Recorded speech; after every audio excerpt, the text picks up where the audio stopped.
It can't happen here. Sinclair Lewis, Chapter 1. The handsome dining room of the Hotel Wessex, with its gilded plaster shields and a mural depicting the Green Mountains, had been reserved for the ladies' night dinner of the Fort Beulah Rotary Club. Here in Vermont the affair was not so picturesque as it might have been on the western prairies.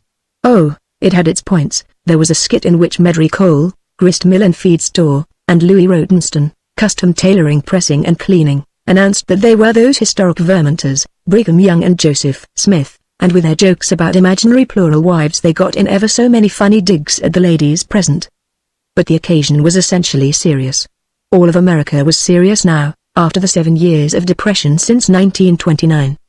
It was just long enough after the Great War of 1914-18 for the young people who had been born in 1917 to be ready to go to college. Or to another war, almost any old war that might be handy.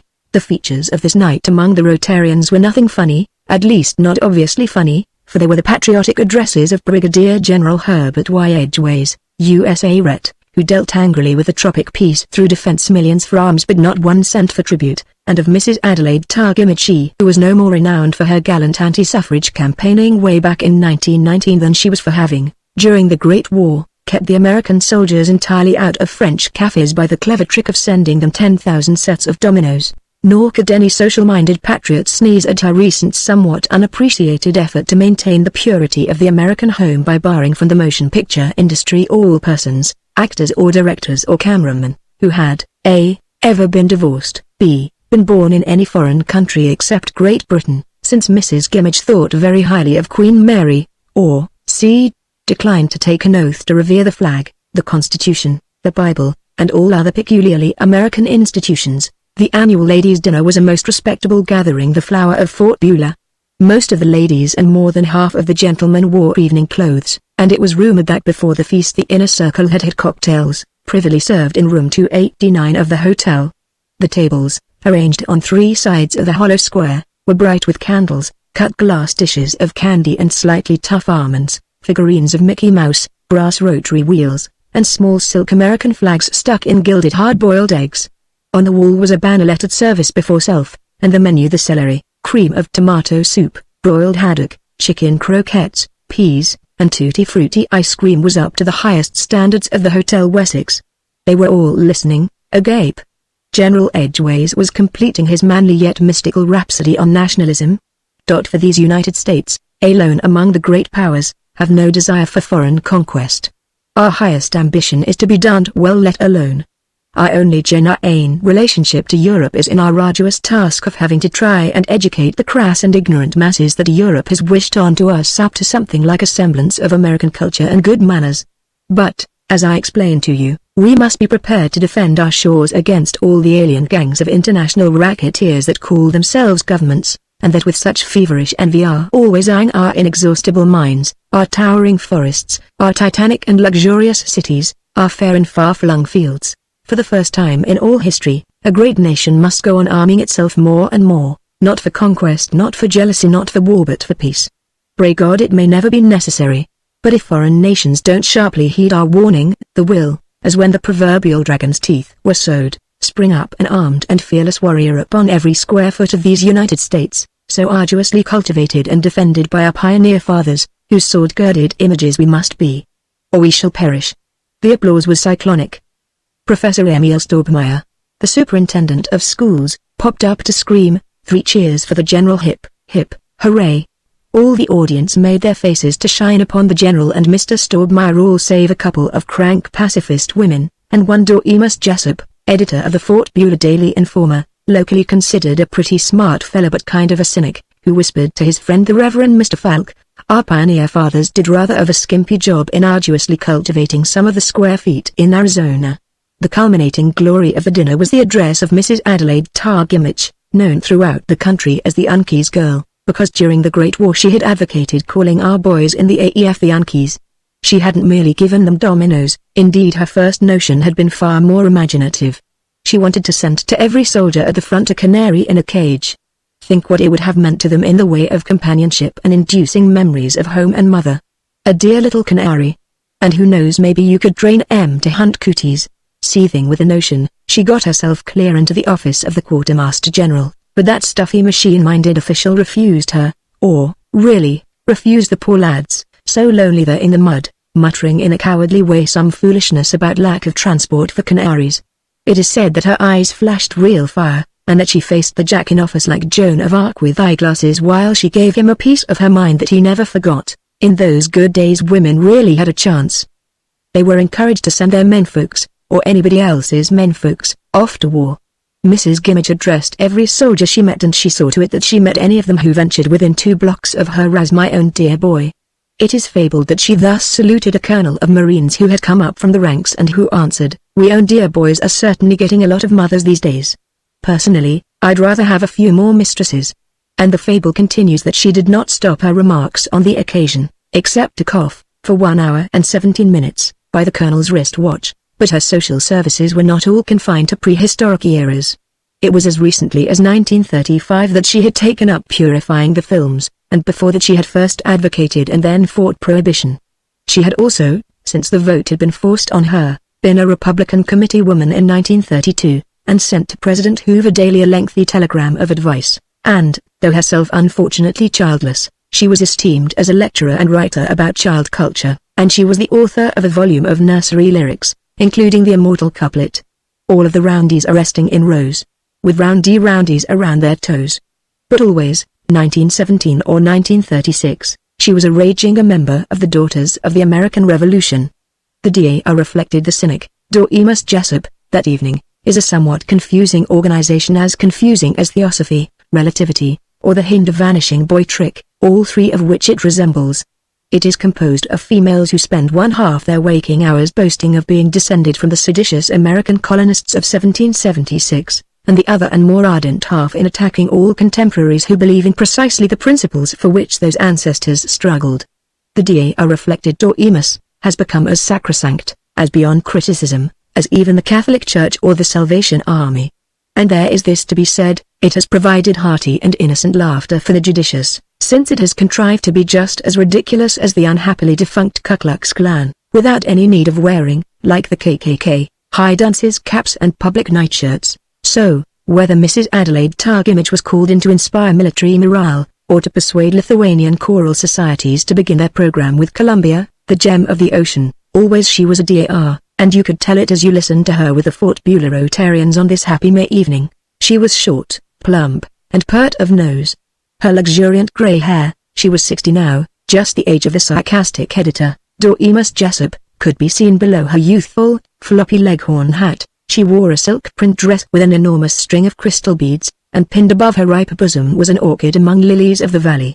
She was full of friendliness toward all the men present. She wriggled at them, she cuddled at them, as in a voice full of flute sounds and chocolate sauce she poured out her oration on how you boys can help us girls. Women, she pointed out, had done nothing with the vote.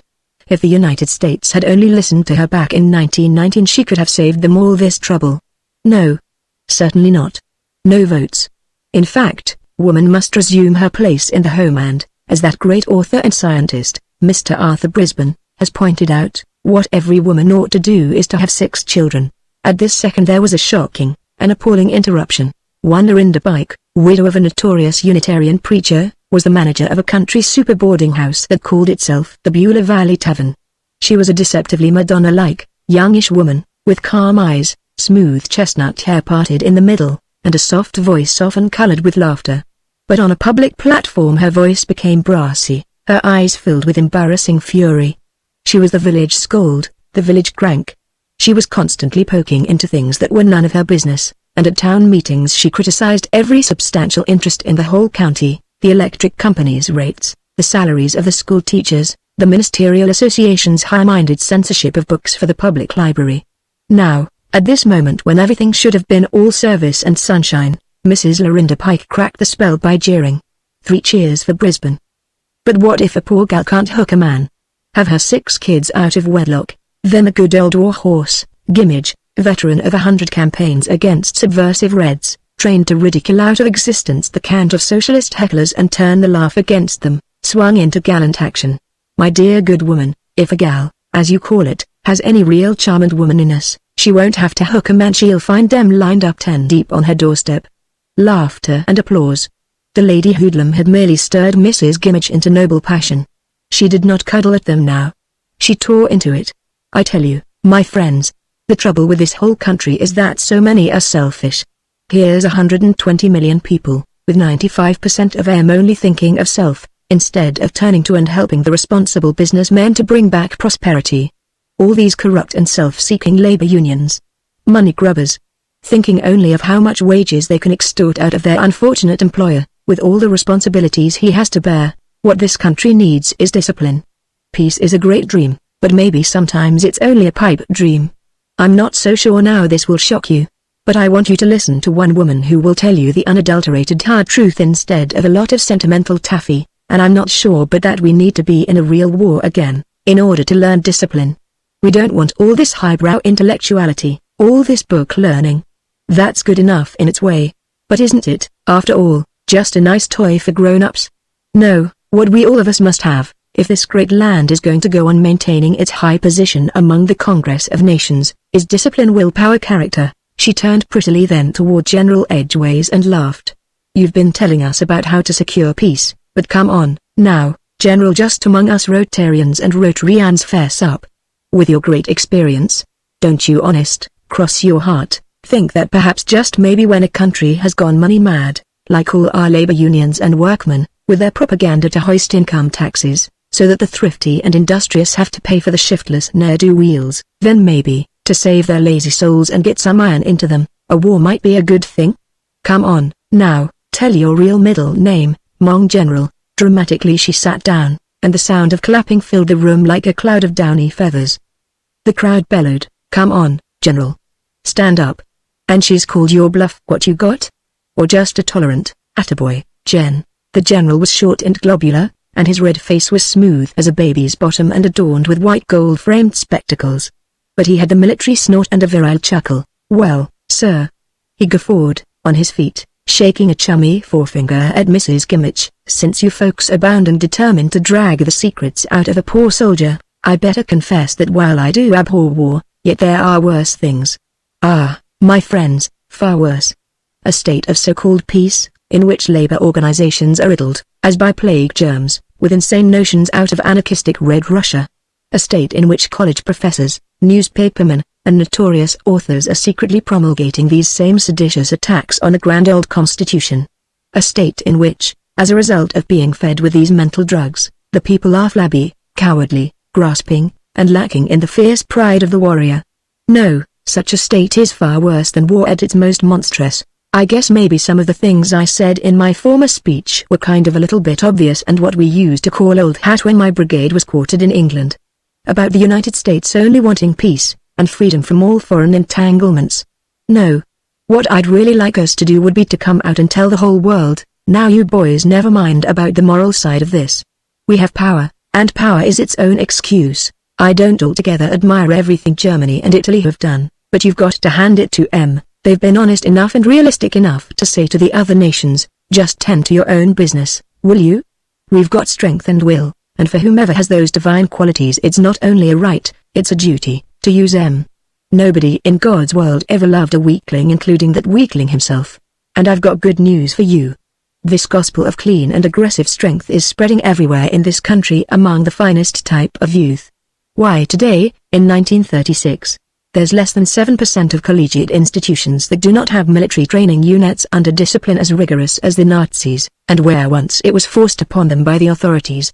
Now it is the strong young men and women who themselves demand the right to be trained in warlike virtues and skill for, mark you, the girls, with their instruction in nursing and the manufacture of gas masks and the like, are becoming every whit as zealous as their brothers. And all the really thinking type of professors are right with them. Why, here, as recently as 3 years ago, a sickeningly big percentage of students were blatant pacifists, wanting to knife their own native land in the dark. But now, when the shameless fools and the advocates of communism try to hold pacifist meetings, why, my friends, in the past 5 months, since January 1st, no less than 76 such exhibitionistic orgies have been raided by their fellow students, and no less than 59 disloyal Red students have received their just deserts by being beaten up so severely that never again will they raise in this free country the blood-stained banner of anarchism. That, my friends, is news. As the General sat down, amid ecstasies of applause, the village troublemaker, Mrs. Lorinda Pike, leapt up and again interrupted the love feast. "Look here, Mr. Edgeways, if you think you can get away with this sadistic nonsense without..." She got no farther. Francis Tasborough, the quarry owner, the most substantial industrialist in Fort Beulah, stood grandly up, quieted Lorinda with an outstretched arm, and rumbled in his Jerusalem the golden basso, "A moment please, my dear lady. All of us here locally have got used to your political principles. But as chairman, it is my unfortunate duty to remind you that General Edgeways and Mrs. Gimmage have been invited by the club to address us, whereas you, if you will excuse my saying so, are not even related to any Rotarian but merely here as the guest of the Reverend Falk, than whom there is no one whom we more honor. So, if you will be so good, I thank you, Madame." Lorinda Pike had slumped into her chair with her fuse still burning.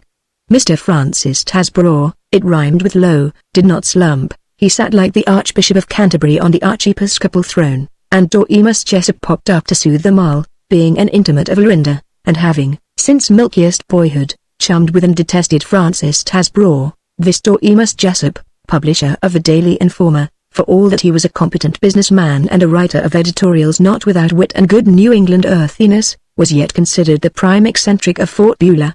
He was on the school board, the library board, and he introduced people like Oswald Garrison Villard, Norman Thomas, and Admiral Byrd when they came to town lecturing. Jessup was a littleish man, skinny, smiling, well-tanned, with a small grey moustache, a small and well-trimmed grey beard in a community where to sport a beard was to confess oneself a farmer, a Civil War veteran, or a Seventh-day Adventist.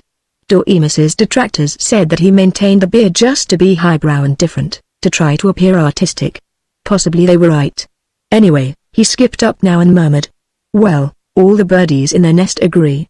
My friend, Mrs. Pike, ought to know that freedom of speech becomes mere license when it goes so far as to criticize the army, differ with the DAR, and advocate the rights of the mob.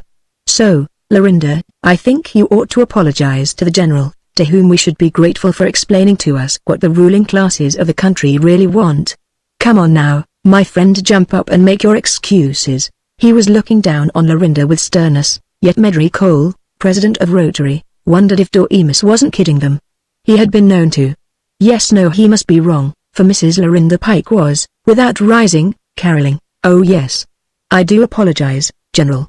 Thank you for your revelatory speech." The General raised his plump hand, with a Masonic ring as well as a West Point ring on the sausage-shaped fingers. He bowed like Galahad or a headwaiter. He shouted with parade ground mildness, "Not at all, not at all, Madame. We old campaigners never mind a healthy scrap. Glad when anybody's enough interested in our fool ideas to go and get sore at us." Ha, ha, ha, and everybody laughed and sweetness reigned. The program wound up with Louis Rotenston's singing of a group of patriotic ditties, marching through Georgia and tenting on the old campground, and Dixie and Old Black Joe and I'm Only a Poor Cowboy and I Know I Done Wrong. Louis Rotenston was by all of Fort Beulah classed as a good fellow, a caste just below that of real, old-fashioned gentlemen. Dorcas Jessup liked to go fishing with him, and partridge hunting, and he considered that no Fifth Avenue tailor could do anything tastier in the way of a seersucker outfit. But Louis was a jingo. He explained, and rather often, that it was not he nor his father who had been born in the ghetto in Prussian Poland, but his grandfather, whose name, Dorcas suspected, had been something less stylish and Nordic than Rotenston. Louis's pocket heroes were Calvin Coolidge, Leonard Wood, Dwight L. Moody, and Admiral Dewey, and Dewey was a born Vermonter, rejoiced Louis, who himself had been born in Flatbush, Long Island. He was not only 100% American, he exacted 40% of chauvinistic interest on top of the principal. He was on every occasion heard to say, "We ought to keep all these foreigners out of the country, and what I mean, the kikes just as much as the wops and hunkies and chinks." Louis was altogether convinced that if the ignorant politicians would keep their dirty hands off banking and the stock exchange and hours of labor for salesmen in department stores, then everyone in the country would profit, as beneficiaries of increased business, and all them, including the retail clerks, be rich as Aga Khan. So Louis put into his melodies not only his burning voice of a Bigos jazz cantor but all his nationalistic fervor, so that everyone joined in the choruses, particularly Mrs. Adelaide Tarr Gimmich, with her celebrated train caller's contralto. The dinner broke up in cataract-like sounds of happier ducks, and Dorcas Jessup muttered to his good wife Emma, a solid, kindly, worried soul, who liked knitting, solitaire, and the novels of Kathleen Norris. "Was I terrible, butting in that way?" "Oh, no, Dormouse, you did just right. I am fond of Lorinda Pike, but why does she have to show off and parade all her silly socialist ideas, you old Tory?" said Doremus. "Don't you want to invite the Siamese elephant, the Gimmich, to drop in and have a drink?" "I do not," said Emma Jessup, and in the end, as the Rotarians shuffled and dealt themselves and their innumerable motorcars, it was Frank Tasbraw who invited the choicer males, including Doremus, home for an after-party. Chapter 2. As he took his wife home and drove up Pleasant Hill to Tasbraw's, Doremus Jessup meditated upon the epidemic patriotism of General Edgeways. But he broke it off to let himself be absorbed in the hills, as it had been his habit for the 53 years, out of his 60 years of life, that he had spent in Fort Beulah, Vermont. Legally a city, Fort Beulah was a comfortable village of old red brick, old granite workshops, and houses of white clapboards or grey shingles, with a few smug little modern bungalows, yellow or seal brown. There was but little manufacturing, a small woolen mill, a sash and door factory, a pump works. The granite which was its chief produce came from quarries 4 miles away. In Fort Beulah itself were only the offices. All the money. The meager shacks of most of the quarry workers.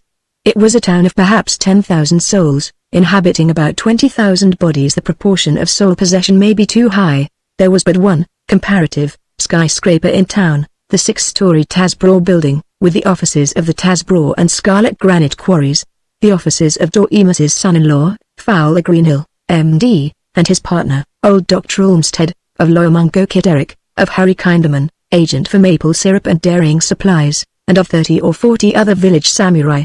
It was a downy town, a drowsy town, a town of security and tradition, which still believed in Thanksgiving, 4th of July, Memorial Day, and to which May Day was not an occasion for labor parades but for distributing small baskets of flowers.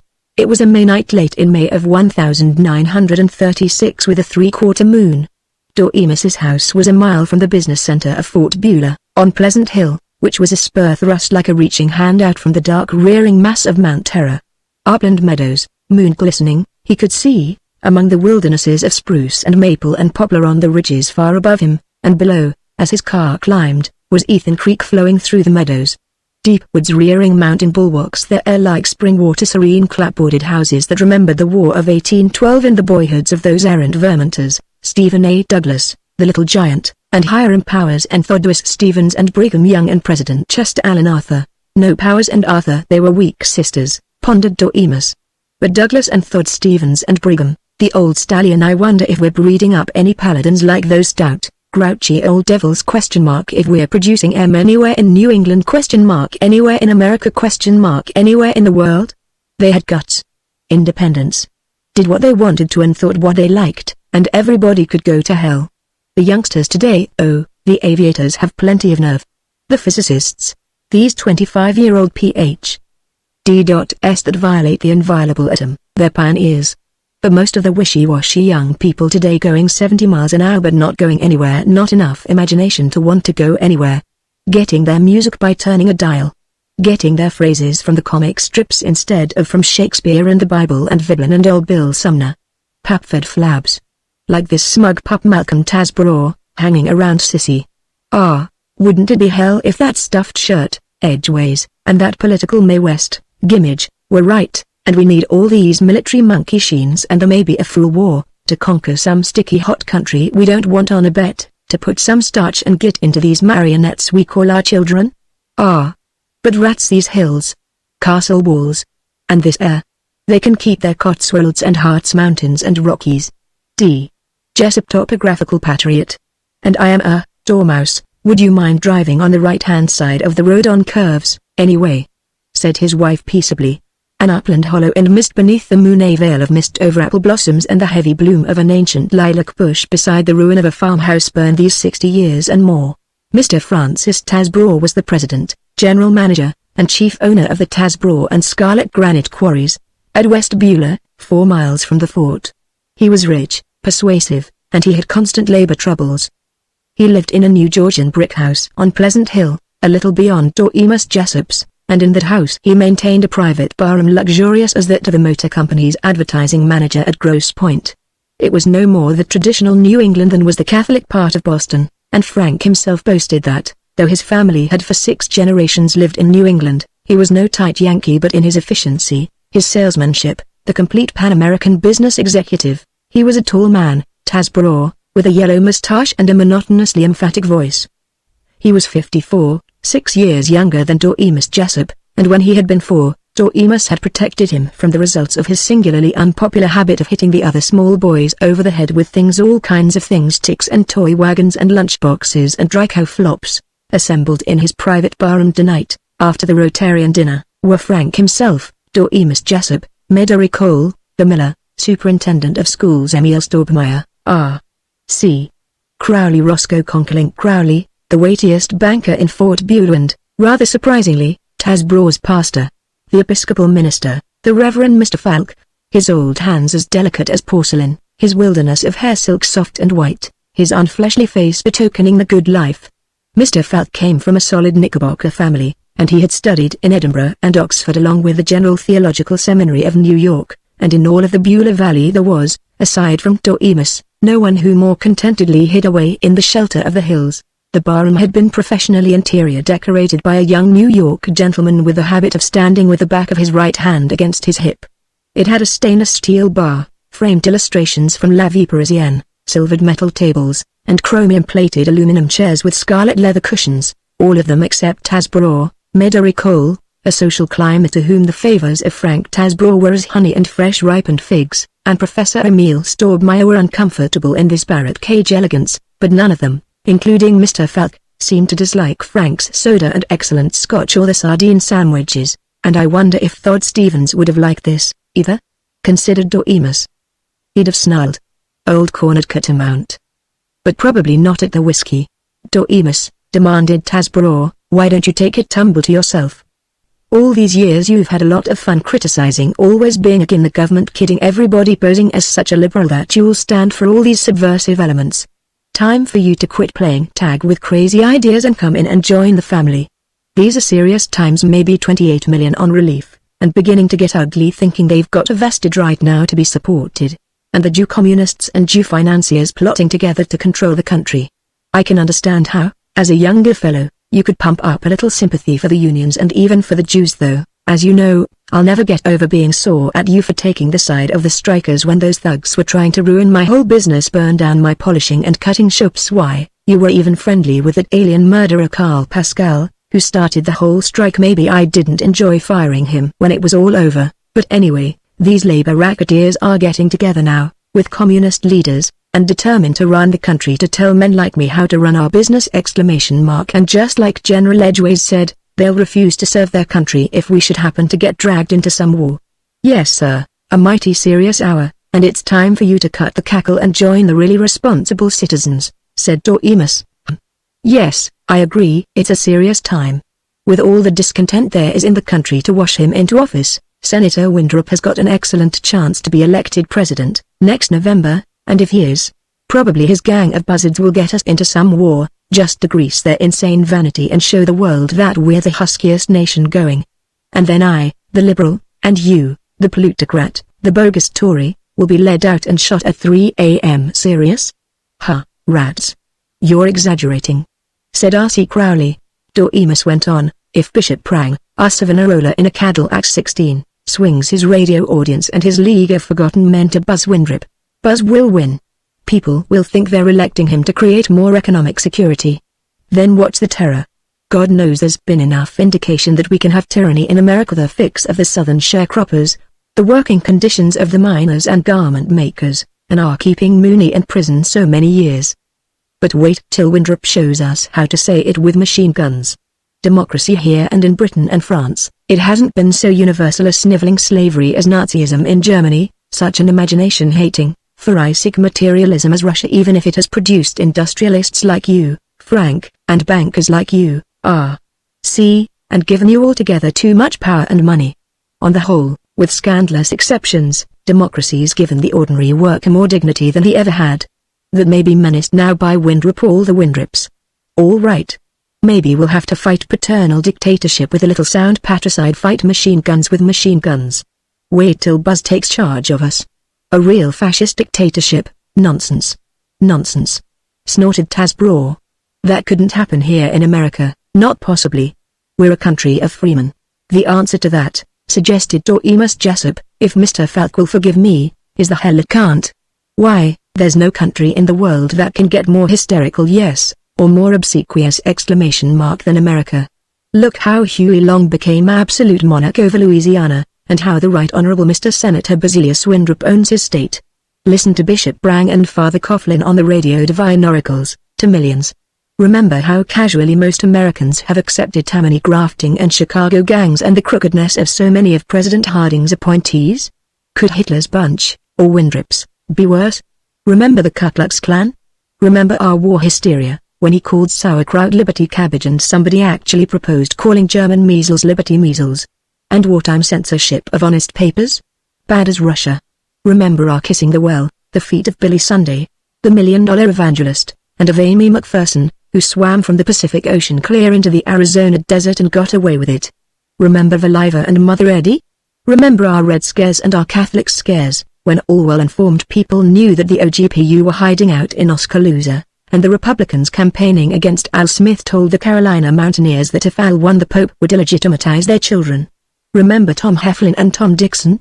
Remember when the Hick legislators in certain states, in obedience to William Jennings Bryan, who learned his biology from his pious old grandma, set up shop as scientific experts and made the whole world laugh itself sick by forbidding the teaching of evolution? Remember the Kentucky Night Riders? Remember how trainloads of people have gone to enjoy lynchings? Not happen here? Prohibition shooting down people just because they might be transporting liquor? No, that couldn't happen in America. Why, where in all history has there ever been a people so ripe for a dictatorship as ours? We're ready to start on a children's crusade only of adults right now, and the Right Reverend Abbots Winthrop and Brang are all ready to lead it. Well, what if they are? Protested R.C. Crowley. It might not be so bad. I don't like all these irresponsible attacks on us bankers all the time. Of course, Senator Winthrop has to pretend publicly to bawl the banks out, but once he gets into power he'll give the banks their proper influence in the administration and take our expert financial advice. Yes. Why are you so afraid of the word fascism, Dormus? Just a word. And might not be so bad, with all the lazy bums we got panhandling relief nowadays, and living on my income tax and yours. Not so worse to have a real strong man, like Hitler or Mussolini, like Napoleon or Bismarck in the good old days, and have them really run the country and make it efficient and prosperous again. In other words, have a doctor who won't take any back chat, but really boss the patient and make him get well whether he likes it or not. Yes, said Emil Storgmeyer. Didn't Hitler save Germany from the Red Plague of Marxism? I got cousins there. I know, said Dormus, as often Dormus did say it. Cure the evils of democracy by the evils of fascism. Funny therapeutics. I've heard of their curing syphilis by giving the patient malaria, but I've never heard of their curing malaria by giving the patient syphilis. Think that's nice language to use in the presence of the Reverend Falk? Raged Hasbro. Mr. Falk piped up, I think it's quite nice language, and an interesting suggestion, Brother Jessup. Besides, said Hasbro, this chewing the rag is all nonsense, anyway. As Crowley says, might be a good thing to have a strong man in the saddle, but it just can't happen here in America. And it seemed to Dormus that the softly moving lips of the Reverend Mr. Falk were framing, The Hell It Can't, Chapter 3. Dormus Jessup, editor and proprietor of the Daily Informer, the Bible of the conservative Vermont farmers up and down the Beulah Valley, was born in Fort Beulah in 1876, only son of an impecunious Universalist pastor, the Reverend Loren Jessup. His mother was no less than a base, of Massachusetts. The Reverend Loren, a bookish man and fond of flowers, merry but not noticeably witty, used to chant alas, alas, that a base of Mass should marry a minister prone to gas, and he would insist that she was all wrong. It theologically she should have been a cod, not a base. There was in the parsonage little meat but plenty of books, not all theological by any means, so that before he was 12 Dormus knew the profane writings of Scott, Dickens, Thackeray, Jane Austen, Tennyson, Byron, Keats, Shelley, Tolstoy, Balzac. He graduated from Isaiah College, once a bold Unitarian venture, but by 1894 an interdenominational outfit with nebulous Trinitarian yearnings, a small and rustic stable of learning, in North Beulah, 13 miles from the fort. But Isaiah College has come up in the world today, accepting educationally, for in 1931 it held the Dartmouth football team down to 64-6. During college, Dormus wrote a great deal of bad poetry and became an incurable book addict, but he was a fair track athlete. Naturally, he corresponded for papers in Boston and Springfield, and after graduation he was a reporter in Rutland and Worcester, with one glorious year in Boston, whose grimy beauty and shards of the past were to him what London would be to a young Yorkshireman. He was excited by concerts, art galleries, and bookshops. Thrice a week he had a 25-cent seat in the upper balcony of some theatre, and for 2 months he roomed with a fellow reporter who had actually had a short story in the Century and who could talk about authors and technique like the very Dickens. But Doremus was not particularly beefy or enduring, and the noise, the traffic, the bustle of assignments, exhausted him, and in 1901, 3 years after his graduation from college, when his widowed father died and left him $2,980 and his library, Doremus went home to Fort Beulah and bought a quarter interest in the Informer, then a weekly. By 1936 it was a daily, and he owned all of it. With a perceptible mortgage. He was an equable and sympathetic boss, an imaginative news detective. He was, even in this iron-bound Republican state, independent in politics, and in his editorials against graft and injustice, though they were not fanatically chronic, he could slash like a dog whip. He was a third cousin of Calvin Coolidge, who had considered him sound domestically but loose politically. Doremus considered himself just the opposite. He had married his wife, Emma, out of Fort Beulah. She was the daughter of a wagon manufacturer, a placid, prettyish, broad-shouldered girl with whom he had gone to high school. Now, in 1936, of their 3 children, Philip, Dartmouth, and Harvard Law School, was married and ambitiously practicing law in Worcester. Mary was the wife of Fowler Greenhill, M.D., of Fort Beulah, a gay and hustling medico, a choleric and red-headed young man, who was a wonder worker in typhoid, acute appendicitis, obstetrics, compound fractures, and diets for anemic children.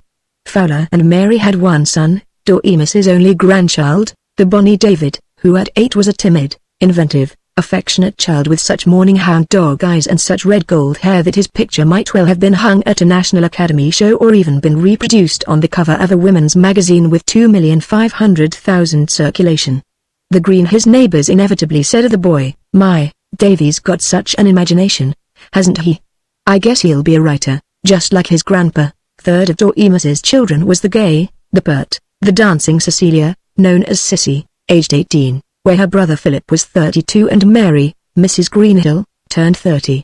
She rejoiced the heart of Doremus by consenting to stay home while she was finishing high school, though she talked vigorously of going off to study architecture and simply make millions, my dear, by planning and erecting miraculous small homes. Mrs. Jessup was lavishly, and quite erroneously, certain that her Philip was the spit and image of the Prince of Wales. Philip's wife, Marilla, the fair daughter of Worcester, Massachusetts, curiously like the Princess Marina, that Mary would by any stranger be taken for Katharine Hepburn, that Sissy was a dryad and David a medieval page, and that Doremus, though she knew him better than she did those changelings, her children, amazingly resembled that naval hero, Winfield Scotchley, as he looked in 1898. She was a loyal woman, Emma Jessup, warmly generous, a cordon bleu making lemon meringue pie, a parochial Tory, an orthodox Episcopalian, and completely innocent of any humor.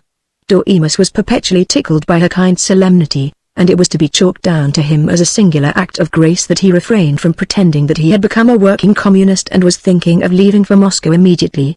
Doremus looked depressed, looked old, when he lifted himself, as from an invalid's chair, out of the Chrysler, in his hideous garage of cement and galvanized iron.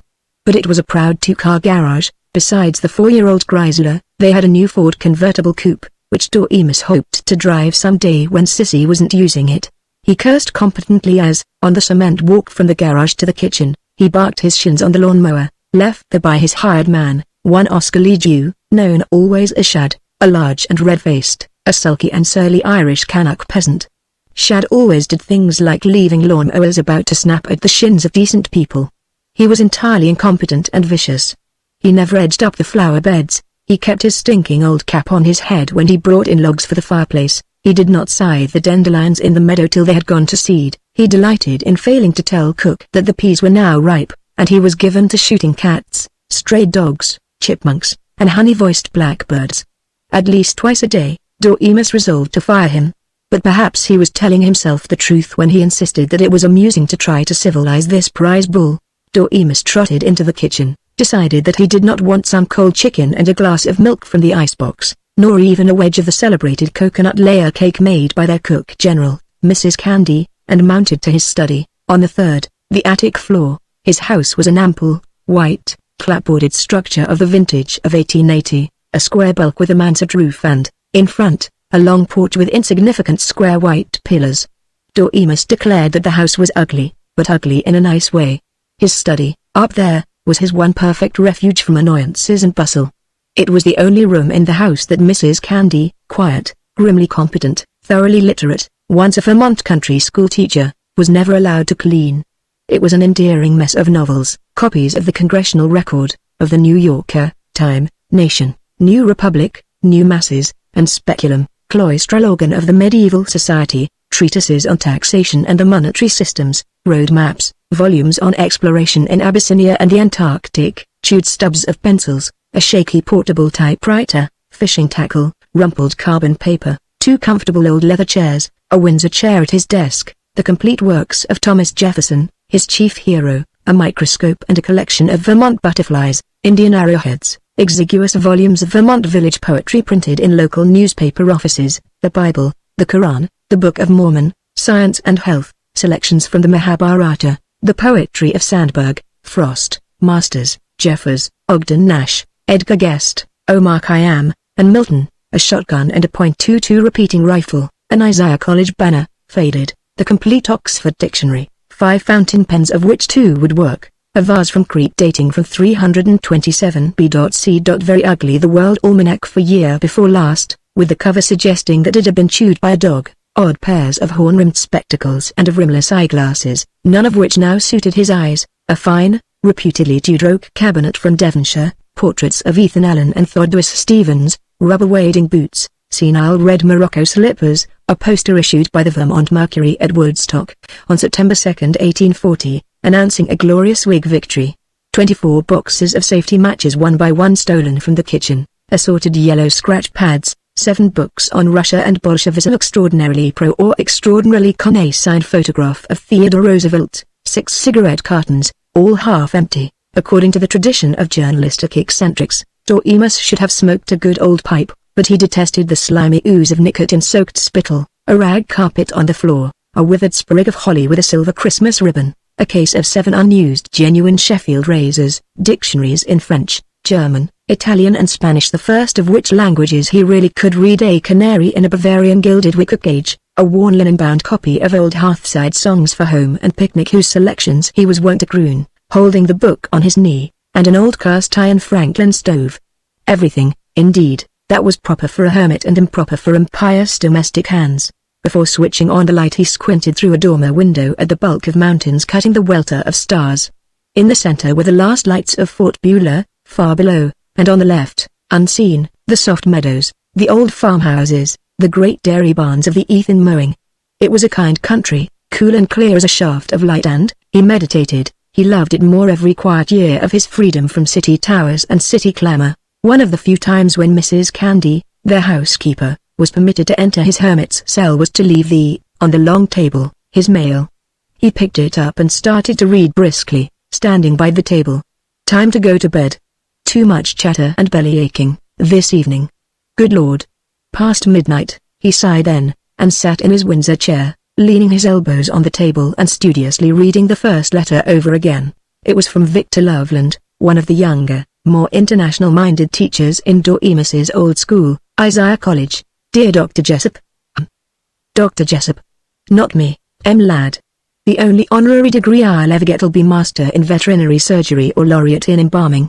A very dangerous situation has arisen here at Isaiah, and those of us who are trying to advocate something like integrity and modernity are seriously worried not, probably, that we need to be long, as we shall probably all get fired. Where 2 years ago most of our students just laughed at any idea of military drilling, they have gone warlike in the big way, with undergrads drilling with rifles, machine guns, and cute little blueprints of tanks and planes all over the place. 2 of them, voluntarily, are going down to Rutland every week to take training in flying, avowedly to get ready for wartime aviation.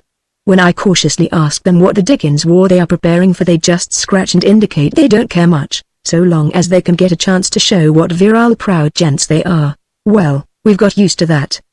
But just this afternoon the newspapers haven't got this yet. The Board of Trustees, including Mr. Francis Tasbrough and our President, Dr. Owen Peasley, met and voted a resolution that now listen to this. Will you, Dr. Jessup, any member of the faculty or student body of Isaiah who shall in any way, publicly or privately, in print, writing, or by the spoken word, adversely criticize military training at or by Isaiah College, or in any other institution of learning in the United States, or by the state militias, federal forces, or other officially recognized military organizations in this country, shall be liable to immediate dismissal from this college, and any student who shall, with full and proper proof, bring to the attention of the president or any trustee of the college such malign criticism by any person whatever connected in any way with the institution shall receive extra credits in his course in military training, such credits to apply to the number of credits necessary for graduation. What can we do with such fast exploding fascism? Victor Loveland. And Loveland, teacher of Greek, Latin, and Sanskrit, 2 lone students, have never till now meddled in any politics of more recent date than AD 180. So Frank was there at trustees' meeting, and didn't dare tell me, Doremus sighed, encouraging them to become spies. Gestapo. Oh, my dear Frank, this a serious time. You, my good bonehead, for once you said it. President Owen J. Peasley, the bagged-faced, pious, racketeering, damned hedge schoolmaster. But what can I do? Oh, write another editorial viewing with alarm, I suppose. He plumped into a deep chair and sat fidgeting, like a bright-eyed, apprehensive little bird. On the door was a tearing sound, imperious, demanding. He opened to admit Foolish, the family dog. Foolish was a reliable combination of English setter, Airedale, Cocker Spaniel, wistful doe, and rearing hyena. He gave one abrupt snort of welcome and nuzzled his brown satin head against Doremus's knee. His bark awakened the canary, under the absurd old blue sweater that covered its cage, and it automatically caroled that it was noon, summer noon, among the pear trees in the Green Hearts Hills, none of which was true. But the bird's drilling, the dependable presence of Foolish, comforted Doremus, made military drill and belching politicians seem unimportant, and in security he dropped asleep in the worn brown leather chair. Chapter 4. All this June week, Doremus was waiting for 2 p.m. on Saturday, the divinely appointed hour of the weekly prophetic broadcast by Bishop Paul Peter Prang. Now, 6 weeks before the 1936 National Conventions, it was probable that neither Franklin Roosevelt, Herbert Hoover, Senator Vandenberg, Ogden Mills, General Hugh Johnson, Colonel Frank Knox, nor Senator Burr would be nominated for president by either party, and that the Republican standard-bearer, meaning the one man who never has to lug a large, bothersome, and somewhat ridiculous standard, would be that loyal yet strangely honest old-line Senator, Walt Trowbridge, a man with a touch of Lincoln in him, dashes of Will Rogers and George W. Norris, a suspected trace of Jim Farley, but all the rest plain, bulky, placidly defiant Walt Trowbridge. Few men doubted that the Democratic candidate would be that skyrocket, Senator Basilius Winthrop, that is to say, Winthrop as the mask and bellowing voice, with his satanic secretary, Lee Saracen, as the brain behind. Senator Winthrop's father was a small-town western druggist, equally ambitious and unsuccessful, and had named him Basilius after the Swedish chemist. Usually he was known as Buzz. He had worked his way through a Southern Baptist college, of approximately the same academic standing as a Jersey City business college, and through a Chicago law school, and settled down to practice in his native state and to enliven local politics. He was a tireless traveler, a boisterous and humorous speaker, an inspired guesser at what political doctrines the people would like, a warm handshaker, and willing to lend money. He drank Coca-Cola with the Methodists, beer with the Lutherans, California white wine with the Jewish village merchants, and, when they were safe from observation, white mule corn whiskey with all of them. Within 20 years he was as absolute ruler of his state as ever a sultan was of Turkey. He was never governor. He had shrewdly seen that his reputation for research among planters' punch recipes, varieties of poker, and the psychology of girl stenographers might cause his defeat by the church people, so he had contented himself with coaxing to the gubernatorial shearing a trained Balaam of a country schoolmaster whom he had gaily led on a wide blue ribbon. The state was certain that he had given it a good administration, and they knew that it was Buzz Winthrop who was responsible, not the governor. Winthrop caused the building of impressive highroads and of consolidated country schools. He made the state buy tractors and combines and lend them to the farmers at cost. He was certain that someday America would have vast business dealings with the Russians, and, though he detested all Slavs, he made the state university put in the first course in the Russian language that had been known in all that part of the West. His most original invention was quadrupling the state militia and rewarding the best soldiers in it with training in agriculture, aviation, and radio and automobile engineering.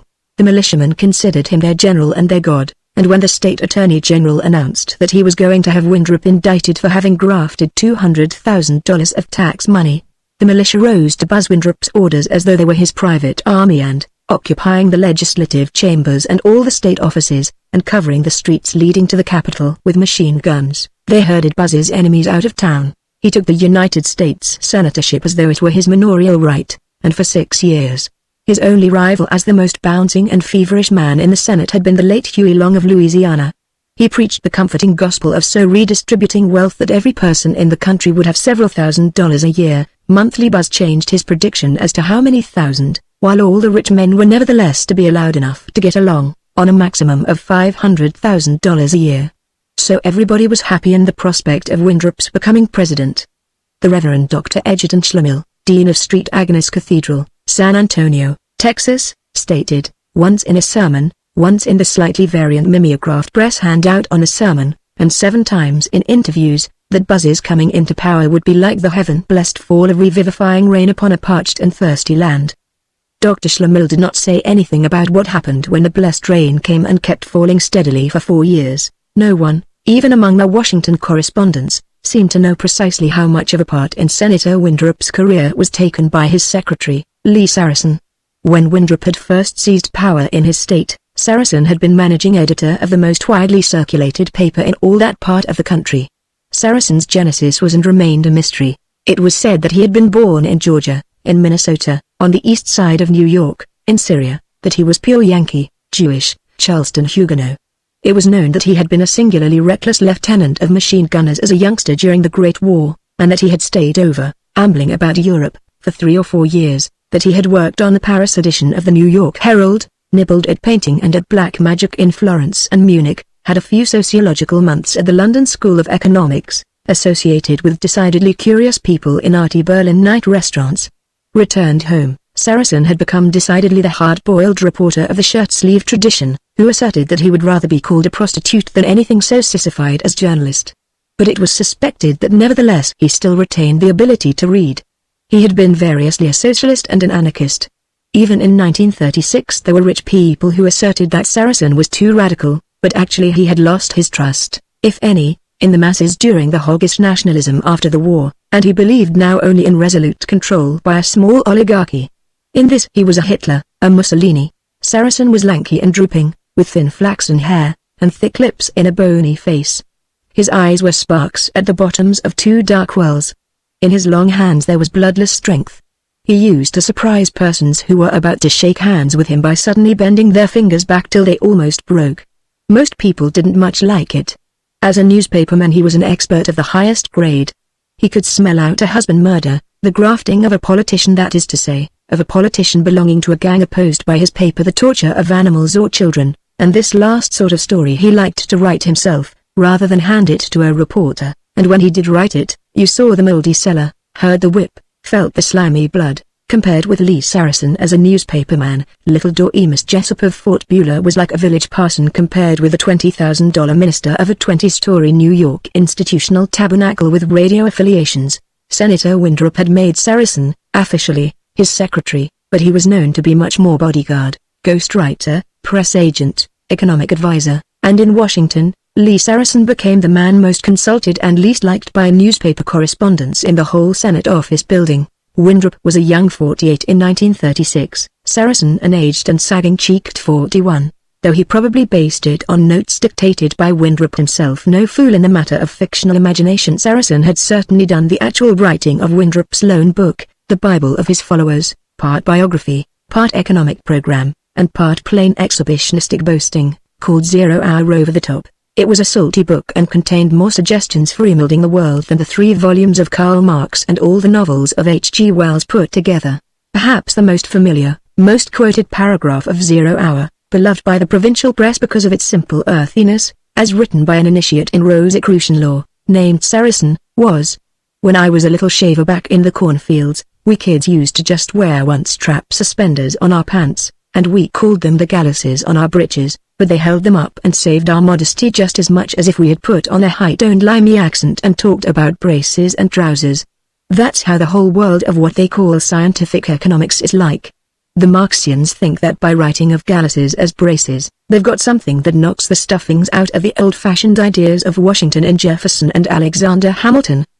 Well and all, I sure believe in using every new economic discovery, like they have been worked out in the so-called fascist countries, like Italy and Germany and Hungary and Poland. Yes, by thunder, and even in Japan we probably will have to lick those little yellow men someday, to keep them from pinching our vested and rightful interests in China, but don't let that keep us from grabbing off any smart ideas that those cute little beggars have worked out. I want to stand up on my hind legs and not just admit but frankly holler right out that we've got to change our system a lot, maybe even change the whole constitution, but change it legally, and not by violence, to bring it up from the horseback and corduroy road epoch to the automobile and cement highway period of today.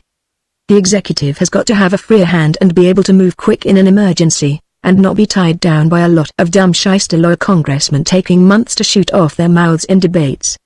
But and it's a bit as big as Deacon Checkerboard's hay barn back home. These new economic changes are only a means to an end, and that end is and must be, fundamentally, the same principles of liberty, equality, and justice that were advocated by the founding fathers of this great land back in 1776.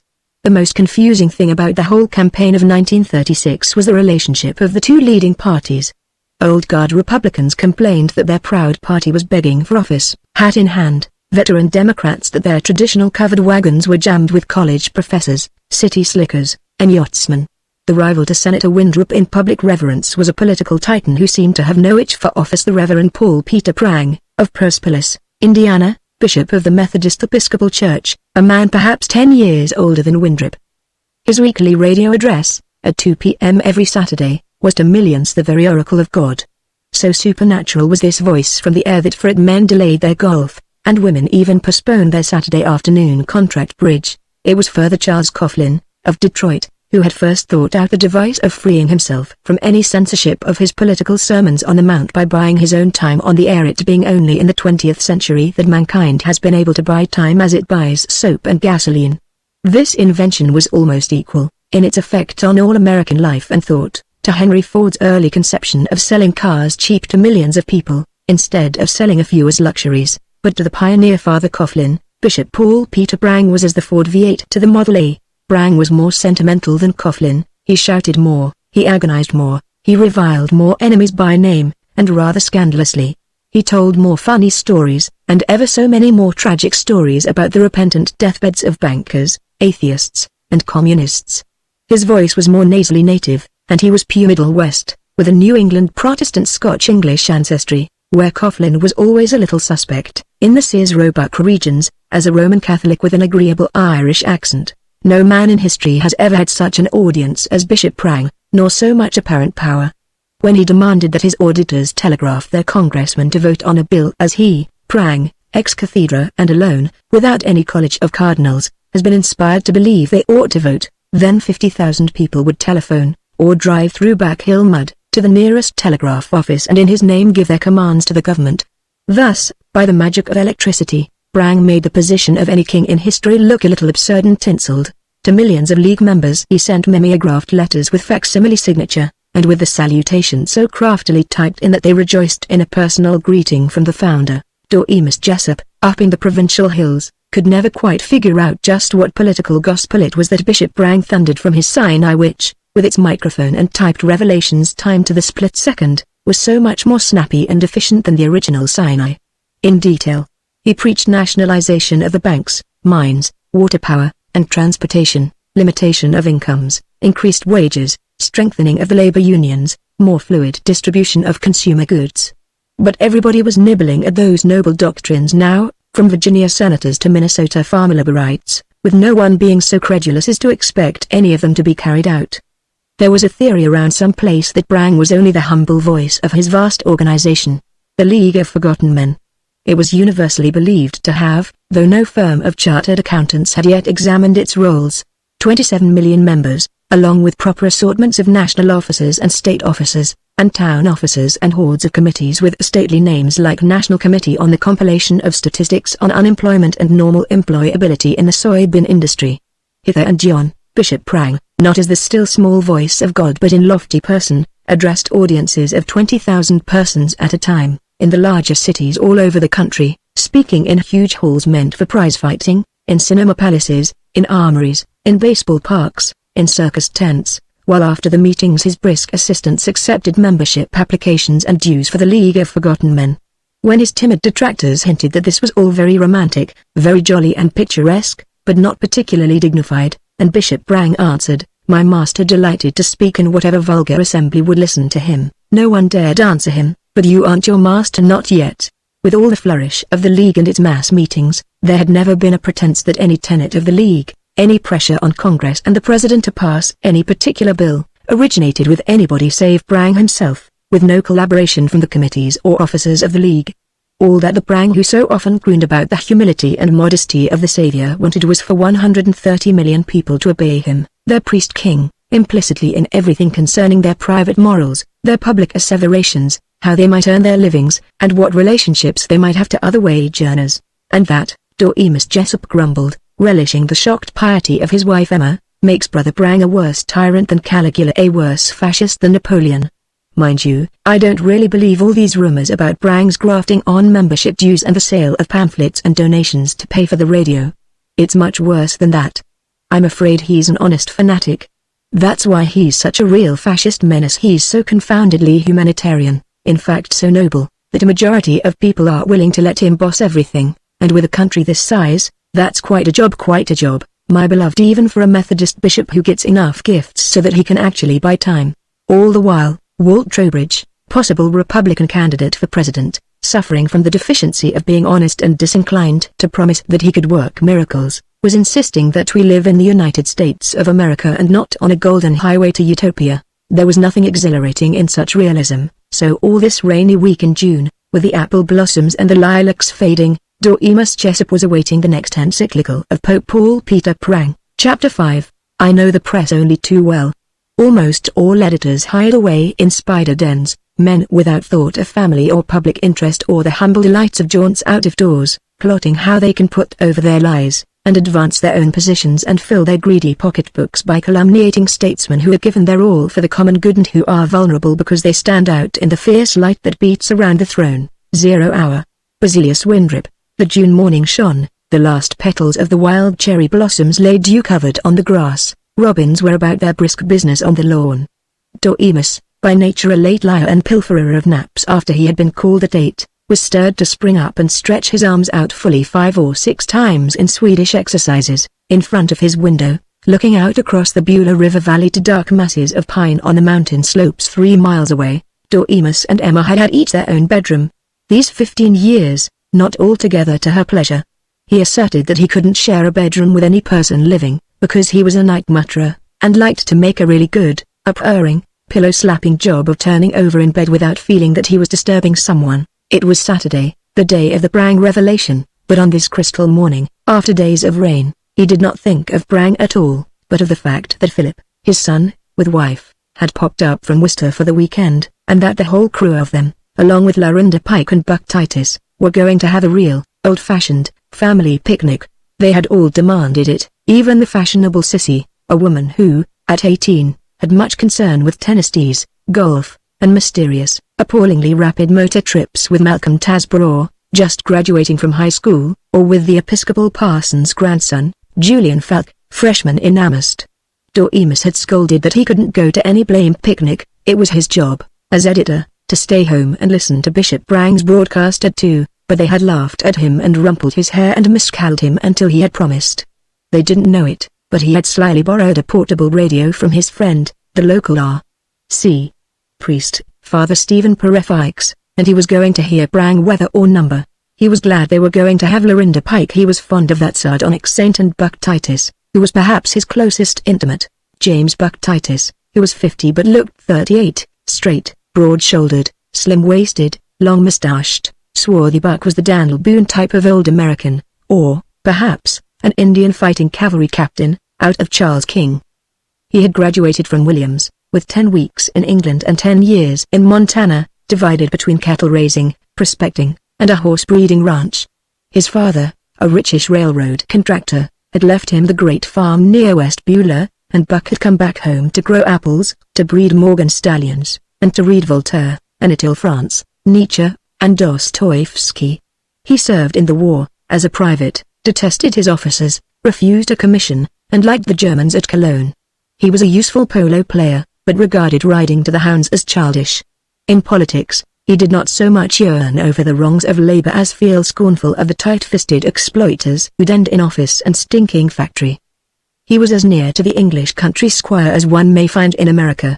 He was a bachelor, with a big mid-Victorian house, well kept by a friendly Negro couple, a tidy place in which he sometimes entertained ladies who were not quite so tidy. He called himself an agnostic instead of an atheist only because he detested the street bawling, tract-peddling evangelicism of the professional atheists. He was cynical, he rarely smiled, and he was unwaveringly loyal to all the Jessups. His coming to the picnic made Doremus as blithe as his grandson David, perhaps, even under fascism. The church clock will stand at 10 to 3, and there will be honey still for tea, Doremus hoped, as he put on his rather dandified country tweeds. The only stain on the preparations for the picnic was the grouchiness of the hired man, Shadley Jew. When he was asked to turn the ice cream freezer, he growled, "Why the heck don't you folks get an electric freezer?" He grumbled, most audibly, at the weight of the picnic baskets, and when he was asked to clean up the basement during their absence, he retorted only with a glare of silent fury, "You ought to get rid of that fellow, Lee Jew," urged Doremus's son Philip, the lawyer. "Oh, I don't know," considered Doremus. "Probably just shiftlessness on my part.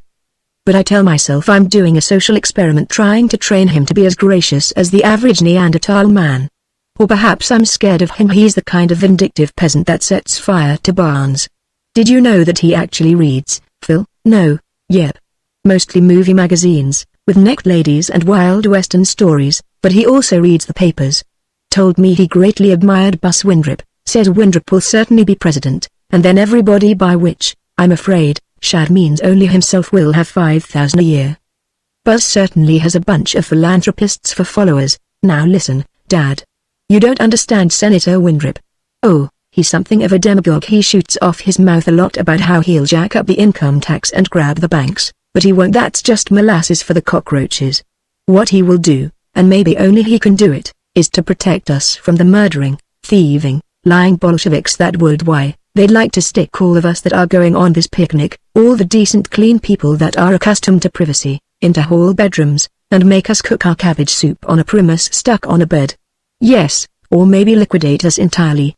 No sir, Basilius Windrip is the fellow to balk the dirty sneaking Jew spies that pose as American liberals. The face is the face of my reasonably competent son, Philip. But the voice is the voice of the Jew beta, Julius Streicher," sighed Doremus. The picnic ground was among a Stonehenge of grey and lichen-painted rocks, fronting a birch grove high up on Mount Terror, on the upland farm of Doremus's cousin, Henry Vida, a solid, reticent Vermonter of the old days. They looked through a distant mountain gap to the faint mercury of Lake Champlain and, across it, the bulwark of the Adirondacks. Davy Greenhill and his hero, Buck Titus, wrestled in the hardy pasture grass. Philip and Dr. Fowler Greenhill, Doremus's son-in-law, Phil plump and half-bald at 32, Fowler belligerently red-headed and red-moustached, argued about the merits of the autogyro. Doremus lay with his head against a rock, his cap over his eyes, gazing down into the paradise of Beulah Valley. He could not have sworn to it, but he rather thought he saw an angel floating in the radiant upper air above the valley.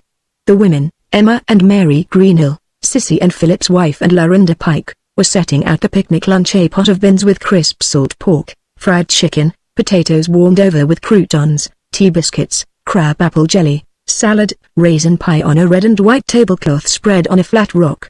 But for the parked motorcars, the scene might have been New England in 1885, and you could see the women in chip hats and tight-bodiced, high-necked frocks with bustles, the men in straw boaters with dangling ribbons and adorned with side whiskers, Doremus's beard not clipped, but flowing like a bridal veil. When Dr. Greenhill fetched down cousin Henry Vida, a bulky yet shy enough pre-Ford farmer in clean, faded overalls, then was time again, unbought, secure, serene. And the conversation had a comfortable triviality, an affectionate Victorian dullness. However Doremus might fret about conditions, however skittishly Sissy might long for the presence of her beau, Julian Falk and Malcolm Tasborough, there was nothing modern and neurotic, nothing savoring of Freud, Adler, Marx, Bertrand Russell, or any other divinity of the 1930s, when Mother Emma chatted to Mary and Marilyn about her rose bushes that had winter killed, and the new young maples that the field mice had gnawed, and the difficulty of getting Shad Leju to bring in enough fireplace wood, and how Shad gorged pork chops and fried potatoes and pie at lunch, which he ate at the Jessups, and the view. The women talked about the view as honeymooners once talked at Niagara Falls. David and Buck Titus were playing ship. Now, on a rearing rocket was the bridge, and David was Captain Popeye, with Buck his bosun, and even Dr. Greenhill, that impetuous crusader who was constantly infuriating the County Board of Health by reporting the slovenly state of the poor farm and the stench in the county jail, was lazy in the sun and with the greatest of concentration kept an unfortunate little ant running back and forth on a twig.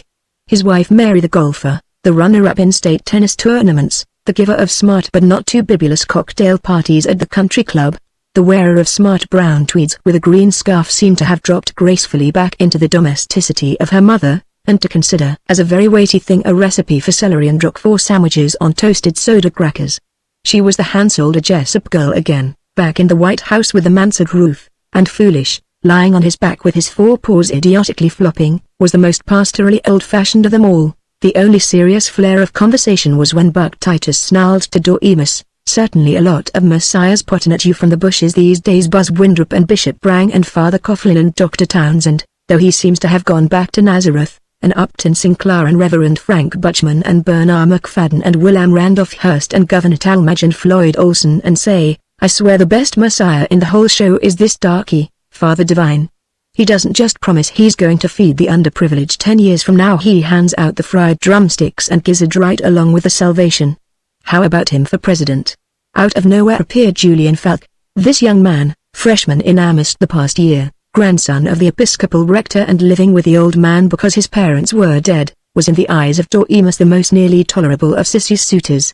He was sweet blonde and wiry, with a neat, small face and canny eyes.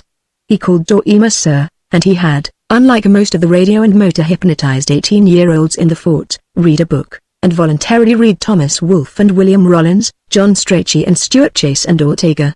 Whether Sissy preferred him to Malcolm Tasborough, her father did not know. Malcolm was taller and thicker than Julian, and he drove his own streamlined DeSoto, while Julian could only borrow his grandfather's shocking old flivver.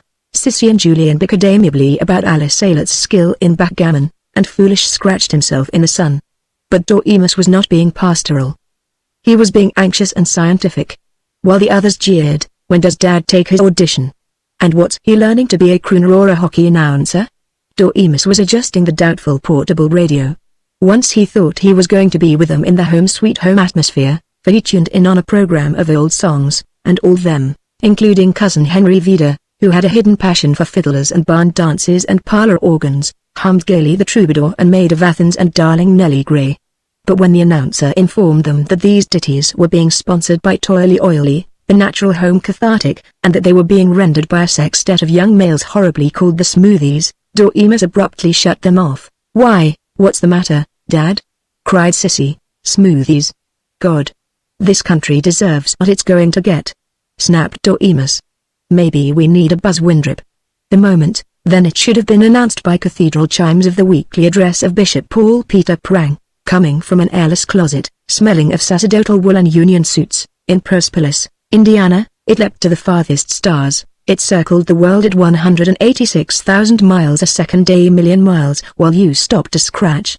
It crashed into the cabin of a whaler on a dark polar sea, into an office, panelled with linen fold oak looted from a Nottinghamshire castle, on the 67th story of a building on Wall Street, into the Foreign Office in Tokyo, into the rocky hollow below the shining birches upon Mount Terror, in Vermont. Bishop Brang spoke, as he usually did, with a great kindliness, a virile resonance, which made himself, magically coming to them on the unseen aerial pathway, at once dominating and touched with charm, and whatever his purposes might be. His words were on the side of the angels. "My friends of the radio audience, I shall have but 6 more weekly petitions to make you before the national conventions, which will decide the fate of this distraught nation, and the time has come now to act. Enough of words. Let me put together certain separated phrases out of the 6th chapter of Jeremiah, which seem to have been prophetically written for this hour of desperate crisis in America. O ye children of Benjamin, gather yourselves together to flee out of the midst of Jerusalem. Prepare ye war. Arise and let us go up at noon. Woe unto us! For the day goeth away, for the shadows of the evening are stretched out. Arise, and let us go by night and let us destroy her palaces. I am full of the fury of the Lord, I am weary with holding it in, I will pour it out upon the children abroad, and upon the assembly of young men together, for even the husband with the wife shall be taken, the aged with him that is full of days. I will stretch out my hand upon the inhabitants of this land, saith the Lord. For from the least of them even unto the greatest, everyone is given to covetousness, and from the prophet even unto the priest, everyone dealeth falsely, saying peace, peace, when there is no peace. So spake the book of old. But it was spoken also to America, of 1936. There is no peace. For more than a year now, the League of Forgotten Men has warned the politicians, the whole government, that we are sick unto death of being the dispossessed, and that, at last, we are more than 50 million strong, no whimpering horde, but with the will, the voices, the votes to enforce our sovereignty. We have in no uncertain way informed every politician that we demand certain measures, and that we will brook no delay.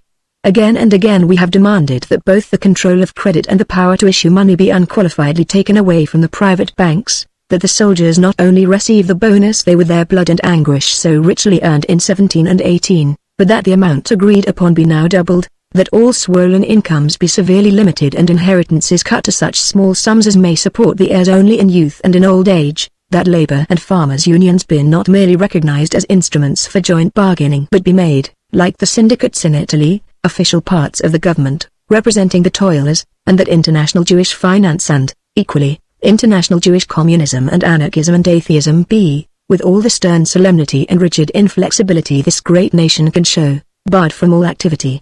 Those of you who have listened to me before will understand that or rather that the League of Forgotten Men has no quarrel with individual Jews, that we are proud to have rabbis among our directors, but those subversive international organizations which, unfortunately, are so largely Jewish, must be driven with whips and scorpions from off the face of the earth. These demands we have made, and how long now, O Lord, how long, have the politicians and the smirking representatives of big business pretended to listen, to obey? Yes, yes, my masters of the League of Forgotten Men, yes, we understand, just give us time. There is no more time. Their time is over, and all their unholy power, the conservative senators, the United States Chamber of Commerce, the giant bankers, the monarchs of steel and motors and electricity and coal, the brokers and the holding companies, they are all of them like the Bourbon kings, of whom it was said that they forgot nothing and they learned nothing, but they died upon the guillotine. Perhaps we can be more merciful to our Bourbons. Perhaps we can save them from the guillotine, the gallows, the swift firing squad. Perhaps we shall, in our new regime, under our new constitution, with our new deal that really will be a new deal and not an arrogant experiment, perhaps we shall merely make these big bugs of finance and politics sit on hard chairs, in dingy offices, toiling unending hours with pen and typewriter as so many white-collar slaves for so many years have toiled for them. It is, as Senator Basilius Windrop puts it, the 0 hour, now, this second. We have stopped bombarding the heedless ears of these false masters. We're going over the top. At last, after months and months of taking counsel together, the directors of the League of Forgotten Men, and I myself, announced that in the coming Democratic National Convention we shall, without one smallest reservation, listen. History being made.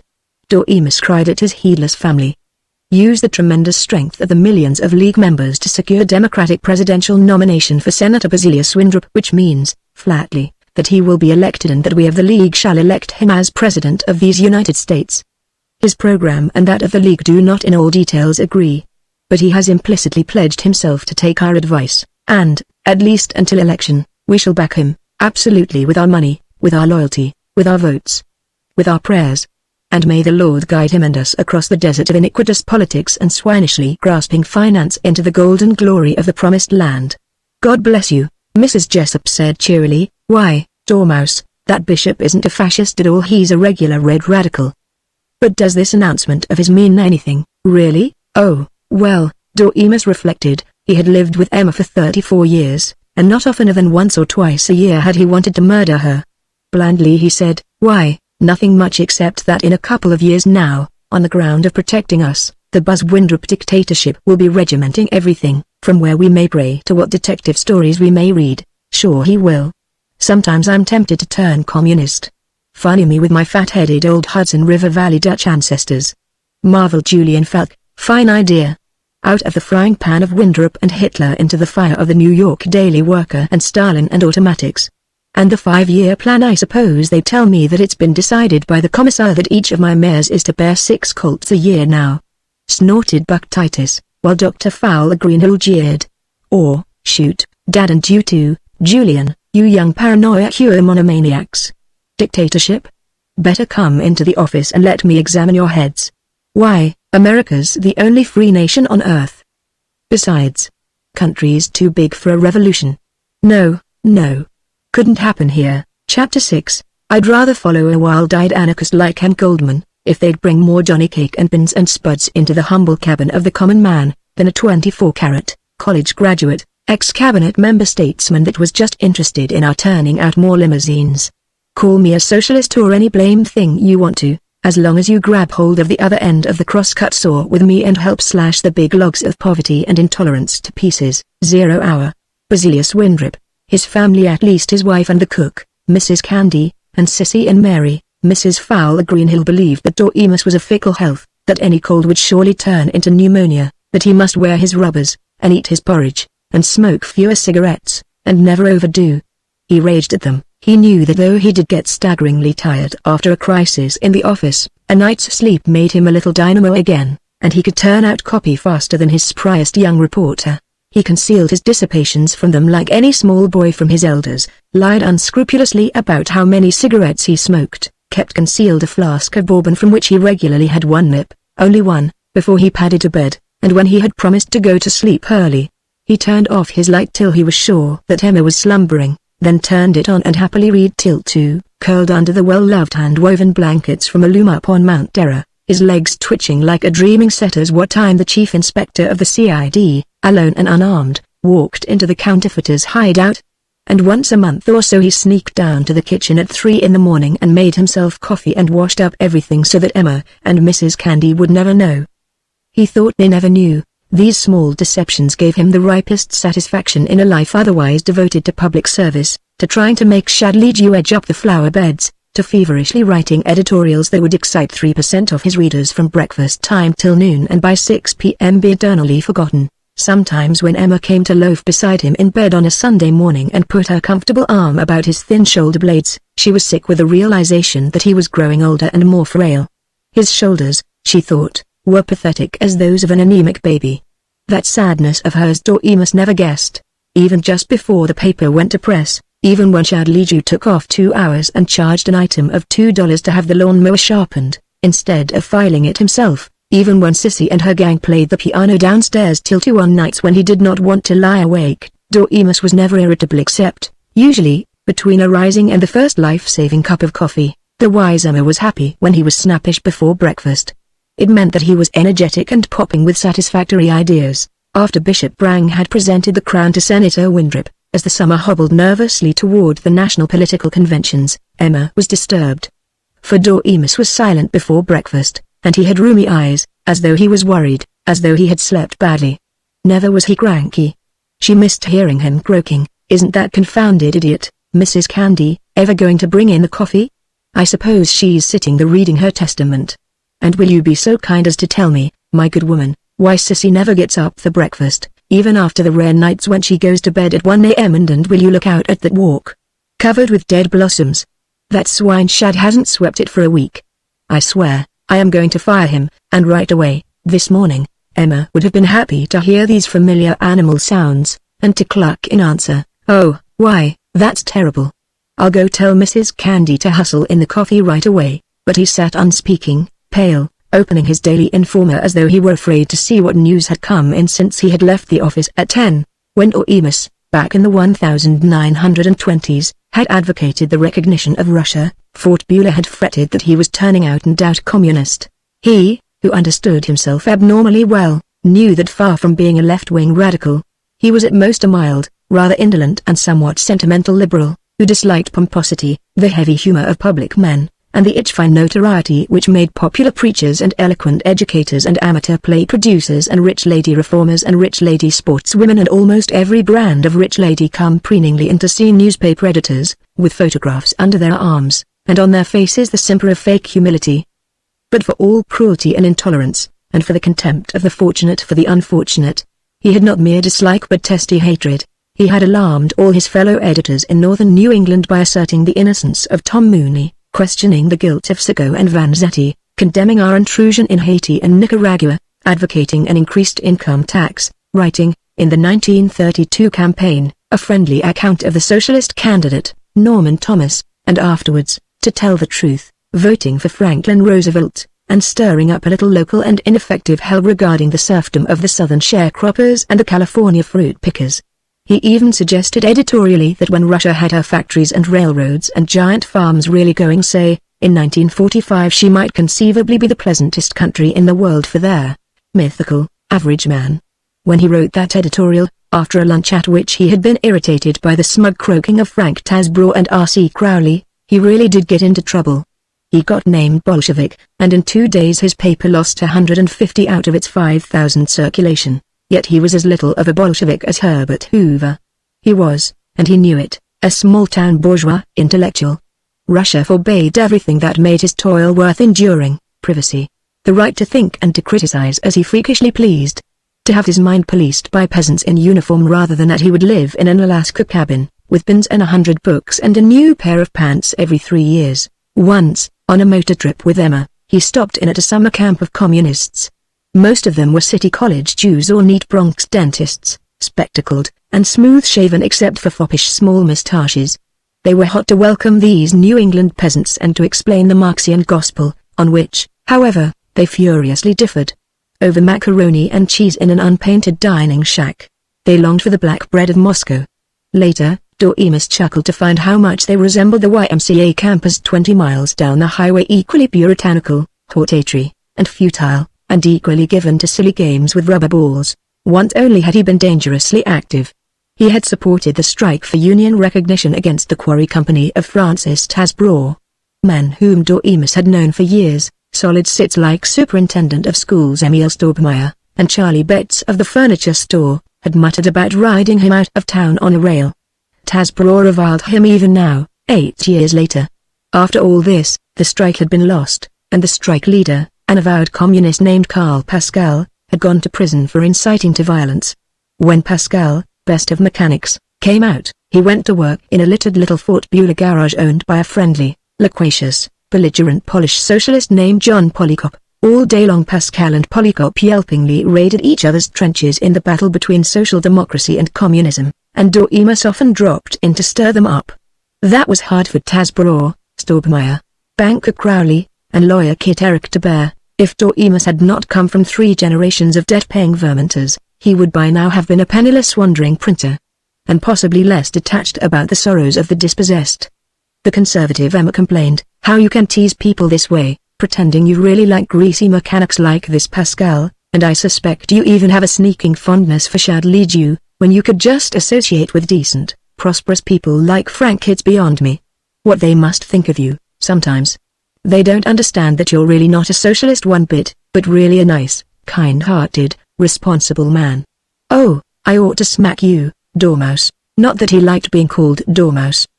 But then, no one did so except Emma and, in rare slips of the tongue, Buck Titus. So it was endurable. Chapter 7. When I am protestingly dragged from my study and the family hearthside into the public meetings that I so much detest, I try to make my speech as simple and direct as those of the child Jesus talking to the doctors in the temple. 0 hour. Basilius Windrip. Thunder in the mountains, clouds marching down the Beulah Valley, unnatural darkness covering the world like black fog, and lightning that picked out ugly scarps of the hills as though they were rocks thrown up in an explosion. To such fury of the enraged heavens, Doremus awakened on that morning of late July, as abruptly as one who, in the death cell, startles out of sleep to the realization, "Today they'll hang me." He sat up, bewildered, as he reflected that today Senator Basilius Windrop would probably be nominated for president. The Republican convention was over, with Walt Strobridge as presidential candidate. The Democratic convention, meeting in Cleveland, with a good deal of gin, strawberry soda, and sweat, had finished the committee reports, the kind words said for the flag, the assurances to the ghost of Jefferson that he would be delighted by what, if Chairman Jim Farley consented, would be done here this week. They had come to the nomination. Senator Windrop had been nominated by Colonel Dewey Hake, congressman, and power in the American Legion. Gratifying applause and hasty elimination had greeted such favorite sons of the several states as Al Smith, Carter Glass, William McAdoo, and Cordell Hull. Now, on the 12th ballot, there were 4 contestants left, and they, in order of votes, were Senator Windrop, President Franklin D. Roosevelt, Senator Robinson of Arkansas, and Secretary of Labor Francis Perkins. Great and dramatic shenanigans had happened, and Doremus Jessup's imagination had seen them all clearly as they were reported by the hysterical radio and by bulletins from the AP that fell red-hot and smoking upon his desk at the Informer office. In honor of Senator Robinson, the University of Arkansas brass band marched in behind a leader riding in an old horse-drawn buggy which was plastered with great placards proclaiming "Save the Constitution and Robinson for Sanity." The name of Miss Perkins had been cheered for 2 hours, while the delegates marched with their state banners, and President Roosevelt's name had been cheered for 3, cheered affectionately and quite homicidally, since every delegate knew that Mr. Roosevelt and Miss Perkins were far too lacking in circus tinsel and general clownishness to succeed at this critical hour of the nation's hysteria, when the electorate wanted a ringmaster revolutionist like Senator Winthrop. Winthrop's own demonstration, scientifically worked up beforehand by his secretary press agent private philosopher, Lee Saracen, yielded nothing to others. For Saracen had read his Chesterton well enough to know that there is only one thing bigger than a very big thing, and that is a thing so very small that it can be seen and understood. When Colonel Dewey Hake put Buzz's name in nomination, the colonel wound up by shouting, "One thing more. Listen. It is the special request of Senator Winthrop that you do not waste the time of this history-making assembly by any cheering of his name, any cheering whatever. We of the League of Forgotten Men, yes, and women, don't want empty acclaim, but a solemn consideration of the desperate and immediate needs of 60% of the population of the United States. No cheers, but may Providence guide us in the most solemn thinking we have ever done." As he finished, down the center aisle came a private procession. But this was no parade of thousands. There were only 31 persons in it, and the only banners were 3 flags and 2 large placards. Leading it, in old blue uniforms, were 2 GA veterans, and between, arm in arm with them, a Confederate in gray. They were such very little old men, all over 90, leaning one on another and glancing timidly about in the hope that no one would laugh at them. The Confederate carried a Virginia regimental banner, torn as by shrapnel, and one of the Union veterans lifted high a slashed flag of the 1st Minnesota. The dutiful applause which the convention had given to the demonstrations of other candidates had been but rain patter compared with the tempest which greeted the 3 shaky, shuffling old men. On the platform the band played, inaudibly, Dixie, then When Johnny Comes Marching Home Again, and, standing on his chair midway of the auditorium, as a plain member of his state delegation, Buzz Winthrop bowed and tried to smile, while tears started from his eyes and he sobbed helplessly, and the audience began to sob with him. Following the old men were 12 legionnaires, wounded in 1918, stumbling on wooden legs, dragging themselves between crutches, one in a wheelchair, yet so young-looking and gay, and one with a black mask before what should have been a face. Of these, one carried an enormous flag, and another a placard demanding, "Our starving families must have the bonus we want, only justice we want, Buzz for president." And leading them, not wounded, but upright and strong and resolute, was Major General Herman Melnick, United States Army. Not in all the memory of the older reporters had a soldier on active service ever appeared as a public political agitator.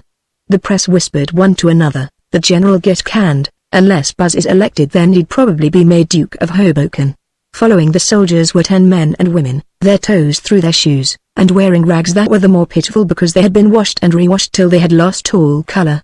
With them tottered 4 pallid children, their teeth rotted out, between them just managing to hold up a placard declaring, "We are on relief. We want to become human beings again. We want Buzz." 20 feet behind came one lone tall man. The delegates had been craning around to see what would follow the relief victims. When they did see, they rose, they bellowed, they clapped.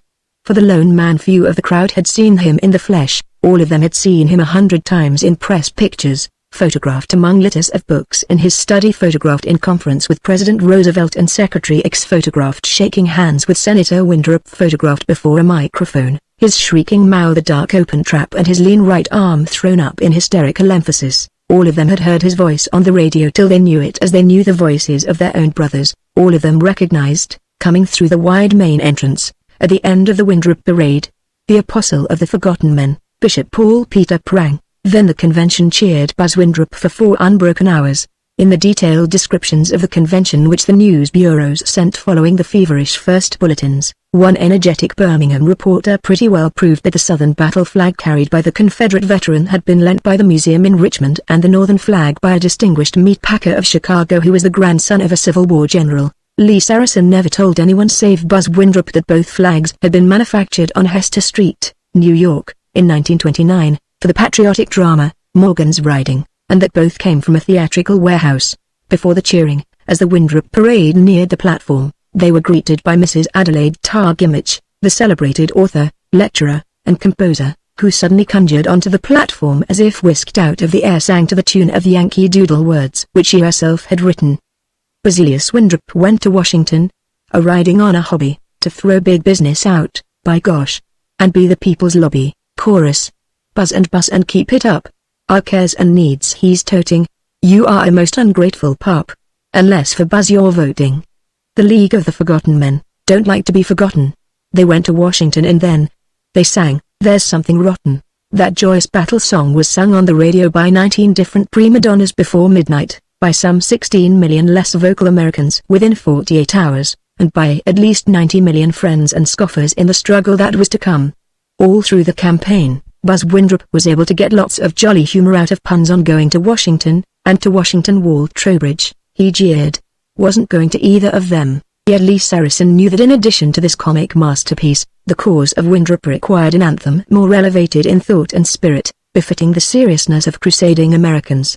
Long after the convention's cheering for Winthrop had ended and the delegates were again at their proper business of saving the nation and cutting one another's throats, Saracen had Mrs. Gimmich sing a more inspirational hymn, with words by Saracen himself, in collaboration with a quite remarkable surgeon, one Dr. Hector McGiblin. This Dr. McGiblin, soon to become a national monument, was as accomplished in syndicated medical journalism, in the reviewing of books about education and psychoanalysis, in preparing glosses upon the philosophies of Hegel, Professor Genther, Houston Stewart Chamberlain, and Lothrop Stoddard, in the rendition of Mozart on the violin, in semi-professional boxing, and in the composition of epic poetry, as he was in the practice of medicine. Dr. McGiblin.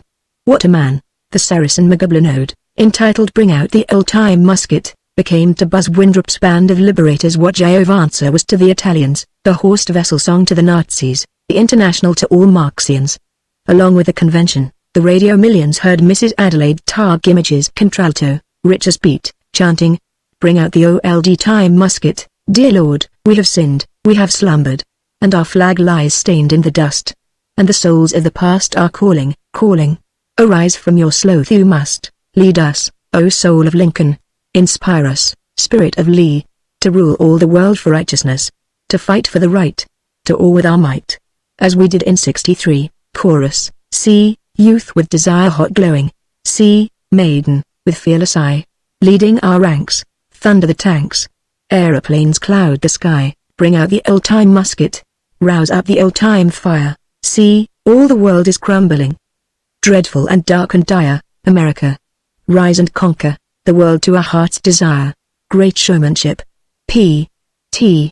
Barnum or Flo Ziegfeld never put on a better, mused Doremus, as he studied the AP flimsies, as he listened to the radio he had had temporarily installed in his office. And, much later, when Buzz gets in, he won't be having any parade of wounded soldiers. That'll be bad fascist psychology. All those poor devils he'll hide away in institutions, and just bring out the lively young human slaughter cattle in uniforms. The thunderstorm, which had mercifully lulled, burst again in wrathful menace. All afternoon the convention balloted, over and over, with no change in the order of votes for the presidential candidate. Towards 6, Miss Perkins's manager threw her votes to Roosevelt, who gained then on Senator Winthrop. They seemed to have settled down to an all-night struggle, and at 10 in the evening Doremus wearily left the office. He did not, tonight, want the sympathetic and extremely feminized atmosphere of his home, and he dropped in at the rectory of his friend Father Perefikes. There he found a satisfyingly unfeminized, untocumized group. The Reverend Mr. Falk was there. Swart, sturdy young Perefikes and silvery old Falk often worked together, were fond of each other, and agreed upon the advantages of clerical celibacy and almost every other doctrine except the supremacy of the Bishop of Rome. With them were Buck Titus, Louis Rotenston, Dr. Fowler Greenhill, and Banker Crowley, a financier who liked to cultivate an appearance of free intellectual discussion, though only after the hours devoted to refusing credit to desperate farmers and storekeepers. And not to be forgotten was Foolish the dog, who that thunderous morning had suspected his master's worry, followed him to the office, and all day long had growled at Hake and Saracen and Mrs. Gimmich on the radio and showed an earnest conviction that he ought to chew up all flimsies reporting the convention, better than his own glacial white panel drawing room with its portraits of dead Vermont worthies. Doremus liked Father Perefikes's little study, and its combination of churchliness, of freedom from commerce, at least ordinary commerce, as displayed in a crucifix and a plaster statuette of the Virgin and a shrieking red and green Italian picture of the Pope, with practical affairs, as shown in the oak roll-top desk and steel filing cabinet and well-worn portable typewriter. It was a pious hermit's cave with the advantages of leather chairs and excellent dry highballs. The night passed as the eight of them, for Foolish too had his tipple of milk, all sipped and listened. The night passed as the convention balloted, furiously, unavailingly. That Congress 600 miles away, 600 miles of befogged night, yet with every speech, every derisive yelp, coming into the priest's cabinet in the same second in which they were heard in the hall at Cleveland. Father Perefikes's housekeeper, who was 65 years old to his 39, to the disappointment of all the scandal-loving local Protestants, came in with scrambled eggs, cold beer. When my dear wife was still among us, she used to send me to bed at midnight, sighed Dr. Falk. My wife does now, said Doremus. So does mine, and her a New York girl, said Louis Rotenston. Father Steve, here, and I are the only guys with a sensible way of living, crowed Buck Titus. Celibates. We can go to bed with our pants on, or not go to bed at all, and Father Perefikes murmured, but it's curious, Buck, what people find to boast of you that you're free of God's tyranny and also that you can go to bed in your pants. Mr. Falk and Dr. Greenhill and I, that God is so lenient with us that some nights he lets us off from sick calls and we can go to bed with M off. And Louis, because listen. Sounds like business. Colonel Dewey Hake, Buzz's proposer, was announcing that Senator Winthrop felt it would be only modest of him to go to his hotel now, but he had left a letter which he, Hake, would read. And he did read it, inexorably. Winthrop stated that, just in case anyone did not completely understand his platform, he wanted to make it all ringingly clear.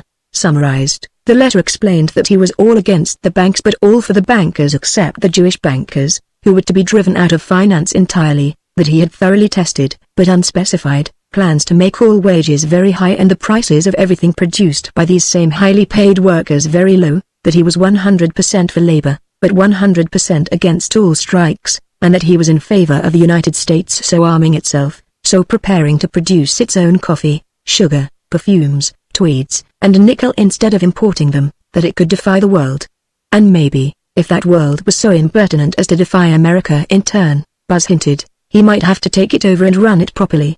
Each moment the brassy importunities of the radio seemed to Doremus the more offensive, while the hillside slept in the heavy summer night, and he thought about the mazurka of the fireflies, the rhythm of crickets like the rhythm of the revolving earth itself, the voluptuous breezes that bore away the stink of cigars and sweat and whiskey breaths and mint chewing gum that seemed to come to them from the convention over the sound waves, along with the oratory.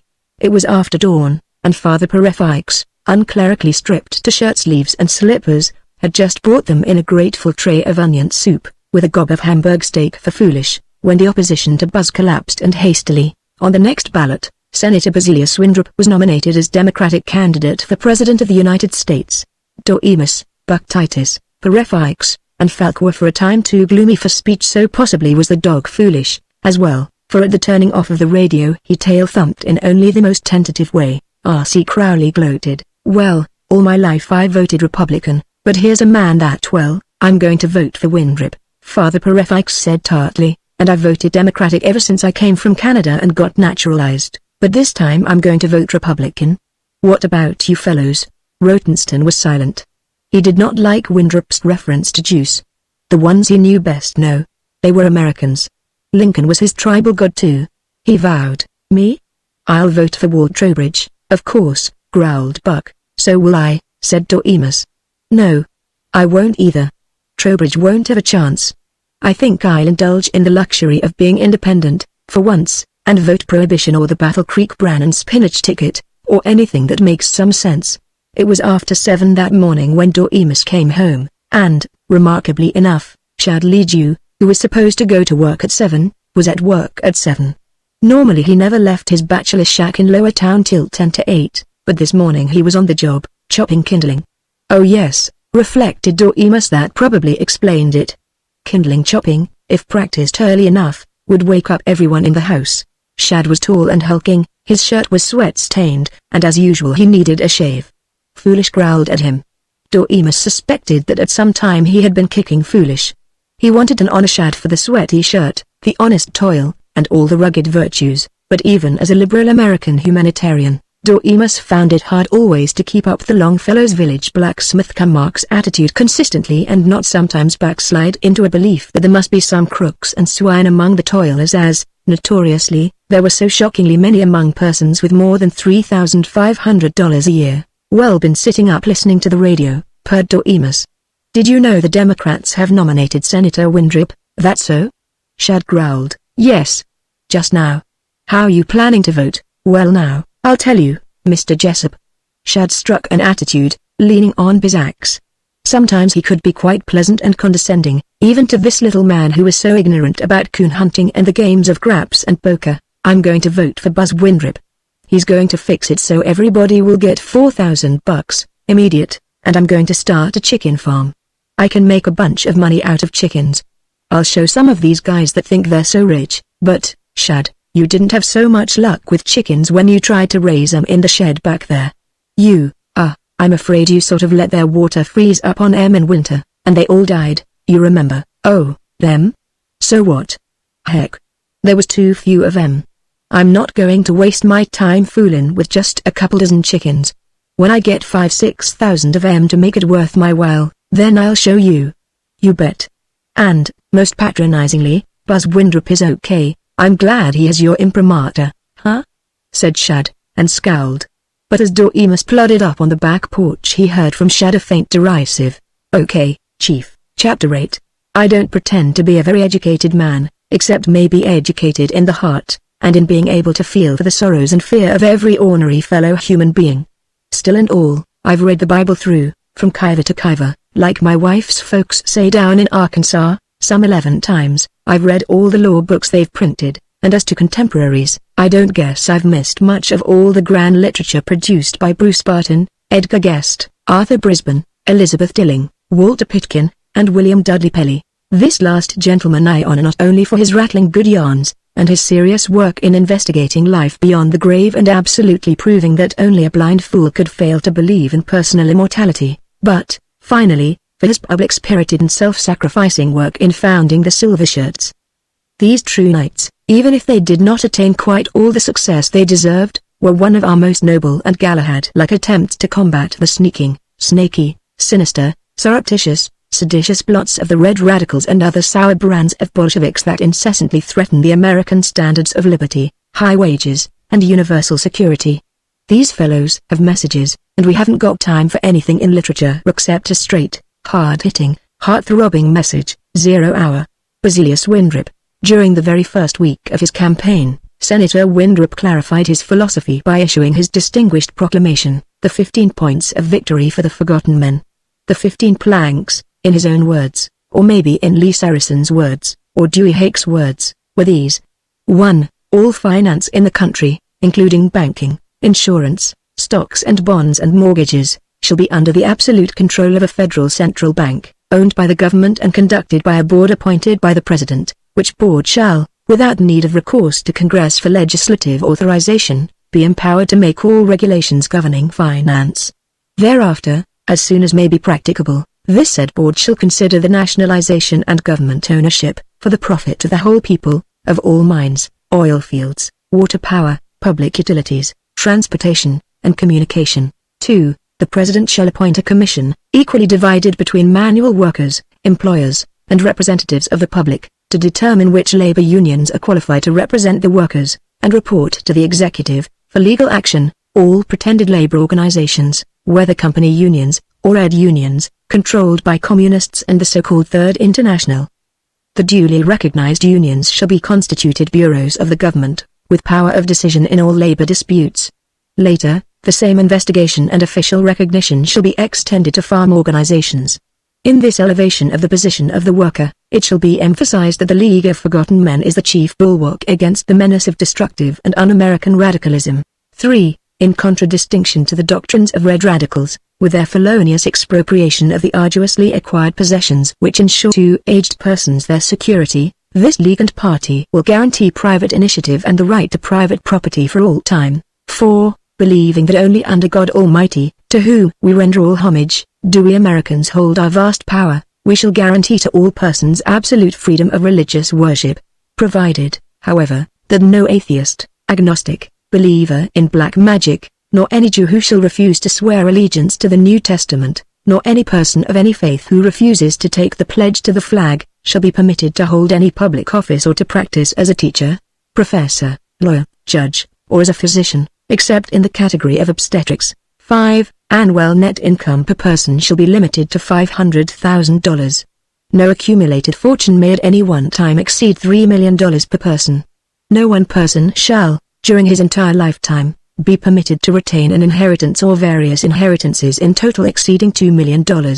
All incomes or estates in excess of the sums named shall be seized by the federal government for use in relief and in administrative expenses. 6. Profit shall be taken out of war by seizing all dividends over and above 6% that shall be received from the manufacture, distribution, or sale, during wartime, of all arms, munitions, aircraft, ships, tanks, and all other things directly applicable to warfare, as well as from food, textiles, and all other supplies furnished to the American or to any allied army. 7. Our armaments and the size of our military and naval establishments shall be consistently enlarged until they shall equal, but since this country has no desire for foreign conquest of any kind, not surpass, in every branch of the forces of defense, the martial strength of any other single country or empire in the world. Upon inauguration, this league and party shall make this its first obligation, together with the issuance of a firm proclamation to all nations of the world that our armed forces are to be maintained solely for the purpose of ensuring world peace and amity. 8. Congress shall have the sole right to issue money, and immediately upon our inauguration it shall at least double the present supply of money, in order to facilitate the fluidity of credit. 9. We cannot too strongly condemn the UN Christian attitude of certain otherwise progressive nations in their discriminations against the Jews, who have been among the strongest supporters of the League, and who will continue to prosper and to be recognized as fully Americanized, though only so long as they continue to support our ideals. 10. All Negroes shall be prohibited from voting, holding public office, practicing law, medicine, or teaching in any class above the grade of grammar school, and they shall be taxed 100% of all sums in excess of $10,000 per family per year which they may earn or in any other manner receive. In order, however, to give the most sympathetic aid possible to all Negroes who comprehend their proper and valuable place in society, all such colored persons, male or female, as can prove that they have devoted not less than 45 years to such suitable tasks as domestic service, agricultural labor, and common labor in industries, shall at the age of 65 be permitted to appear before a special board, composed entirely of white persons, and upon proof that while employed they have never been idle except through sickness, they shall be recommended for pensions not to exceed the sum of $500 per person per year, nor to exceed $700 per family. Negroes shall, by definition, be persons with at least 1/16 colored blood. 11. Far from opposing such high-minded and economically sound methods of the relief of poverty, unemployment, and old age as the epic plan of the Honorable Upton Sinclair, the Share the Wealth and Every Man a King proposals of the late Honorable Huey Long to assure every family $5,000 a year, the Townsend Plan, the Utopian Plan, technocracy, and all competent schemes of unemployment insurance, a commission shall immediately be appointed by the new administration to study, reconcile, and recommend for immediate adoption the best features in these several plans for Social Security, and the Honorable Messrs. Sinclair, Townsend, Eugene Reed, and Howard Scott are herewith invited to in every way advise and collaborate with that commission.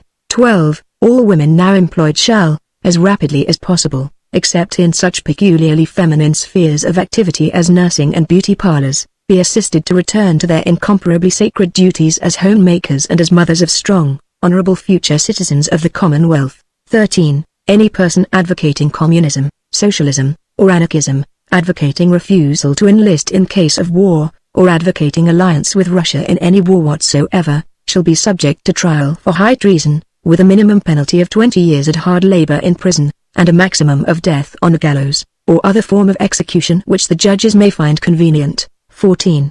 All bonuses promised to former soldiers of any war in which America has ever engaged shall be immediately paid in full, in cash, and in all cases of veterans with incomes of less than $5,000 a year, the formerly promised sums shall be doubled. 15. Congress shall, immediately upon our inauguration, initiate amendments to the Constitution providing, a. that the President shall have the authority to institute and execute all necessary measures for the conduct of the government during this critical epoch, b. that Congress shall serve only in an advisory capacity, calling to the attention of the President and his aides and Cabinet any needed legislation, but not acting upon same until authorized by the President so to act, and, c. that the Supreme Court shall immediately have removed from its jurisdiction the power to negate, by ruling them to be unconstitutional or by any other judicial action, any or all acts of the President, his duly appointed aides, or Congress.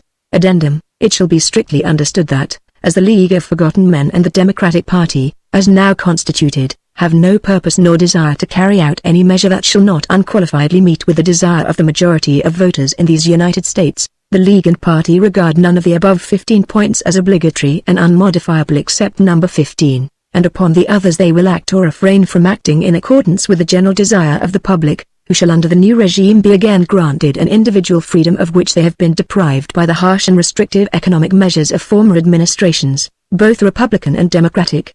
But what does it mean? Marveled Mrs. Jessup, when her husband had read the platform to her. It's so inconsistent. Sounds like a combination of Norman Thomas and Calvin Coolidge. I don't seem to understand it. I wonder if Mr. Winthrop understands it himself? Sure. You bet he does. It mustn't be supposed that because Winthrop gets that intellectual dressmaker Saracen to prettify his ideas up for him he doesn't recognize them and clasp them to his bosom when they're dolled up in $2 words. I'll tell you just what it all means. Articles 1 and 5 mean that if the financiers and transportation kings and so on don't come through heavily with support for Buzz they may be threatened with bigger income taxes and some control of their businesses. But they are coming through, I hear, handsomely they are paying for Buzz's radio and his parades. 2. That by controlling their unions directly, Buzz's gang can kidnap all labor into slavery. 3. Backs up the security for big capital and 4. Brings the preachers into line as scared and unpaid press agents for Buzz. 6. Doesn't mean anything at all. Munition firms with vertical trusts will be able to wangle 16% on manufacture, 1 on transportation, and 1 on sales at least. 7. Means we'll get ready to follow all the European nations in trying to hog the whole world. 8. Means that by inflation, big industrial companies will be able to buy their outstanding bonds back at a cent on the dollar, and 9. That all Jews who don't cough up plenty of money for the robber baron will be punished, even including the Jews who haven't much to cough up.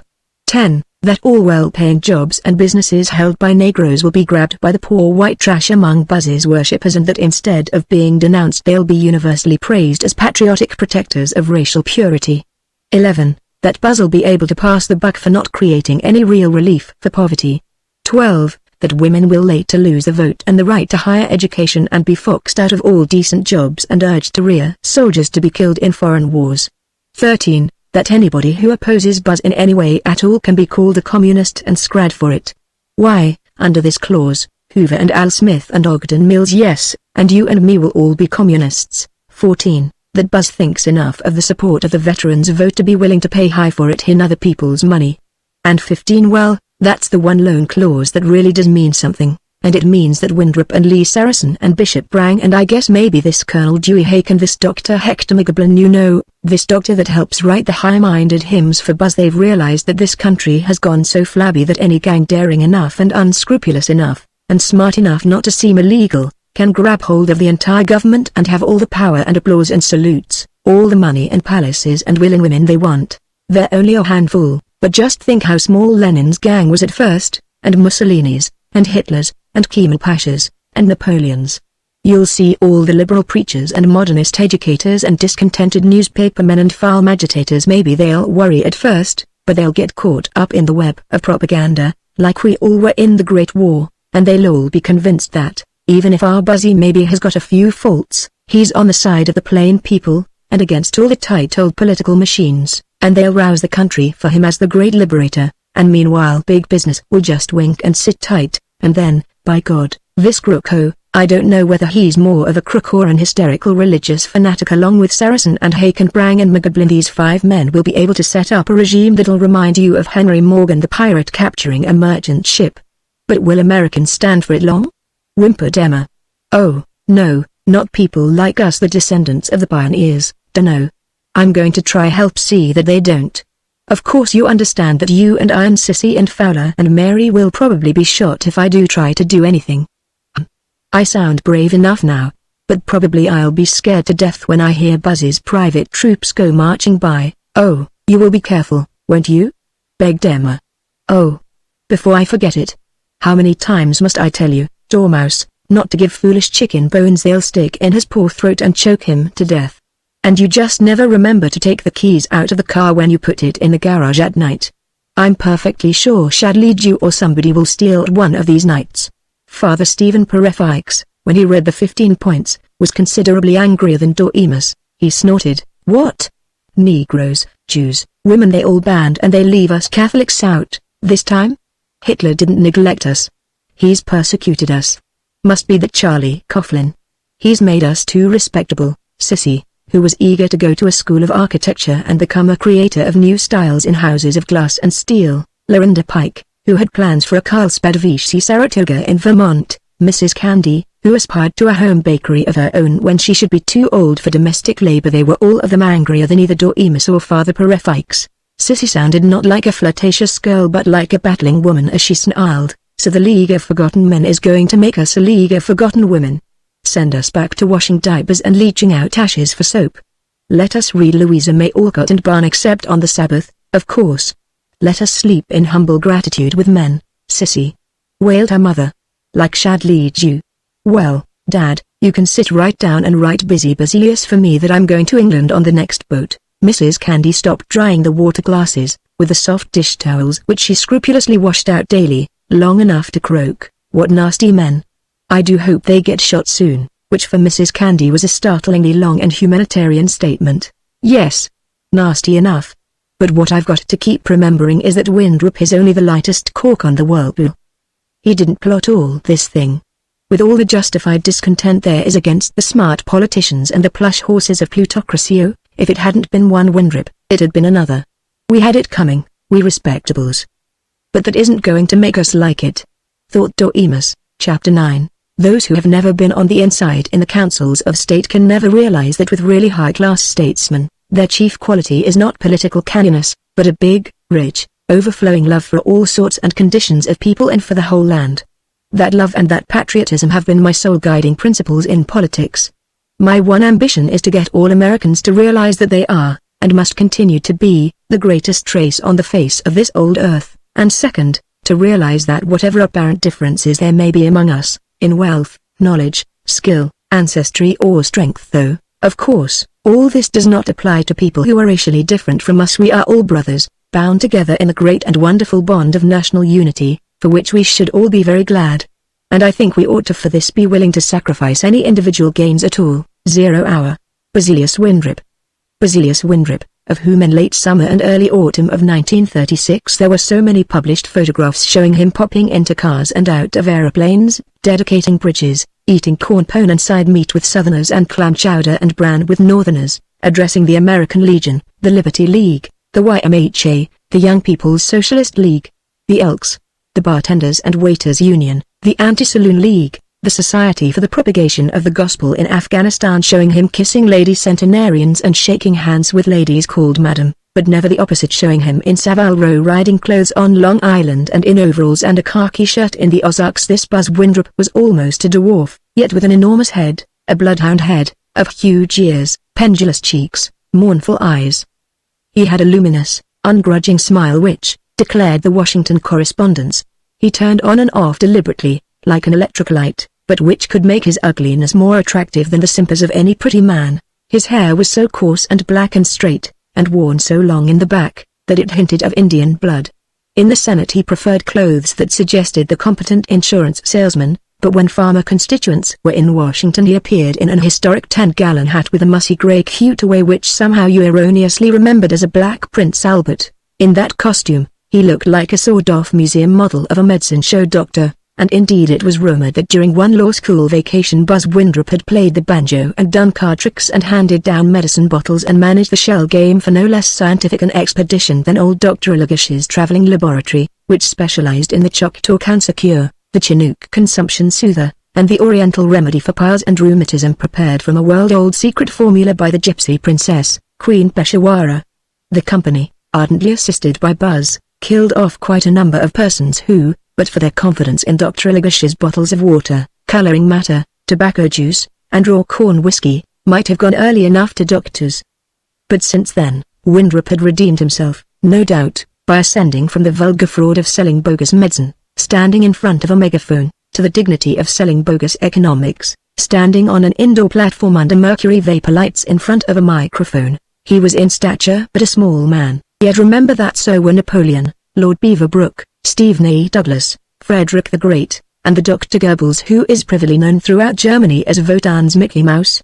Doremus Jessup, so inconspicuous an observer, watching Senator Winthrop from so humble a Boeotia, could not explain his power of bewitching large audiences. The senator was vulgar, almost illiterate, a public liar easily detected, and in his ideas almost idiotic, while his celebrated piety was that of a traveling salesman for church furniture, and his yet more celebrated humor the sly cynicism of a country store. Certainly there was nothing exhilarating in the actual words of his speeches, nor anything convincing in his philosophy. His political platforms were only wings of a windmill. 7 years before his present credo derived from Lee Saracen, Hitler, Gottfried Feder, Rocco, and probably the review of the icing Little Buzz, back home, had advocated nothing more revolutionary than better beef stew in the county poor farms, and plenty of graft for loyal machine politicians, with jobs for their brothers-in-law, nephews, law partners, and creditors. Doremus had never heard Winthrop during one of his orgasms of oratory, but he had been told by political reporters that under the spell you thought Winthrop was Plato, but that on the way home you could not remember anything he had said. There were two things, they told Doremus, that distinguished this prairie Demosthenes. He was an actor of genius. There was no more overwhelming actor on the stage, in the motion pictures, nor even in the pulpit. He would whirl arms, bang tables, glare from mad eyes, vomit biblical wrath from his gaping mouth, but he would also see like a nursing mother, beseech like an aching lover, and in between tricks would coldly and almost contemptuously jab his crowds with figures and facts that were inescapable even when, as often happened, they were entirely incorrect. But below this surface stagecraft was his uncommon natural ability to be authentically excited by and with his audience, and they by and with him.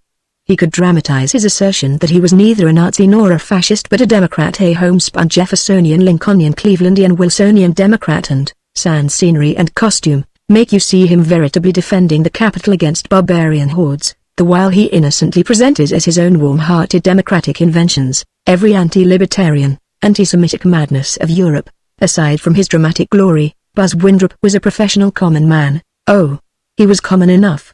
He had every prejudice and aspiration of every American common man. He believed in the desirability and therefore the sanctity of thick buckwheat cakes with adulterated maple syrup, in rubber trays for the ice cubes in his electric refrigerator, in the especial nobility of dogs, all dogs, in the oracles of S. Parks Cadman, in being chummy with all waitresses at all junction lunchrooms, and in Henry Ford. When he became president, he exulted, maybe he could get Mr. Ford to come to supper at the White House, and the superiority of anyone who possessed $1 million.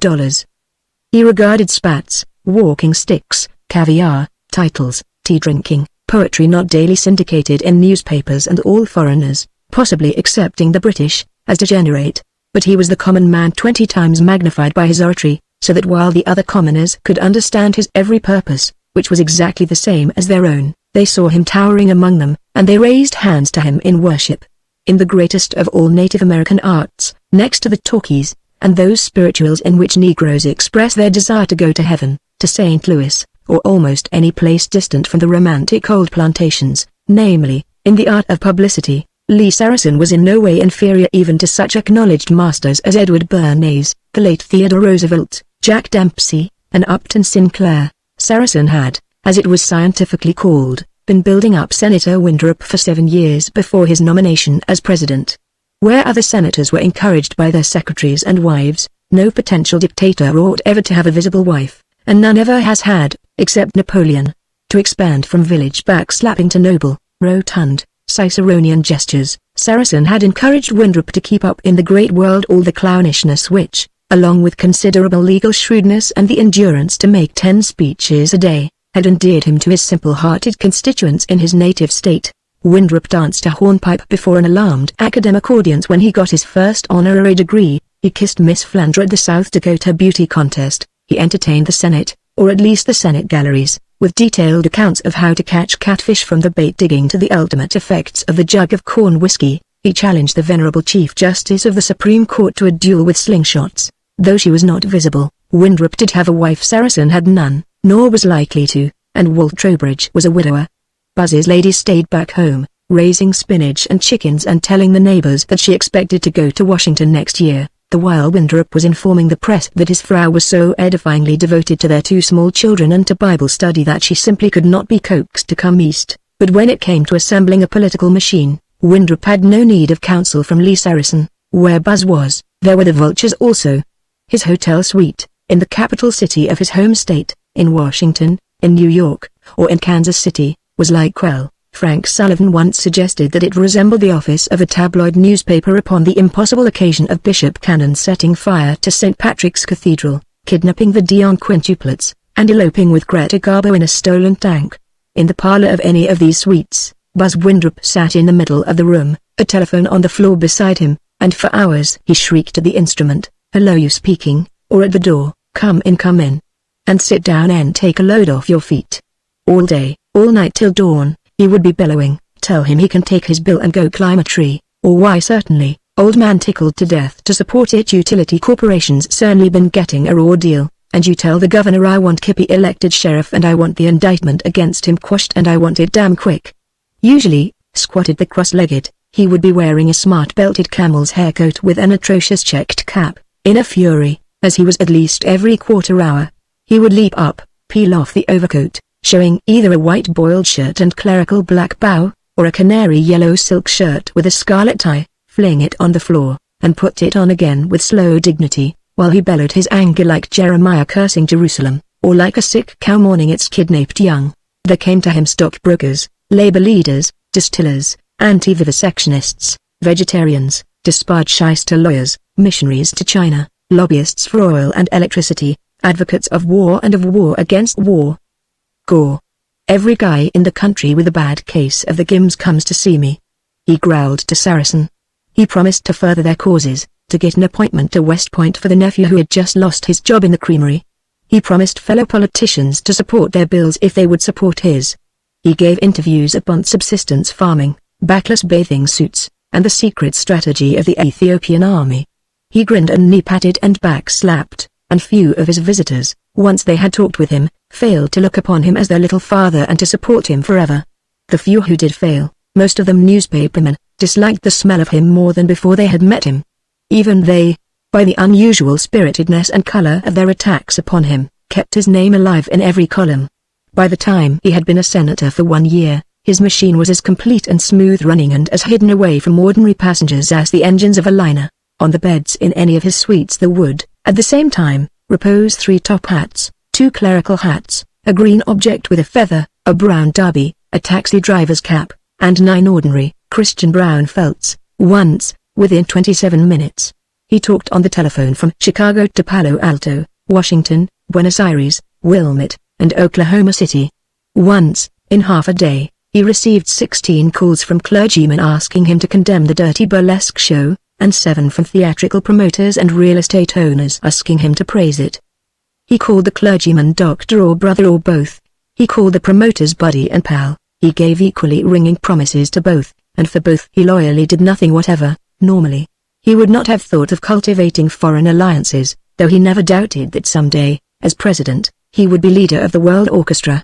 Lee Saracen insisted that Buzz look into a few international fundamentals, such as the relationship of sterling to the lira, the proper way in which to address a baronet, the chances of the Archduke Otto, the London oyster bars and the brothels near the Boulevard de Sebastopol best to recommend to junketing representatives, but the actual cultivation of foreign diplomats resident in Washington he left to Saracen, who entertained them on terrapin and canvasback duck with black currant jelly, in his apartment that was considerably more tapestried than Buzz's own ostentatiously simple Washington quarters.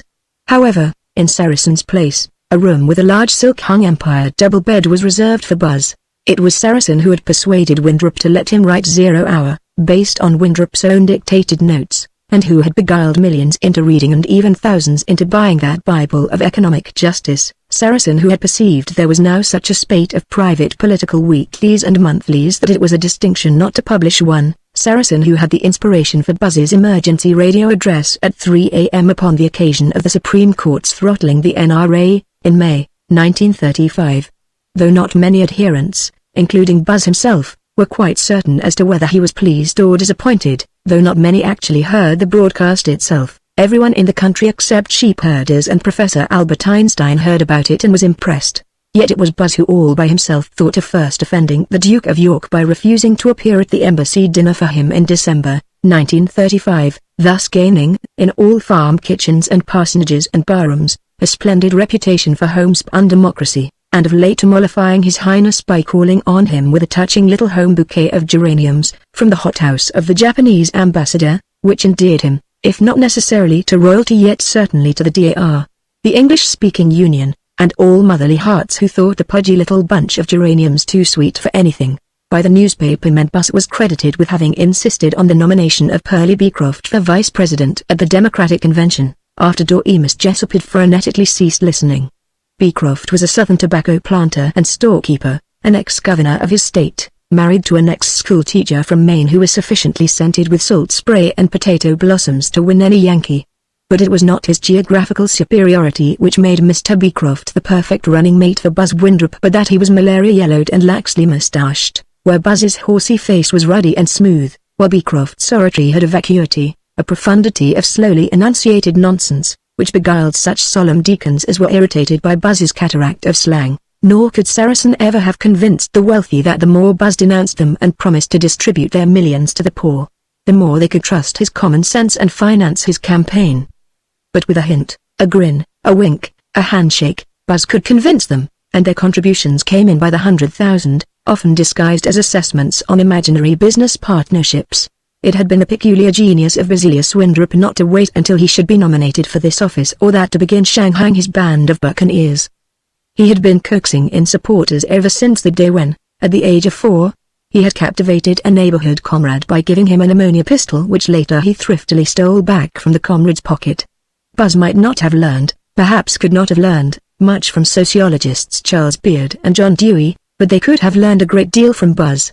And it was Buzz's, not Saracen's, master stroke that, as warmly as he advocated everyone's getting rich by just voting to be rich, he denounced all fascism and Nazism, so that most of the Republicans who were afraid of democratic fascism, and all the Democrats who were afraid of Republican fascism, were ready to vote for him. Chapter 10. While I hate befogging my pages with scientific technicalities and even neologies, I feel constrained to say here that the most elementary perusal of the economy of abundance would convince any intelligent student that the Cassandras who miscall the much-needed increase in the fluidity of our currential circulation inflation, erroneously basing their parallel upon the inflationary misfortunes of certain European nations in the era 1919 to 1923, fallaciously and perhaps inexcusably fail to comprehend the different monetary status in America inherent in our vastly greater reservoir of natural resources. 0 hour.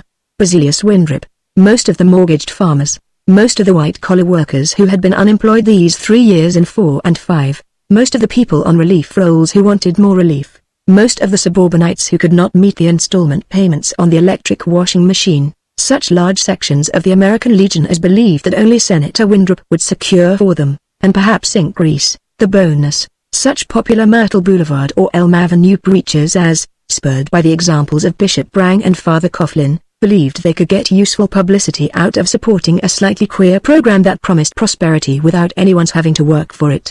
The remnants of the Ku Klux Klan, and such leaders of the American Federation of Labor as felt they had been inadequately courted and bepromised by the old-line politicians, and the non-unionized common laborers who felt they had been inadequately courted by the same A.F. of Al, Backstreet and over-the-garage lawyers who had never yet wangled governmental jobs.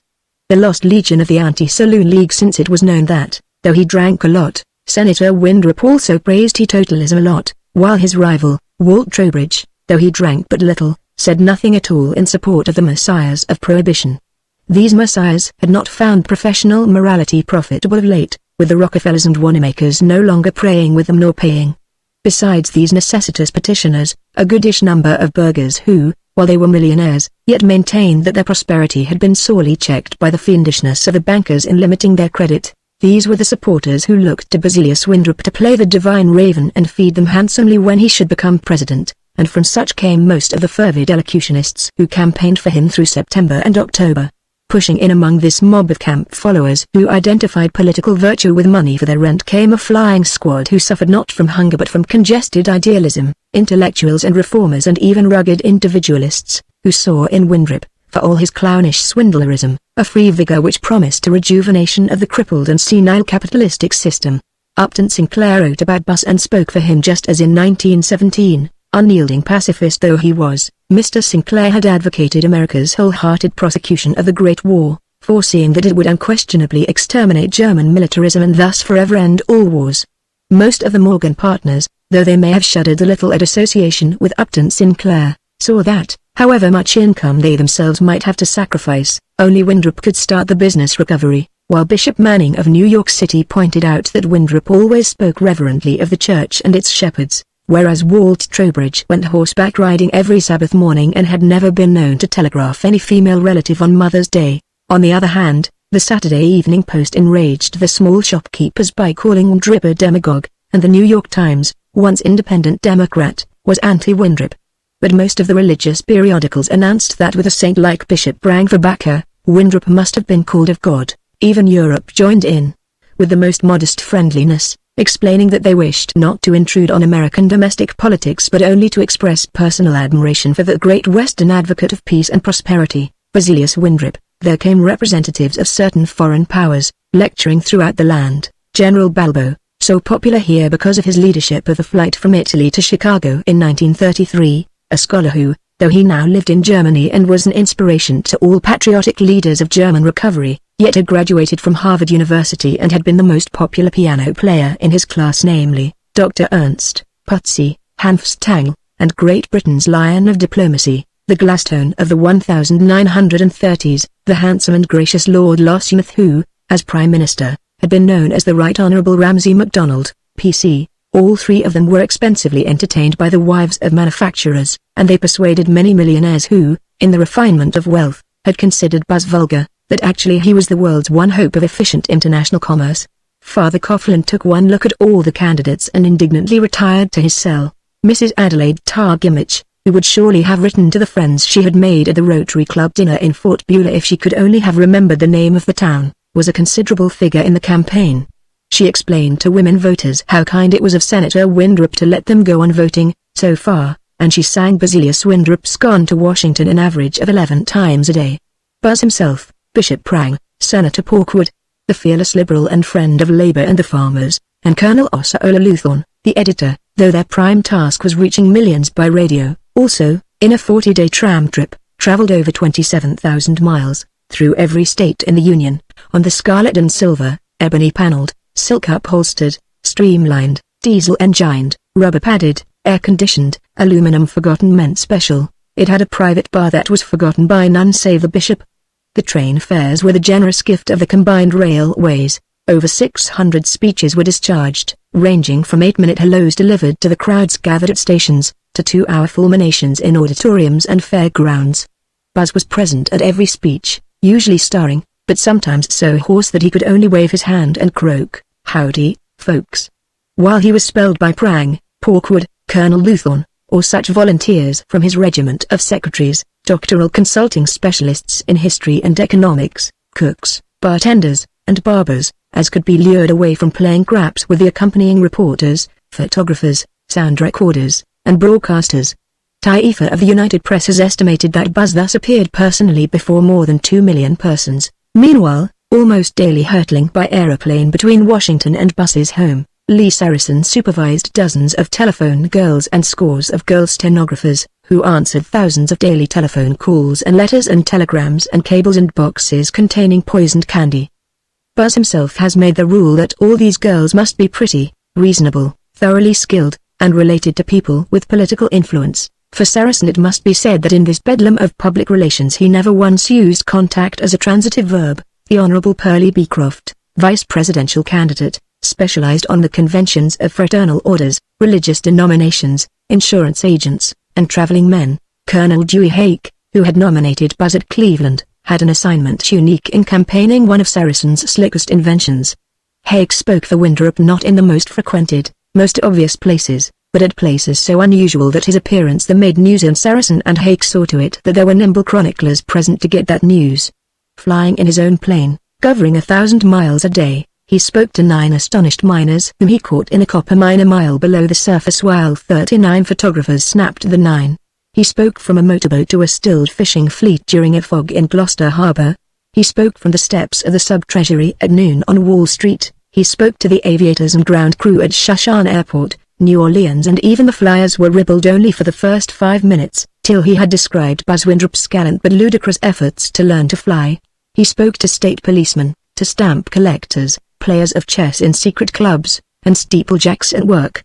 He spoke in breweries, hospitals, magazine offices, cathedrals, crossroad churches 40 by 30, prisons, lunatic asylums, nightclubs, till the art editors began to send photographers the memo, for Pete's sake, no more photos Colonel Hake spieling in sporting houses and Huskow. Yet went on using the pictures, for Colonel Dewey Hake was a figure as sharp-lighted, almost, as Buzz Windrop himself.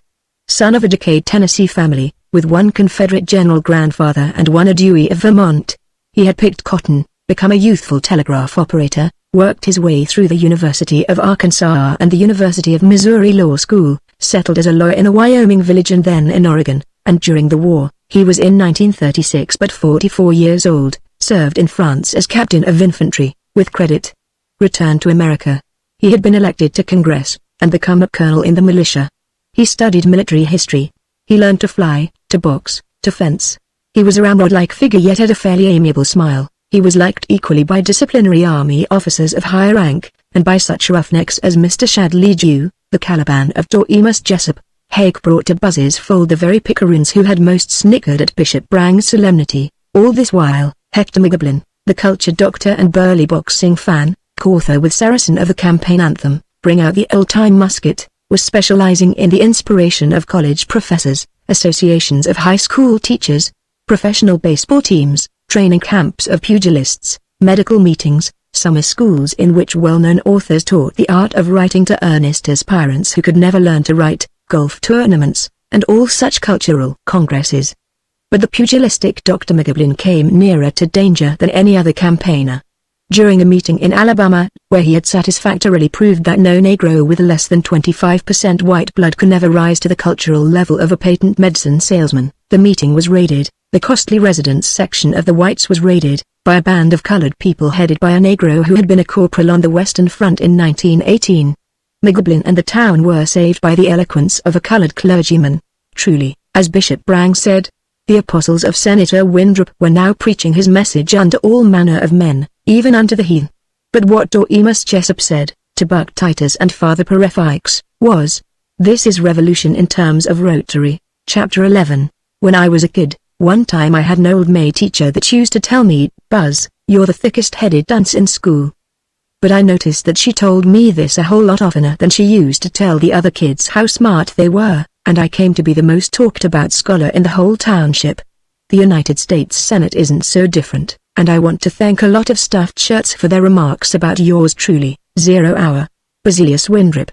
But there were certain of the heathen who did not heed those heralds Brang and Windrop and Hake and Dr. McGoblin. Walt Trowbridge conducted his campaign as placidly as though he was certain to win. He did not spare himself. But he did not moan over the forgotten men. He'd been one himself, as a youngster, and didn't think it was so bad, nor become hysterical at a private bar in a scarlet and silver special tram. Quietly, steadfastly, speaking on the radio and in a few great halls, he explained that he did advocate an enormously improved distribution of wealth, but that it must be achieved by steady digging and not by dynamite that would destroy more than it excavated. He wasn't particularly thrilling. Economics rarely are, except when they have been dramatized by a bishop, staged and lighted by a Saracen, and passionately played by a Buzz Windrop with rapier and blue satin tights.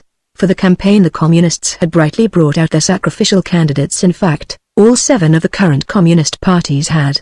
Since, if they all stuck together, there might entice 900,000 votes, they had avoided such bourgeois grossness by enthusiastic schisms, and their creeds now included, the party, the majority party, the leftist party, the Trotsky Party, the Christian Communist Party, the Workers' Party, and, less boldly named, something called the American Nationalist Patriotic Cooperative Fabian Post-Marxian Communist Party. It sounded like the names of royalty but was otherwise dissimilar. But these radical excursions were not very significant compared with the new Jeffersonian Party, suddenly furthered by Franklin D. Roosevelt. 48 hours after the nomination of Windrop at Cleveland, President Roosevelt had issued his defiance. Senator Windrop, he asserted, had been chosen not by the brains and hearts of genuine Democrats but by their temporarily crazed emotions. He would no more support Winthrop because he claimed to be a Democrat than he would support Jimmy Walker. Yet, he said, he could not vote for the Republican Party, the party of entrenched special privilege, however much, in the past 3 years, he had appreciated the loyalty, the honesty, the intelligence of Senator Walt Trowbridge. Roosevelt made it clear that his Jeffersonian or true Democratic faction was not a third party in the sense that it was to be permanent. It was to vanish as soon as honest and coolly thinking men got control again of the old organization. Buzz Winthrop aroused mirth by dubbing it the Bull Mouse Party, but President Roosevelt was joined by almost all the liberal members of Congress, Democratic or Republican, who had not followed Walt Trowbridge, by Norman Thomas and the Socialists who had not turned communist, by Governors Floyd Olson and Olin Johnston, and by Mayor LaGuardia. The conspicuous fault of the Jeffersonian Party, like the personal fault of Senator Trowbridge, was that it represented integrity and reason, in a year when the electorate hungered for frisky emotions, for the peppery sensations associated, usually, not with monetary systems and taxation rates but with baptism by immersion in the Greek, young love under the elms, straight whiskey, angelic orchestras heard soaring down from the full moon, fear of death when an automobile teeters above a canyon, thirst in a desert and quenching it with spring water, all the primitive sensations which they thought they found in the screaming of Buzz Winthrop. Far from the hot-lighted ballrooms where all these crimson-tunized bandmasters shrill squabbled as to which should lead for the moment the tremendous spiritual jazz, far off in the cool hills a little man named Doremus Jessup, who wasn't even a bass drummer but only a citizen editor, wondered in confusion what he should do to be saved. He wanted to follow Roosevelt and the Jeffersonian Party partly for admiration of the man, partly for the pleasure of shocking the ingrown republicanism of Vermont.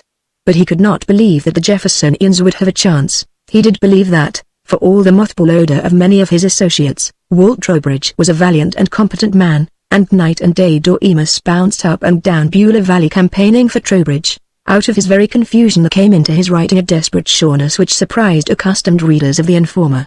For once he was not amused and tolerant.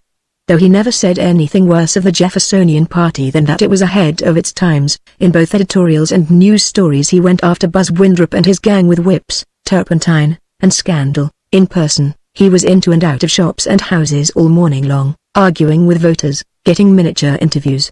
He had expected that traditionally Republican Vermont would give him too drearily easy a task in preaching Trowbridge. What he found was a dismaying preference for the theoretically Democratic Buzz Winthrop. And that preference, Doremus perceived, wasn't even a pathetic trust in Winthrop's promises of utopian bliss for everyone in general.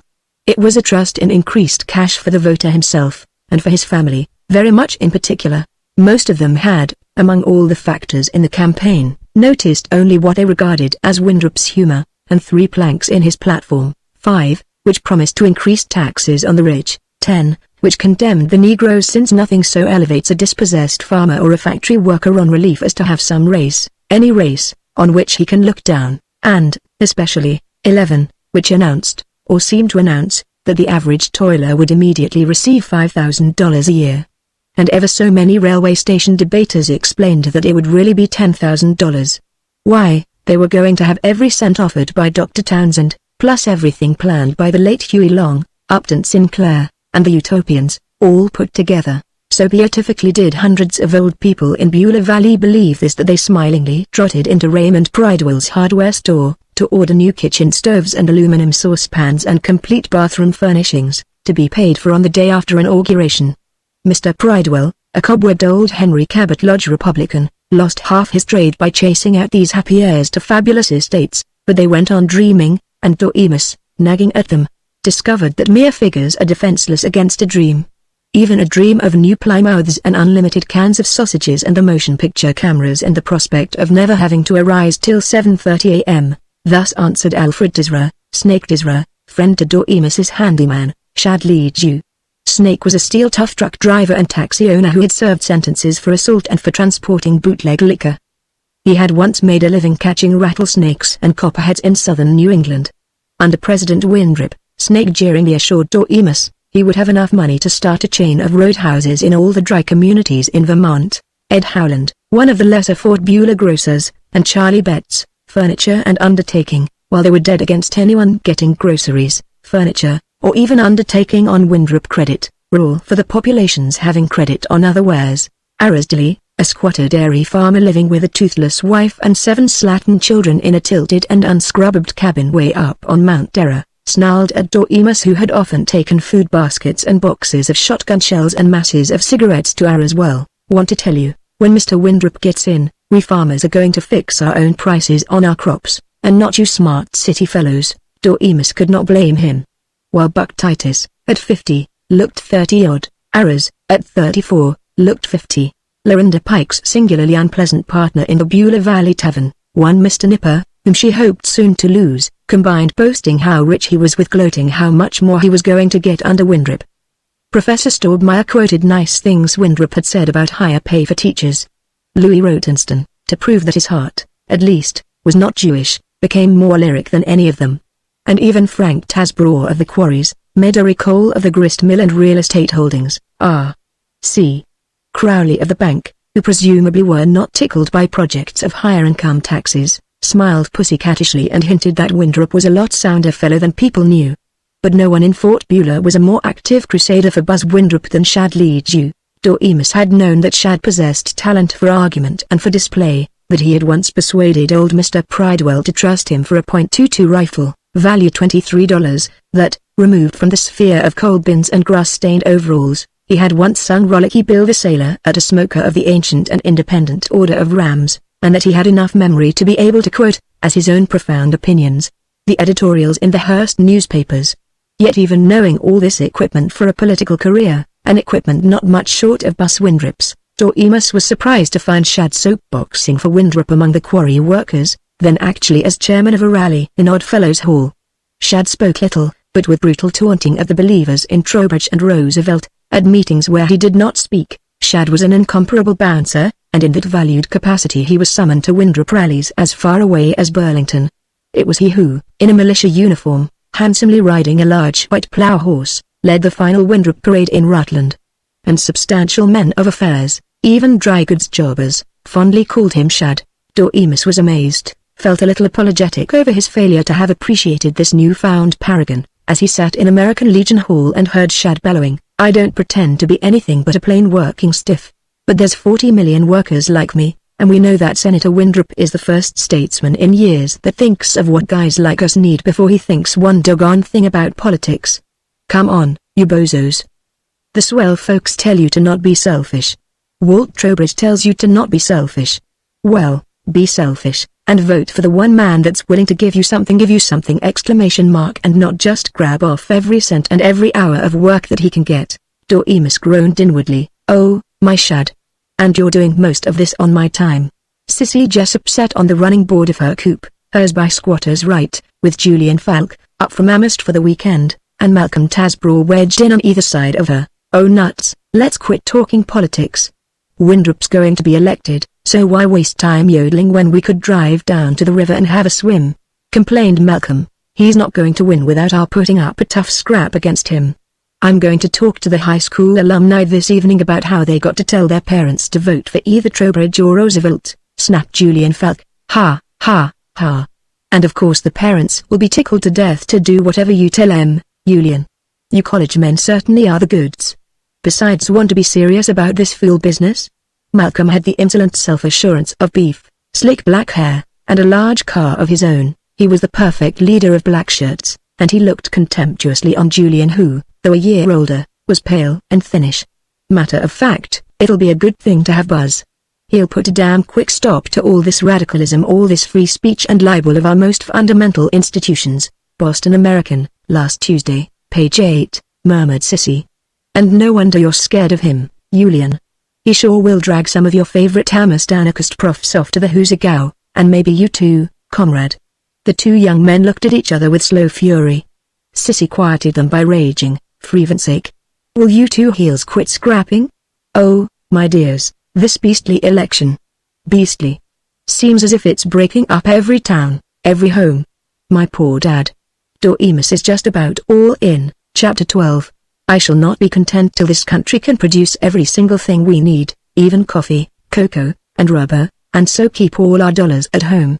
If we can do this and at the same time work up tourist traffic so that foreigners will come from every part of the world to see such remarkable wonders as the Grand Canyon, Glacier and Yellowstone etc. parks, the fine hotels of Chicago, and etc., thus leaving their money here, We shall have such a balance of trade as will go far to carry out my often criticized yet completely sound idea of from $3,000 to $5,000 per year for every single family, that is, I mean every real American family.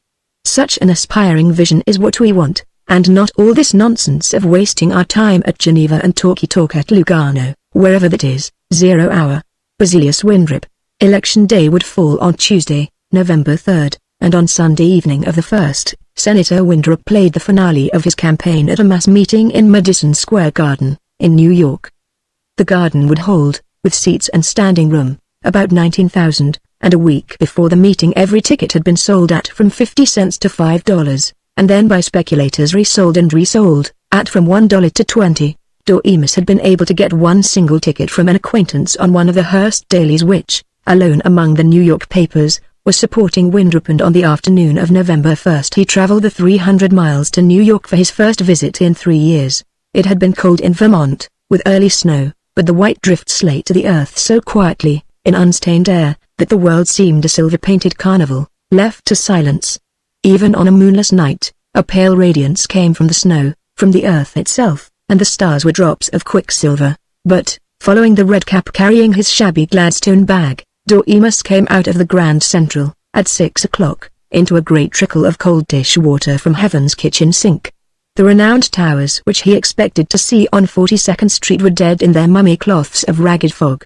And as to the mob that, with cruel disinterest, galloped past him, a new and heedless smear of faces every second, the man from Fort Beulah could think only that New York must be holding its county fair in this clammy drizzle, or else that there was a big fire somewhere.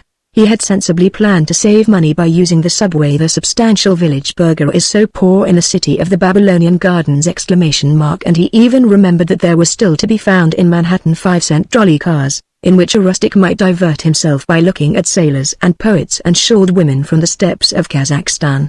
To the Redcap he had piped with what he conceived to be traveled urbanity, "Guess I'll take a trolley just few blocks." But deafened and dizzied and elbow-jabbed by the crowd, soaked and depressed, he took refuge in a taxi, then wished he hadn't, as he saw the slippery rubber-colored pavement, and as his taxi got wedged among other cars stinking of carbon monoxide and frenziedly tooting for release from the jam, a huddle of robot sheep bleating their terror with mechanical lungs of 100 horsepower.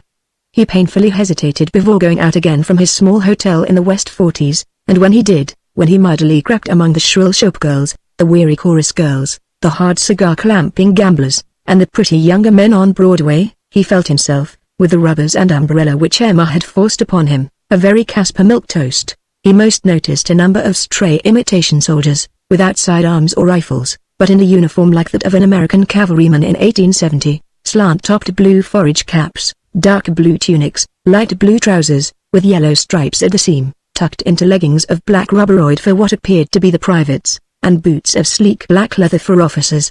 Each of them had on the right side of his collar the letters MM and on the left, a 5-pointed star. There were so many of them, they swaggered so brazenly, shouldering civilians out of the way, and upon insignificances like Doremus they looked with frigid insolence. He suddenly understood. These young condottieri were the Minutemen, the private troops of Basilius Windrip, about which Doremus had been publishing uneasy news reports. He was thrilled and a little dismayed to see them now. The printed words made brutal flesh. 3 weeks ago Windrip had announced that Colonel Dewey Hake had founded, just for the campaign, a nationwide league of Windrip marching clubs, to be called the Minutemen. It was probable that they had been in formation for months, since already they had 300,000 or 400,000 members. Doremus was afraid the M.'s might become a permanent organization, more menacing than the Ku Klux Klan. Their uniform suggested the pioneer America of Cold Harbor and of the Indian fighters under Miles and Custer. Their emblem, their swastika, here Doremus saw the cunning and mysticism of Lee Saracen, was a 5-pointed star, because the star on the American flag was 5-pointed, whereas the stars of both the Soviet banner and the Jews the seal of Solomon were 6-pointed. The fact that the Soviet star, actually, was also 5-pointed, no one noticed, during these excited days of regeneration. Anyway, it was a nice idea to have this star simultaneously challenge the Jews and the Bolsheviks. The M.'s had good intentions, even if their symbolism did slip a little, yet the craftiest thing about the M.'s was that they wore no colored shirts, but only plain white when on parade, and light khaki when on outpost duty, so that Buzz Windrip could thunder, and frequently, black shirts, brown shirts, red shirts. Yes, and maybe cow-brindle shirts. All these degenerate European uniforms of tyranny. No sir. The Minutemen are not fascist or communist or anything at all but plain democratic, the knight champions of the rights of the forgotten men, the shock troops of freedom. Doremus dined on Chinese food. His invariable self-indulgence when he was in a large city without Emma, who stated that chow mein was nothing but fried excelsior with flour paste gravy. He forgot the leering troopers a little. He was happy and glancing at the gilded wood carvings, at the octagonal lanterns painted with doll-like Chinese peasants crossing arched bridges, at a quartet of guests, 2 male and 2 female, who looked like public enemies and who all through dinner quarreled with restrained viciousness. When he headed toward Madison Square Garden and the culminating Winthrop rally, he was plunged into a maelstrom. A whole nation seemed querulously to be headed the same way. He could not get a taxicab, and walking through the dreary storm some 14 blocks to Madison Square Garden he was aware of the murderous temper of the crowd. 8th Avenue, lined with cheap jack shops, was packed with drab, discouraged people who yet, tonight, were tipsy with the hashish of hope. They filled the sidewalks, nearly filled the pavement, while irritable motors squeezed tediously through them, and angry policemen were pushed and whirled about and, if they tried to be haughty, got jeered at by lively shopgirls. Through the welter, before Doremus's eyes, jabbed a flying wedge of Minutemen, led by what he was later to recognize as a cornet of M's. They were not on duty, and they were not belligerent, they were cheering and singing. Basilius Winthrop went to Washington, reminding Doremus of a slightly drunken knot of students from an inferior college after a football victory. He was to remember them so afterward, months afterward, when the enemies of the M's all through the country derisively called them Mickey Mouses and Minnies. An old man, shabbily neat, stood blocking them and yelled, "To hell with Buzz." 3 cheers for FDR. The M's burst into hoodlum wrath. The cornet in command, a bruiser uglier even than Shadley Jew, hit the old man on the jaw, and he sloped down, sickeningly. Then, from nowhere, facing the cornet, there was a chief petty officer of the Navy, big, smiling, reckless. The CPO bellowed, in a voice tuned to hurricanes, "Swell bunch o' tin soldiers. 9 to 1 grandpappy. Just about even." The cornet socked him. He laid out the cornet with 1 foul to the belly. Instantly the other 8 M's were on the CPO, like sparrows after a hawk, and he crashed, his face, suddenly veal white, laced with rivulets of blood. The 8 kicked him in the head with their thick marching shoes. They were still kicking him when Doremus wriggled away, very sick, altogether helpless. He had not turned away quickly enough to avoid seeing an trooper, girlish-faced, crimson-lipped, fawn-eyed, throw himself on the fallen cornet and, whimpering, stroke that roustabout's roast beef cheeks with shy gardenia petal fingers. There were many arguments, a few private fistfights, and one more battle, before Doremus reached the auditorium. A block from it some 30 M's, headed by a battalion leader something between a captain and a major, started raiding a street meeting of communists. A Jewish girl in khaki, her bare head soaked with rain, was beseeching from the elevation of a wheelbarrow, "Fellow travelers, don't just chew the rag and sympathize. Join us. Now. It's life and death." 20 feet from the communists, a middle-aged man who looked like a social worker was explaining the Jeffersonian Party, recalling the record of President Roosevelt, and reviling the communists next door as were drunk un-American cranks. Half his audience were people who might be competent voters, half of them, like half of any group on this evening of tragic fiesta, were cigarette-sniping boys in hand-me-downs. The 30 M's cheerfully smashed into the communists. The battalion leader reached up, slapped the girl speaker, dragged her down from the wheelbarrow.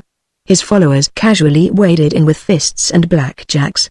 Doremus, more nauseated, feeling more helpless than ever, heard the smack of a blackjack on the temple of a scrawny Jewish intellectual. Amazingly, then, the voice of the rival Jeffersonian leader spiraled up into a scream, "Come on, you! Going to let those hellhounds attack our communist friends now, by God!" With which the mild bookworm leapt into the air, came down squarely upon a fat Mickey Mouse, capsized him, seized his blackjack, took time to kick another M's shins before arising from the wreck, sprang up, and waded into the raiders as, Doremus guessed, he would have waded into a table of statistics on the proportion of butter fat in loose milk in 97.7% of shops on Avenue B. Till then, only half a dozen Communist Party members had been facing the M's, their backs to a garage wall. 50 of their own, 50 Jeffersonians besides, now joined them, and with bricks and umbrellas and deadly volumes of sociology they drove off the enraged M's partisans of Bela Kun side by side with the partisans of Professor John Dewey until a riot squad of policemen battered their way in to protect the M's by arresting the girl communist speaker and the Jeffersonian. Doremus had often headed up sports stories about Madison Square Garden prize fights, but he did know that the place had nothing to do with Madison Square, from which it was a day's journey by bus, that it was decidedly not a garden, that the fighters that did not fight for prizes but for fixed partnership shares in the business, and that a good many of them did not fight at all. The mammoth building, as in exhaustion Doremus crawled up to it, was entirely ringed with M's, elbow to elbow, all carrying heavy canes, and at every entrance, along every aisle, the M's were rigidly in line, with their officers galloping about, whispering orders, and bearing uneasy rumors like scared calves in a dipping pen. These past weeks hungry miners, dispossessed farmers, Carolina mill hands had greeted Senator Winthrop with a flutter of worn hands beneath gasoline torches. Now he was to face, not the unemployed, for they could not afford 50-cent tickets, but the small, scared side street traders of New York, who considered themselves altogether superior to clodhoppers and mine creepers, yet were as desperate as they.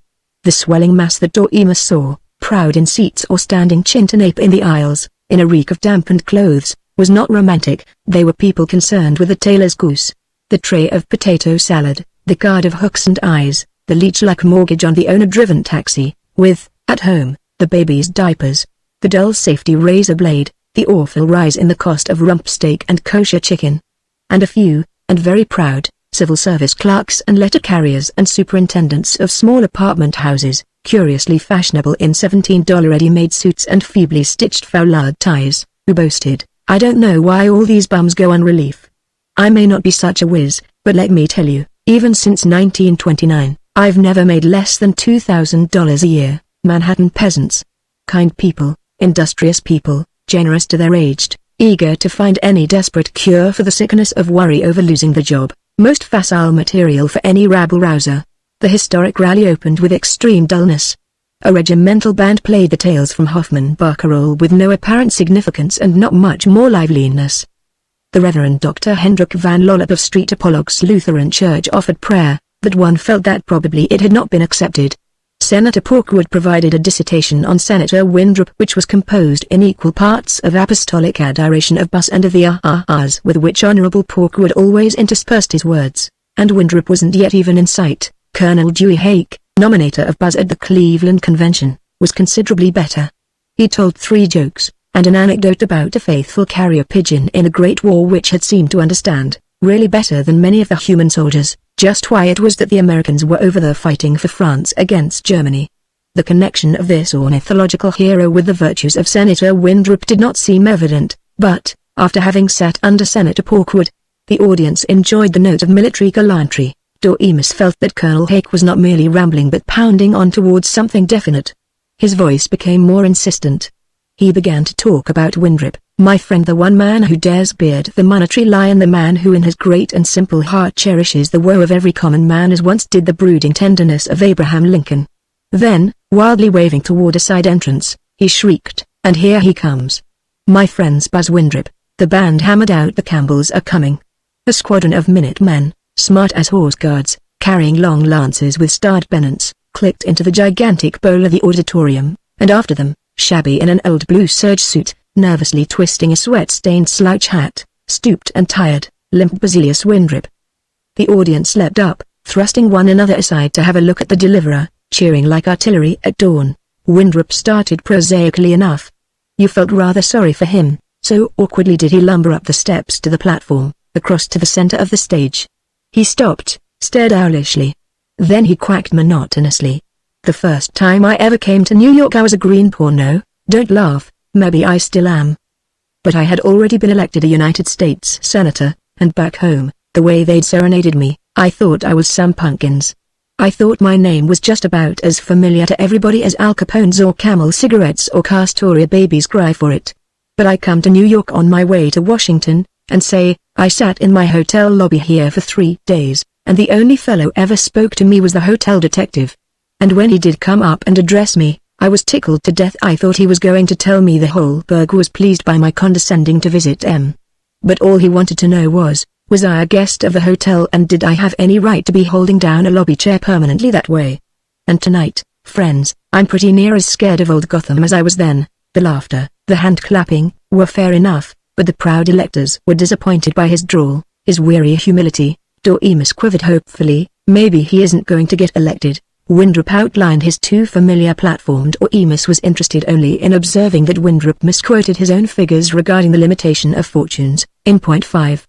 He slid into a rhapsody of general ideas, a mishmash of polite regards to justice, freedom, equality, order, prosperity, patriotism, and any number of other noble but slippery abstractions. Doremus thought he was being bored, until he discovered that, at some moment which he had not noticed, he had become absorbed and excited. Something in the intensity with which Winthrop looked at his audience, looked at all of them, his glance slowly taking them in from the highest perched seat to the nearest, convinced them that he was talking to each individual, directly and solely, that he wanted to take each of them into his heart, that he was telling them the truths, the imperious and dangerous facts, that had been hidden from them.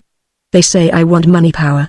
Say, I've turned down offers from law firms right here in New York of 3 times the money I'll get as president. And power why?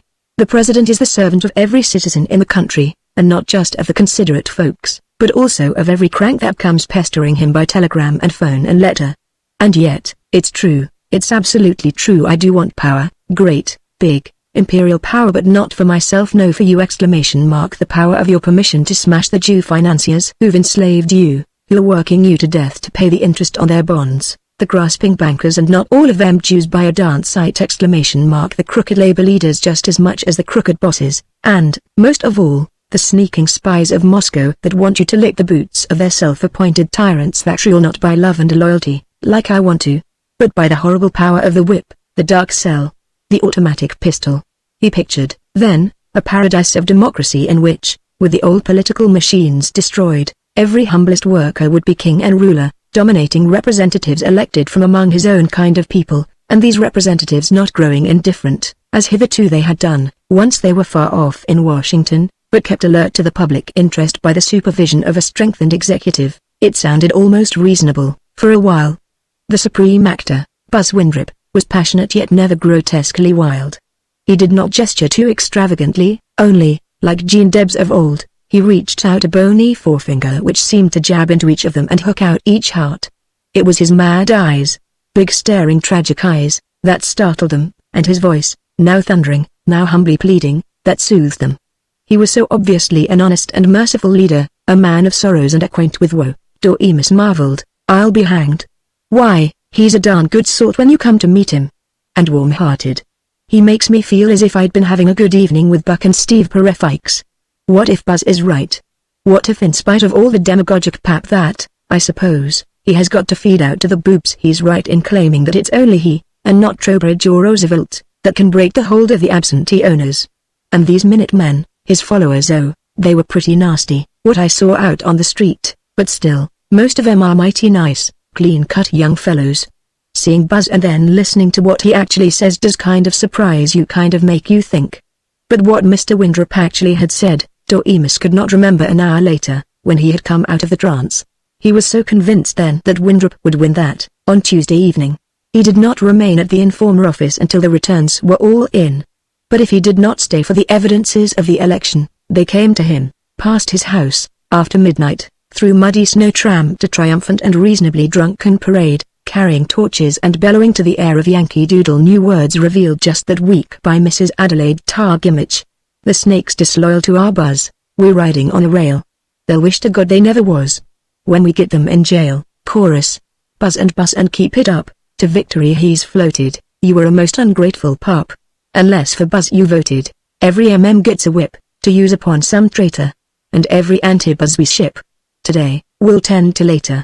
Anti-Buzz, a word credited to Mrs. Gimmage but more probably invented by Dr. Hector McGoblin, was to be extensively used by lady patriots as a term expressing such vicious disloyalty to the state as might call for the firing squad. Yet, like Mrs. Gimmage's splendid synthesis Unkeys, for soldiers of the AEF, it never really caught on. Among the winter-coated paraders, Doremus and Sissy thought they could make out Shadley Jew, Arisdale, that fellow progenitive squatter from Mount Terror, Charlie Betts, the furniture dealer, and Tony Mogliani, the fruit seller, most ardent expounder of Italian fascism in central Vermont, and, though he could not be sure of it in the dimness behind the torches, Doremus rather thought that the lone large motorcar following the procession was that of his neighbor, Francis Tasbraw. Next morning, at the informer office, Doremus did not learn of so very much damage wrought by the triumphant Nordics. They had merely upset a couple of privies, torn down and burned the tailor shop sign of Louis Rotenston, and somewhat badly beaten Clifford Little, the jeweler, a slight, curly-headed young man whom Chadledew despised because he organized theatricals and played the organ in Mr. Falk's church. That night Doremus found, on his front porch, a notice in red chalk upon butcher's paper. You will get Dore sweetheart unless you get right down on belly and crawl in front of them and the League and the Chief and I, a friend. It was the first time that Doremus had heard of the Chief, a sound American variant of the leader or the head of the government, as a popular title for Mr. Winthrop. It was soon to be made official. Doremus burned the red warning without telling his family. But he often woke to remember it, not very laughingly. Chapter 13. And when I get ready to retire I'm going to build me an up-to-date bungalow in some lovely resort, not in Como or any other of the proverbial Grecian Isles you may be sure, but in somewheres like Florida, California, Santa Fe, and etc., and devote myself just to reading the classics, like Longfellow, James Whitcomb Riley, Lord Macaulay, Henry Van Dyke, Elbert Hubbard, Plato, Hiawatha, and etc. Some of my friends laugh at me for it, but I have always cultivated a taste for the finest in literature. I got it from my mother as I did everything that some people have been so good as to admire in me. 0 hour. Basilius Winthrop. Certain though Doremus had been of Winthrop's election, the event was like the long-dreaded passing of a friend. All right. Hell with this country, if it's like that. All these years I've worked and I never did want to be on all these committees and boards and charity drives ! And don't they look silly now? What I always wanted to do was to sneak off to an ivory tower or anyway, celluloid, imitation ivory and read everything I've been too busy to read. Thus Doremus, in late November, and he did actually attempt it, and for a few days reveled in it, avoiding everyone save his family and Lorinda, Buck Titus, and Father Perephikes. Mostly, though, he found that he did not relish the classics he had so far missed, but those familiar to his youth, Ivanhoe, Huckleberry Finn, Midsummer Night's Dream, The Tempest, Allegro, The Way of All Flesh, not quite so youthful, there, Moby Dick, The Earthly Paradise, Street Agnes Eve, The Idylls of the King, most of Swinburne, Pride and Prejudice, Religio Medici, Vanity Fair. Probably he was not so very different from President-elect Winthrop in his rather uncritical reverence toward any book he had heard of before he was 30. No American whose fathers have lived in the country for over 2 generations is so utterly different from any other American. In one thing, Doremus's literary escapism failed him thoroughly. He tried to relearn Latin, but he could not now, uncudgeled by a master, believe that mensa, mensi, mensi, mensum, mensa all that idiotic a table, of a table, to a table, toward a table, at and by or on a table could bear him again as once it had to the honey-sweet tranquility of Virgil and the Sabine farm. Then he saw that in everything his quest failed him. The reading was good enough, toothsome, satisfying, except that he felt guilty at having sneaked away to an ivory tower at all. Too many years he had made a habit of social duty. He wanted to be in things, and he was daily more irritable as Winthrop began, even before his inauguration, to dictate to the country. Buzz's party, with the desertions to the Jeffersonians, had less than a majority in Congress. Inside dope came to Doremus from Washington that Winthrop was trying to buy, to flatter, to blackmail opposing congressmen. A president-elect has unhallowed power, if he so wishes, and Winthrop no doubt with promises of abnormal favors in the way of patronage won over a few. 5 Jeffersonian congressmen had their elections challenged. One sensationally disappeared, and smoking after his galloping heels there was a devilish fume of embezzlements. And with each such triumph of Winthrop, all the well-meaning, cloistered Doremuses of the country were the more anxious. All through the Depression, ever since 1929, Doremus had felt the insecurity, the confusion, the sense of futility in trying to do anything more permanent than shaving or eating breakfast, that was general to the country. He could no longer plan, for himself or for his dependents, as the citizens of this once unsettled country had planned since 1620, why, their whole lives had been predicated on the privilege of planning. Depressions had been only cyclic storms, certain to end in sunshine. Capitalism and parliamentary government were eternal, and eternally being improved by the honest votes of good citizens. Doremus's grandfather, Calvin, Civil War veteran and ill-paid, a liberal congregational minister, had yet planned, "My son, Loren, she'll have a theological education, and I think we shall be able to build a fine new house in 15 or 20 years. That had given him a reason for working, and a goal. His father, Loren, had vowed, even if I have to economize on books a little, and perhaps give up this extravagance of eating meat 4 times a week, very bad for the digestion, anyway my son, Doremus, shall have a college education, and when, as he desires, he becomes a publicist, I think perhaps I shall be able to help him for a year or 2. And then I hope in a mere 5 or 6 years more to buy that complete Dickens with all the illustrations. An extravagance, but a thing to leave to my grandchildren to treasure forever.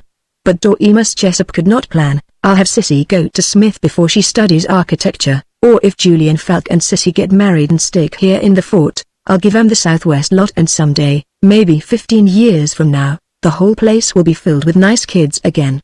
No.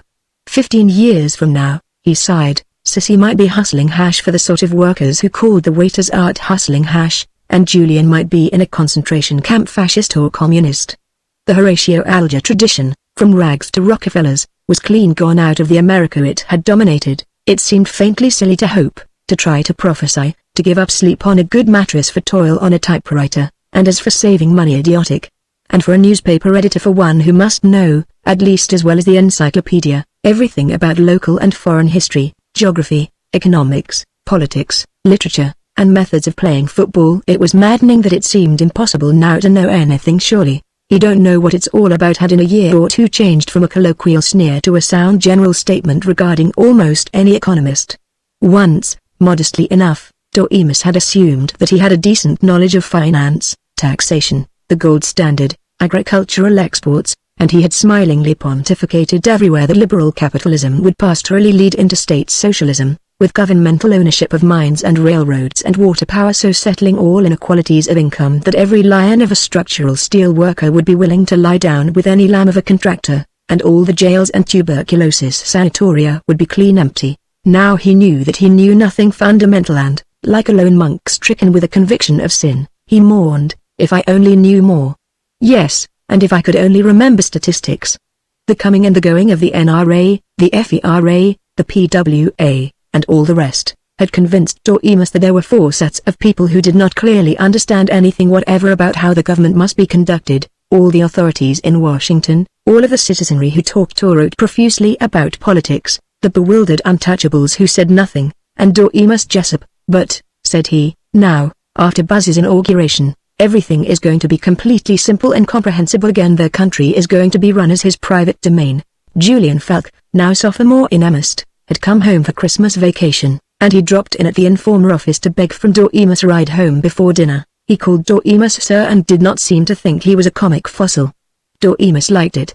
On the way they stopped for gasoline at the garage of John Polycop, the seething social democrat, and were waited upon by Carl Pascal, sometime donkey engine man at Tasbro's quarry, sometime strike leader, sometime political prisoner in the county jail on a thin charge of inciting to riot, and ever since then, a model of communistic piety. Pascal was a thin man, but sinewy. His gaunt and humorous face of a good mechanic was so grease-darkened that the skin above and below his eyes seemed white as a fish belly, and, in turn, that pallid rim made his eyes, alert dark gypsy eyes, seem the larger. A panther chained to a coal cart. Well, what you going to do after this election? Said Doremus. Oh. That's a fool question. I guess none of us chronic kickers want to say much about what we plan to do after January, when Buzz gets his hands on us. Lie low, eh? I'm going to lie the lowest lie that I ever did. You bet. But maybe there'll be a few communist cells around here now, when fascism begins to get into people's hair. Never did have much success with my propaganda before, but now, you watch. Exulted Pascal. You don't seem so depressed by the election, marveled Doremus, while Julian offered, no, you seem quite cheerful about it. Depressed?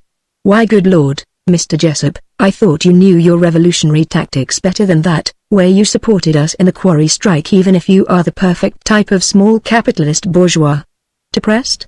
Why, can't you see, if the communists had paid for it they couldn't have had anything more elegant for our purposes than the election of a pro-plutocrat, itching militarist dictator like Buzz Windrip. Look. He'll get everybody plenty dissatisfied. But they can't do anything, bare-handed against the armed troops. Then he'll whoop it up for a war, and so millions of people will have arms and food rations in their hands all ready for the revolution.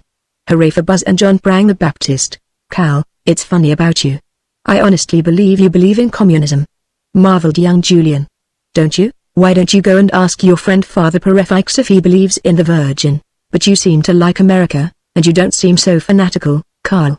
I remember when I was a kid of about 10 and I suppose you were about 25 or 6, then you used to slide with us and whoop like hell, and you made me a ski stick. Sure, I like America.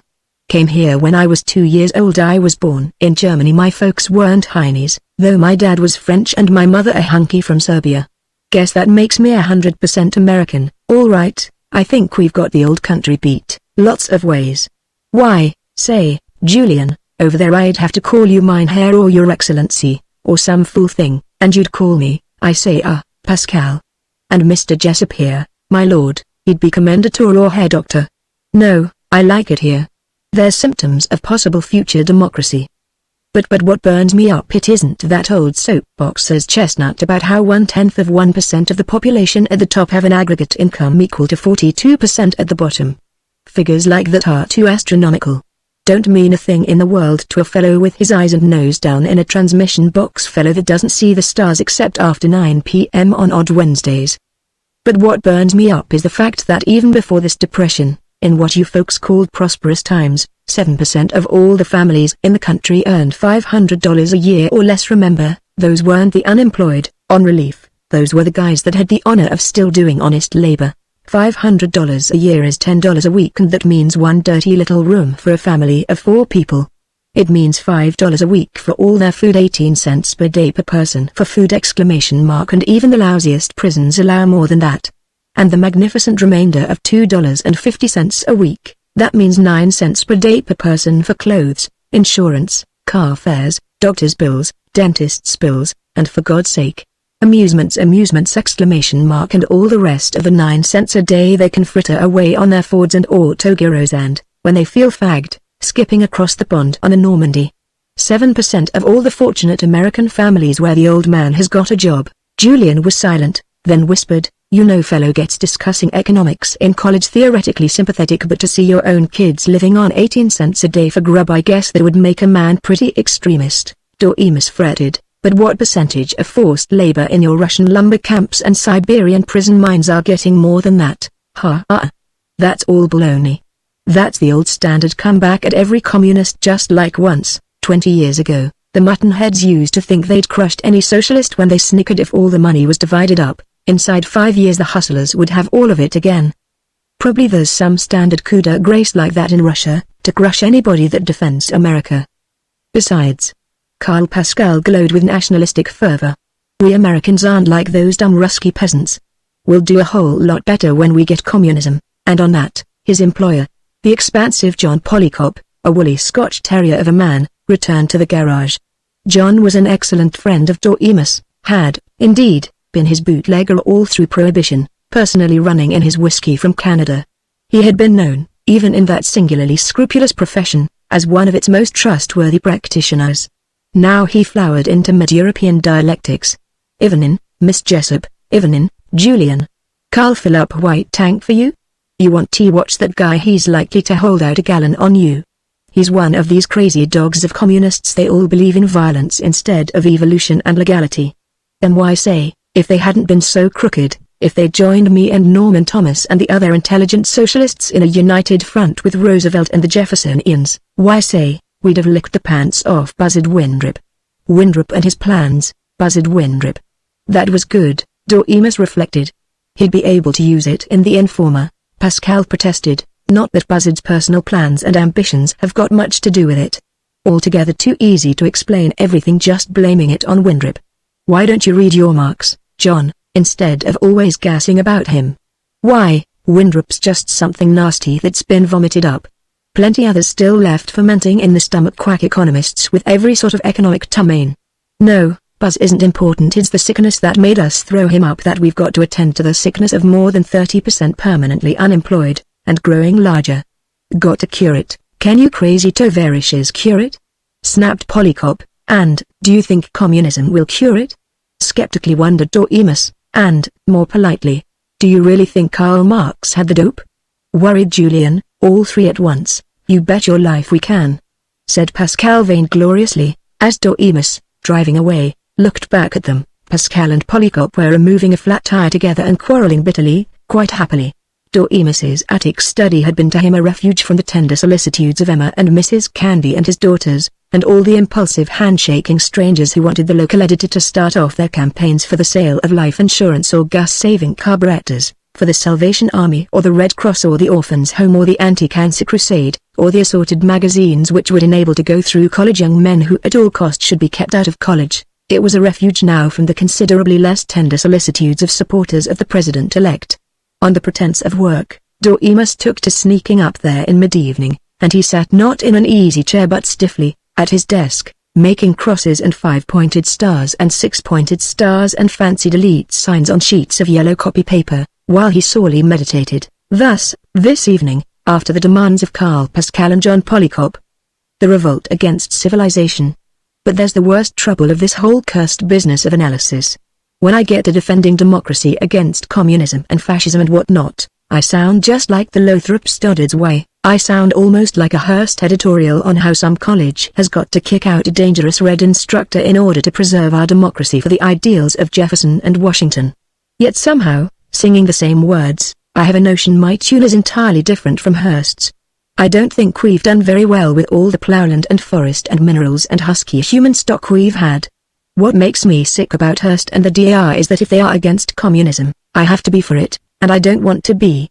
Wastage of resources, so they're about gone. That's been the American share in the revolt against civilization. We can go back to the Dark Ages.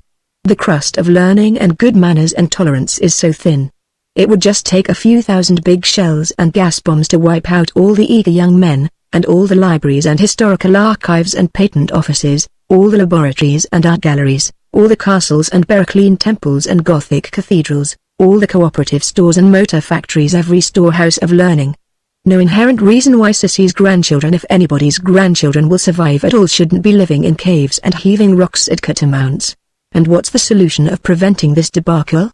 Plenty of them. The communists have a patent solution they know will work. So have the fascists, and the rigid American constitutionalists who call themselves advocates of democracy, without any notion what the word ought to mean, and the monarchists who are certain that if we could just resurrect the Kaiser and the Tsar and King Alfonso, everybody would be loyal and happy again, and the banks would simply force credit on small businessmen at 2%, and all the preachers they tell you that they alone have the inspired solution. Well, gentlemen, I have listened to all your solutions, and I now inform you that I, and I alone, except perhaps for Walt Trowbridge and the ghost of Petto, have a perfect, the inevitable, the only solution. And that is, there is no solution. There will never be a state of society anything like perfect. There never will be a time when there won't be a large proportion of people who feel poor no matter how much they have, and envy their neighbors who know how to wear cheap clothes surely, and envy neighbors who can dance or make love or digest better. Doremus suspected that, with the most scientific state, it would be impossible for iron deposits always to find themselves at exactly the rate decided upon 2 years before by the National Technocratic Minerals Commission, no matter how elevated and fraternal and utopian the principles of the commissioners. His solution, Doremus pointed out, was the only one that did not flee before the thought that 1,000 years from now human beings would probably continue to die of cancer and earthquake and such clownish mishaps as slipping in bathtubs. It presumed that mankind would continue to be burdened with eyes that grow weak, feet that grow tired, noses that itch, intestines vulnerable to bacilli, and generative organs that are nervous until the age of virtue and senility. It seemed to him unidealistically probable, for all the contemporary furniture of the 1930s, that most people would continue, at least for a few hundred years, to sit in chairs, eat from dishes upon tables, read books no matter how many cunning phonographic substitutes might be invented, wear shoes or sandals, sleep in beds, write with some sort of pens, and in general spend 20 or 22 hours a day much as they had spent them in 1930. In 1630, he suspected that tornadoes, floods, droughts, lightning, and mosquitoes would remain, along with the homicidal tendency known in the best of citizens when their sweethearts go dancing off with other men, and, most fatally and abysmally, his solution guessed that men of superior cunning, of slyer foxiness, whether they might be called comrades, brethren, commissars, kings, patriots, little brothers of the poor, or any other rosy name, would continue to have more influence than slower-witted men, however worthy. All the warring solutions except his, Doremus chuckled, were ferociously propagated by the fanatics, the nuts. He recalled an article in which Neil Carothers asserted that the rabble-rousers of America in the mid-30s had a long and dishonorable ancestry of prophets who had felt called upon to stir up the masses to save the world, and save it in the prophet's own way, and do it right now, and most violently. Peter the Hermit, the ragged, mad, and stinking monk who, to rescue the unidentified tomb of the Savior from undefined outrages by the pagans, led out on the crusade some hundreds of thousands of European peasants, to die on the way of starvation, after burning, raping, and murdering fellow peasants in foreign villages all along the road. There was John Ball, who in 1381 was a share the wealth advocate. He preached equality of wealth, the abolition of class distinctions, and what would now be called communism, and whose follower, Wat Tyler, looted London, with the final gratifying result that afterward Labour was by the frightened government more oppressed than ever. And nearly 300 years later, Cromwell's methods of expounding the sweet twinnsomeness of purity and liberty were shooting, slashing, clubbing, starving, and burning people, and after him the workers paid for the spree of bloody righteousness with blood, brooding about it, fishing in the muddy slough of recollection which most Americans have in place of a clear pool of history. Doremus was able to add other names of well-meaning rabble-rousers, Murat and Danton and Robespierre, who helped shift the control of France from the mouldy aristocrats to the stuffy, centime-pinching shopkeepers. Lenin and Trotsky, who gave to the illiterate Russian peasants the privileges of punching a time clock and of being as learned, gay, and dignified as the factory hands in Detroit, and Lenin's man, Borodin, who extended this boon to China. And that William Randolph Hearst who in 1898 was the Lenin of Cuba and switched the mastery of the Golden Isle from the cruel Spaniards to the peaceful, unarmed, brotherly-loving Cuban politicians of today, the American Moses, Dewey, and his theocracy at Zion City, Illinois, were the only results of the direct leadership of God as directed and encouraged by Mr. Dewey and by his even more spirited successor, Mr. Valiver, were that the holy denizens were deprived of oysters and cigarettes and cursing, and died without the aid of doctors instead of with it, and that the stretch of road through Zion City incessantly caused the breakage of springs on the cars of citizens from Evanston, Wilmette, and Winnetka, which may or not have been a desirable good deed. Cecil Rhodes. His vision of making South Africa a British paradise, and the actuality of making it a graveyard for British soldiers, all the utopias Brook Farm, Robert Owen's Sanctuary of Chatter, Upton Sinclair's Helican Hall and their regulation end in scandal, feuds, poverty, griminess, disillusion, all the leaders of Prohibition, so certain that their cause was world regenerating that for it they were willing to shoot down violators. It seemed to Doremus that the only rabble-rouser to build permanently had been Brigham Young, with his bearded Mormon captains, who not only turned the Utah desert into an Eden but made it pay and kept it up, pondered Doremus. Blessed be they who are not patriots and idealists, and who do not feel they must dash right in and do something about it, something so immediately important that all doubters must be liquidated, tortured, slaughtered. Good old murder, that since the slaying of Abel by Cain has always been the new device by which all oligarchies and dictators have, for all future ages to come, removed opposition. In this acid mood Doremus doubted the efficacy of all revolutions, dared even a little to doubt our two American revolutions against England in 1776, and the Civil War. For a New England editor to contemplate even the smallest criticism of these wars was what it would have been for a Southern Baptist fundamentalist preacher to question immortality, the inspiration of the Bible, and the ethical value of shouting hallelujah. Yet had it, Doremus queried nervously, been necessary to have 4 years of inconceivably murderous civil war, followed by 20 years of commercial oppression of the South, in order to preserve the Union, free the slaves, and establish the equality of industry with agriculture? Had it been just to the Negroes themselves to throw them so suddenly, with so little preparation, into full citizenship, that the Southern states, in what they considered self-defense, disqualified them at the polls and lynched them and lashed them?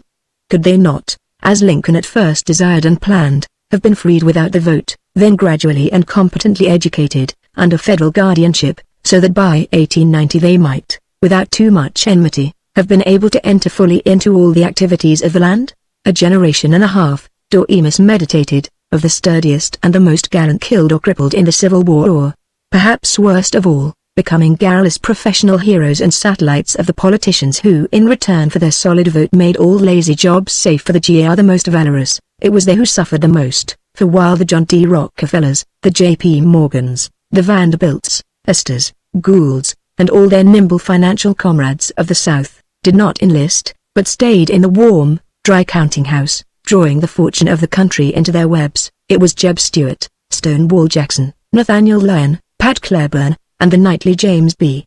McPherson who were killed. And with them Abraham Lincoln. So, with the hundreds of thousands who should have been the progenitors of new American generations drained away, we could show the world, which from 1780 to 1860 had so admired men like Franklin, Jefferson, Washington, Hamilton, the Adamses, Webster, only such salvages as McKinley, Benjamin Harrison, William Jennings Bryan, Harding, and Senator Basilius Winthrop and his rivals. Slavery had been a cancer, and in that day was known no remedy save bloody cutting. There had been no X-rays of wisdom and tolerance. Yet to sentimentalize this cutting, to justify and rejoice in it, was an altogether evil thing, a national superstition that was later to lead to other unavoidable wars to free Cubans, to free Filipinos who didn't want our brand of freedom, to end all wars. Let us, thought Doremus, not throb again to the bugles of the Civil War, nor find diverting the gallantry of Sherman's dashing Yankee boys in burning the houses of lone women, nor particularly admire the calmness of General Lee as he watched thousands writhe in the mud. He even wondered if, necessarily, it had been such a desirable thing for the 13 colonies to have cut themselves off from Great Britain. Had the United States remained in the British Empire, possibly there would have evolved a confederation that could have enforced world peace, instead of talking about it. Boys and girls from western ranches and southern plantations and northern maple groves might have added Oxford and York Minster and Devonshire villages to their own domain. Englishmen, and even virtuous English women, might have learned that persons who lack the accent of a Kentish rectory or of a Yorkshire textile village may yet in many ways be literate, and that astonishing numbers of persons in the world cannot be persuaded that their chief aim in life ought to be to increase British exports on behalf of the stock holdings of the better classes. It is commonly asserted, Doremus remembered, that without complete political independence the United States could not have developed its own peculiar virtues. Yet it was not apparent to him that America was any more individual than Canada or Australia, that Pittsburgh and Kansas City were to be preferred before Montreal and Melbourne, Sydney and Vancouver. No questioning of the eventual wisdom of the radicals who had first advocated these two American revolutions, Doremus warned himself, should be allowed to give any comfort to that eternal enemy. The conservative manipulators of privilege who damn as dangerous agitators any man who menaces their fortunes, who jump in their chairs at the sting of a gnat like Debs, and blandly swallow a camel like Winthrop. Between the rabble-rousers chiefly to be detected by desire for their own personal power and notoriety and the UN self-seeking fighters against tyranny, between William Walker or Danton, and John Howard or William Lloyd Garrison, Doremus saw, there was the difference between a noisy gang of thieves and an honest man noisily defending himself against thieves. He had been brought up to revere the abolitionists, Lovejoy, Garrison, Wendell Phillips, Harriet Beecher Stowe, though his father had considered John Brown insane and a menace, and had thrown sly mud at the marble statues of Henry Ward Beecher, the apostle in the fancy vest. And Doremus could not do otherwise than revere the abolitionists now, though he wondered a little if Stephen Douglas and Thoreau Stevens and Lincoln, more cautious and less romantic men, might not have done the job better. Is it just possible, he sighed, that the most vigorous and boldest idealists have been the worst enemies of human progress instead of its greatest creators? Possible that plain men with the humble trait of minding their own business will rank higher in the heavenly hierarchy than all the plumed souls who have shoved their way in among the masses and insisted on saving them? Chapter 14. I joined the Christian, or as some call it, the Campbellite Church as a mere boy, not yet dry behind the ears.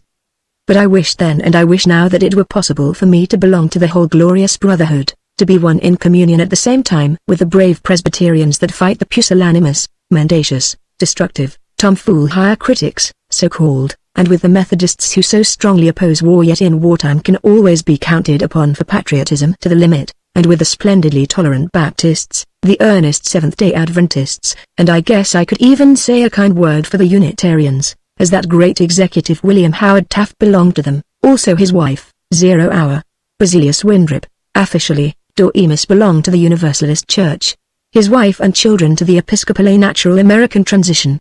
He had been reared to admire Jose Balu, the Universalist St. Augustine who, from his tiny parsonage in Barnard, Vermont, had proclaimed his faith that even the wickedest would have, after earthly death, another chance of salvation.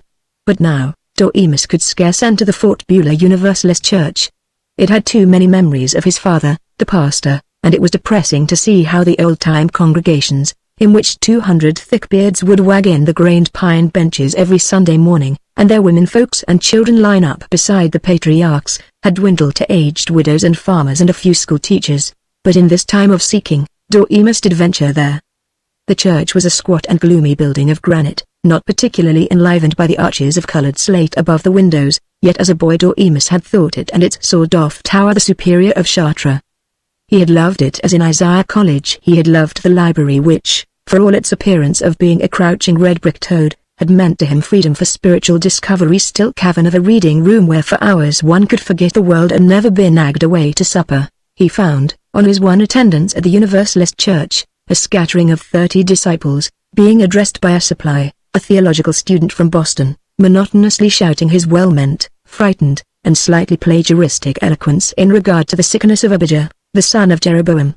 Dorcas looked at the church walls, painted a hard and glistening green, unornamented, to avoid all the sinful trappings of papistry, while he listened to the preacher's hesitant droning. Now what so many of us fail to realize is how any sin that we ourselves may commit, any sin reflects not on ourselves but on those that we hold near and dear. He would have given anything, Dorcas yearned, for a sermon which, however irrational, would passionately lift him to renewed courage, which would bathe him in consolation these beleaguered months. But with a shock of anger he saw that was exactly what he had been condemning just a few days ago, the irrational dramatic power of the crusading leader, clerical or political. Very well then, sadly, he'd just have to get along without the spiritual consolation of the church that he had known in college days. No, first he'd try the ritual of his friend Mr. Falk the Padre, Buck Titus sometimes called him, in the cozy Anglicanism of Street Crispin's P.E. Church, with its imitation English memorial brasses and imitation Celtic font and brass eagle reading desk and dusty-smelling maroon carpet. Dorcas listened to Mr. Falk. Almighty God, the Father of our Lord Jesus Christ, who desireth not the death of a sinner, but rather that he may turn from his wickedness, and live, and hath given power and commandment to his ministers, to declare and pronounce to his people, being penitent, the absolution and remission of their sins. Dorcas glanced at the placidly pious facade of his wife, Emma. The lovely, familiar old ritual seemed meaningless to him now, with no more pertinence to a life menaced by Buzz Winthrop and his Minutemen, no more comfort for having lost his old deep pride in being an American, than a stage revival of an equally lovely and familiar Elizabethan play. He looked about nervously. However exalted Mr. Falk himself might be, most of the congregation were Yorkshire pudding.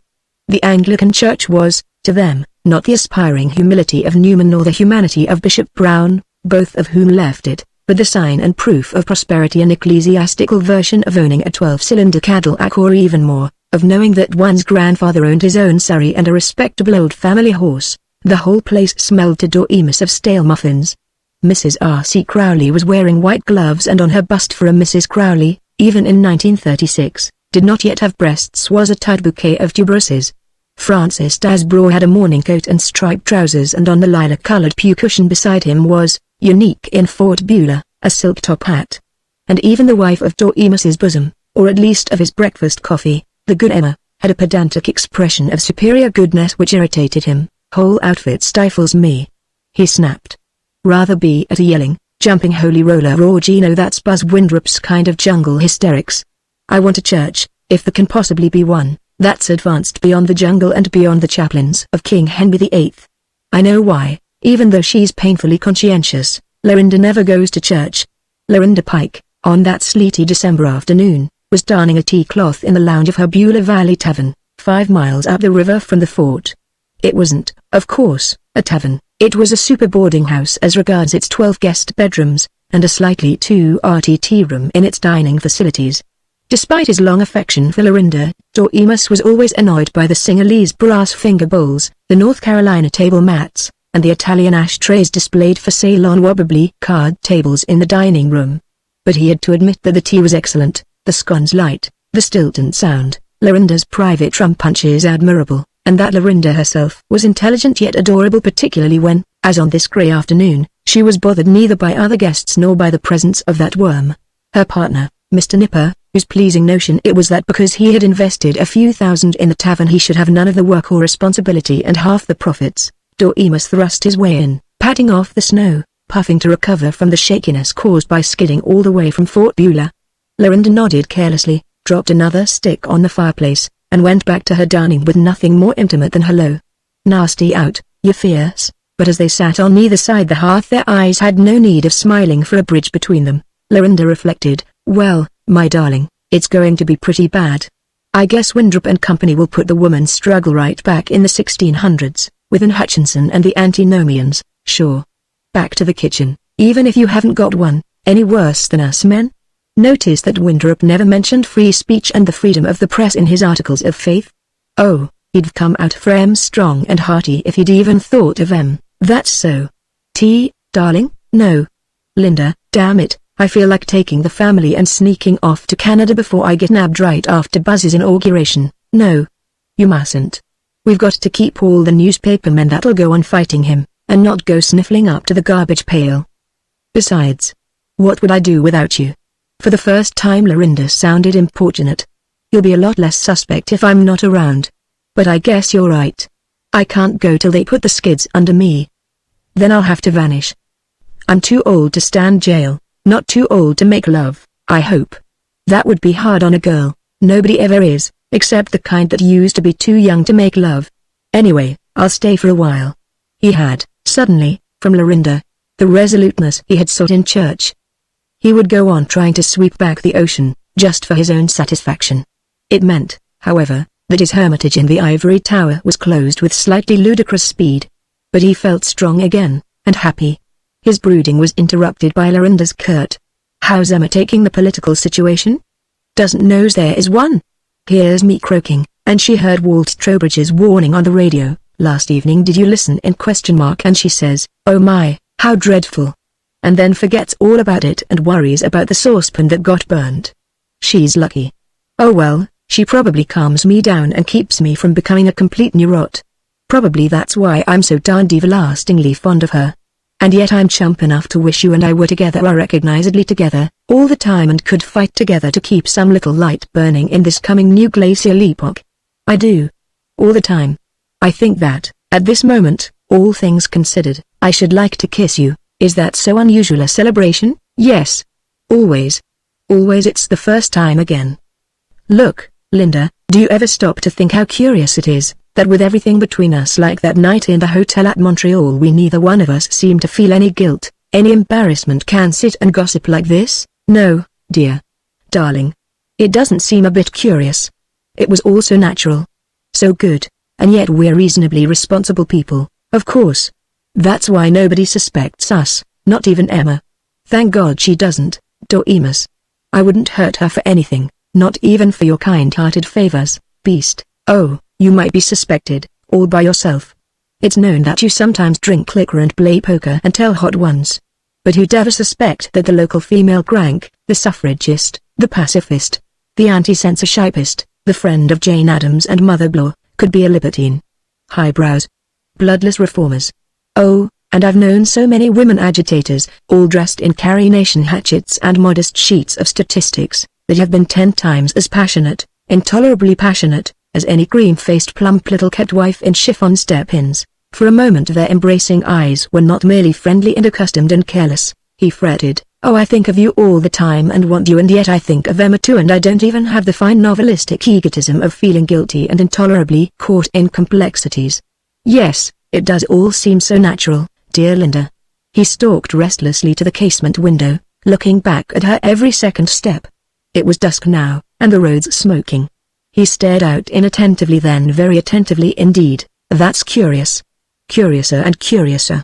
Standing back behind that big bush, lilac bush I guess it is, across the road, there's a fellow watching this place. I can see him in the headlights whenever a car comes along. And I think it's my hired man, Oscar Lee Dushad. He started to draw the cheerful red and white curtains. No. No. Don't draw them. He'll get suspicious, that's right. Funny, he's watching there if it is him. He's supposed to be at my house right now, looking after the furnace winters. He only works for me couple of hours a day, works in the sash factory, rest of the time, but he ought to a little light blackmail, I suppose.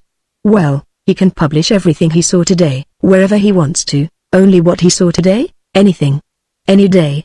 I'm awfully proud old dish rag like me, 20 years older than you, ! To be your lover, and he was proud, yet all the while he was remembering the warning in red chalk that he had found on his front porch after the election. Before he had time to become very complicated about it, the door vociferously banged open, and his daughter, Sissy, sailed in. What oh, What oh. Toodaloo.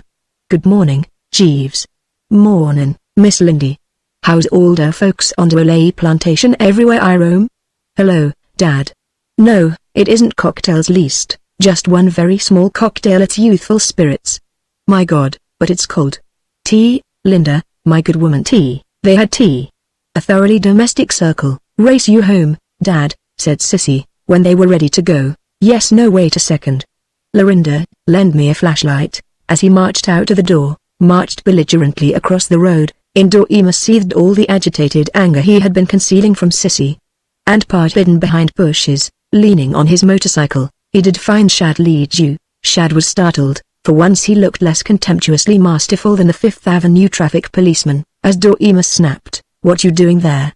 And he stumbled in answering, "Oh, something happened to my motorbike, so. You ought to be home tending the furnace, Shad." "Well, I guess I got my machine fixed now. I'll hike along." "No. My daughter is to drive me home, so you can put your motorcycle in the back of my car and drive it back." Somehow, he had to talk privately to Sissy, though he was not in the least certain what it was he had to say. Huh? Rats. Sissy can't drive for sour apples. Crazy Zaloon, lead you. Miss Sissy is a highly competent driver. At least she satisfies me, and if you really feel she doesn't quite satisfy your standard, her driving don't make a damn bit of difference to me one way or t'other. Gee night. Recrossing the road, Doemus rebuked himself. That was childish of me. Trying to talk to him like a gent. But how I would enjoy murdering him, he informed Sissy. At the door, Shad happened to come along motorcycle in bad shape. Let him take my Chrysler, I'll drive with you. Fine. Only 6 boys have had their hair turn grey, driving with me, this week, and I meant to say, I think I'd better do the driving. It's pretty slippery tonight. Wouldn't that destroy you? Why, my dear idiot parent, I'm the best driver in. You can't drive for sour apples. Crazy, that's all. Get in. I'm driving, do you hear? Night, Lorinda. All right, dearest father, said Sissy with an impishness which reduced his knees to feebleness. He assured himself, though, that this flip manner of Sissy, characteristic of even the provincial boys and girls who had been nursed on gasoline, was only an imitation of the nicer New York harlots and would not last more than another year or two. Perhaps this rattle-tongued generation needed a Buzz-Windrop revolution and all its pain. Beautiful, I know it's swell to drive carefully, but do you have to emulate the prudent snail? Said Sissy. Snails don't skid. No, they get run over. Rather skid, so your father's a fossil. Oh, I wouldn't. Well, maybe he is, at that. There's advantages. Anyway, I wonder if there isn't a lot of bunk about age being so cautious and conservative, and youth always being so adventurous and bold and original. Look at the young Nazis and how they enjoy beating up the communists. Look at almost any college class, the students disapproving of the instructor because he's iconoclastic and ridicules the sacred hometown ideas. Just this afternoon, I was thinking, driving out here, listen, Dad, do you go to Lindy's often? Why, not especially. Why don't you? What are you two so scared of? You two wild-haired reformers, you and Lindy belong together. Why don't you kind of be lovers, good God almighty? Cecilia.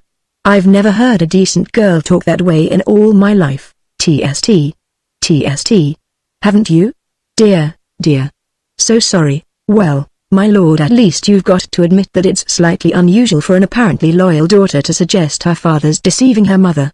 Especially a fine lovely mother like yours, is it? Well, maybe. Unusual to suggest it aloud. But I wonder if lots of young females don't sometimes kind of think it, just the same, when they see the venerable parent going stale. Sissy, hey, watch that telephone pole. Hang it, I didn't go anywheres near it. Now you look here, Sissy, you simply must not be so forward or forward, whichever it is. I always get those 2 words balled up. This is serious business. I've never heard of such a preposterous suggestion as Lorinda and I being lovers. My dear child, you simply can't be flip about such final things as that. Oh, can't I? Oh, sorry, Dad. I just mean about Mother Emma.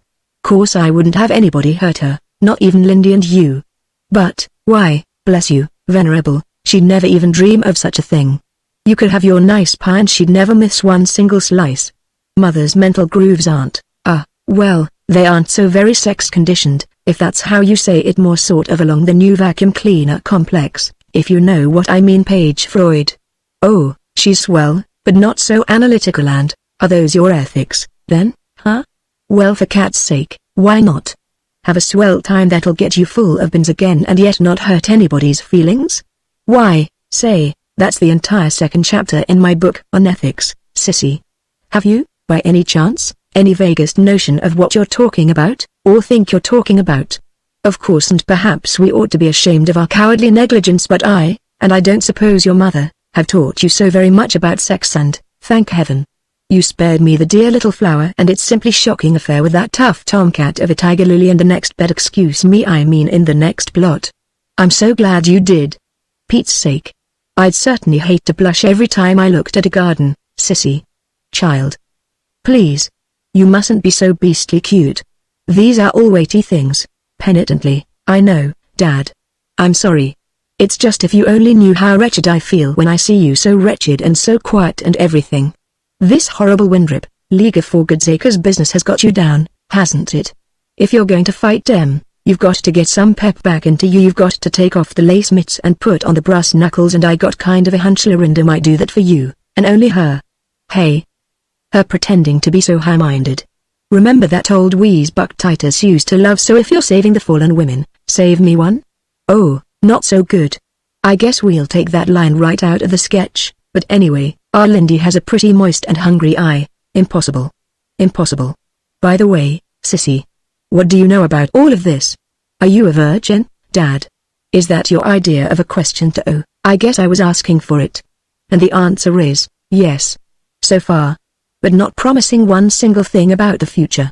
Let me tell you right now, if conditions in this country do get as bad as you've been claiming they will, and Julian Falk is threatened with having to go to war or go to prison or some rotten thing like that, I'm most certainly not going to let any maidenly modesty interfere between me and him, and you might just as well be prepared for that. It is Julian then, not Malcolm? Oh, I think so. Malcolm gives me a pain in the neck. He's getting all ready to take his proper place as a colonel or something with Windrop's wooden soldiers. And I am so fond of Julian. Even if he is the doggedest, most impractical soul like his grandfather or you. He's a sweet thing. We sat up pairing pretty nothings till about 2, last night, I guess, sissy. But you haven't, oh, my little girl. Julian is probably decent enough, not a bad sort, but you haven't let Julian take any familiarities with you, dear quaint old word. As if anything could be so awfully much more familiar than a good, capable, 10,000 hours. P. Kiss. But darling, just so you won't worry, no. The few times, late nights, in our sitting room, when I've slept with Julian, well, we've slept, I'm glad, but your apparent, probably only apparent information on a variety of delicate subjects slightly embarrasses me. Now you listen to me. And this is something you ought to be telling me, not me you, Mr. Jessup. Looks as if this country, and most of the world, I am being serious, now, Dad, plenty serious, God help us all! It looks as if we're headed right back into barbarism. It's war. There's not going to be much time for coyness and modesty, any more than there is for a base hospital nurse when they bring in the wounded. Nice young ladies they are out. It's Lorinda and me that you men are going to want to have around, isn't it now, isn't it? Maybe perhaps, Doremus sighed, depressed at seeing a little more of his familiar world slide from under his feet as the flood rose. They were coming into the Jessup driveway. Shadley was just leaving the garage. Skip in the house, quick, will you? Said Doremus to his girl. Sure. But do be careful, Kern. She no longer sounded like his little daughter, to be protected, adorned with pale blue ribbons, slyly laughed at when she tried to show off in grown-up ways. She was suddenly a dependable comrade, like Lorinda. Doremus slipped resolutely out of his car and said calmly, Shad, you? Do you take the car keys into the kitchen, huh? No. I guess I left them in the car. I've told you 100 times they belong inside. You? Well, how'd you like Miss Cecilia's driving? Have a good visit with old Mrs. Pike? He was derisive now, beyond concealment. Lead you, I rather think you're fired right now. Well, just feature that. Okay, Chief. I was just going to tell you that we're forming a second chapter of the League of Forgotten Men in the Fort, and I'm to be the secretary. They don't pay much, only about twice what you pay me, pretty tight-fisted, but it'll mean something in politics. Good night. Afterward, Doremus was sorry to remember that, for all his longshoreman clumsiness, Shad had learned a precise script in his Red Vermont schoolhouse, and enough mastery of figures so that probably he would be able to keep this rather bogus secretaryship. Too bad. When, as League Secretary, a fortnight later, Shad wrote to him demanding a donation of $200 to the League, and Doriemus refused. The informer began to lose circulation within 24 hours. Chapter 15. Usually I'm pretty mild, in fact many of my friends are kind enough to call it folksy, when I'm writing or speechifying. My ambition is to live by the side of the road and be a friend to man.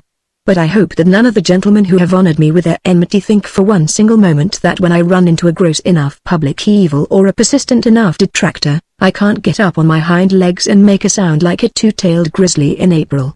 So right at the start of this account of my 10-year fight with them, as private citizen, state senator, and U.S. senator, let me say that the Sanctuary River Light, Power, and Fuel Corporation are and I invite a suit for libel the meanest, lowest, cowardliest gang of yellow-livered, back-slapping, hypocritical gun-toters, bomb-throwers, ballot stealers, ledger fakers, givers of bribes, suborners of perjury, scab hirers, and general low-down crooks, liars, and swindlers that ever tried to do an honest servant of the people out of an election not but what I have always succeeded in licking them, so that my indignation at these homicidal kleptomaniacs is not personal but entirely on behalf of the general public. 0 hour.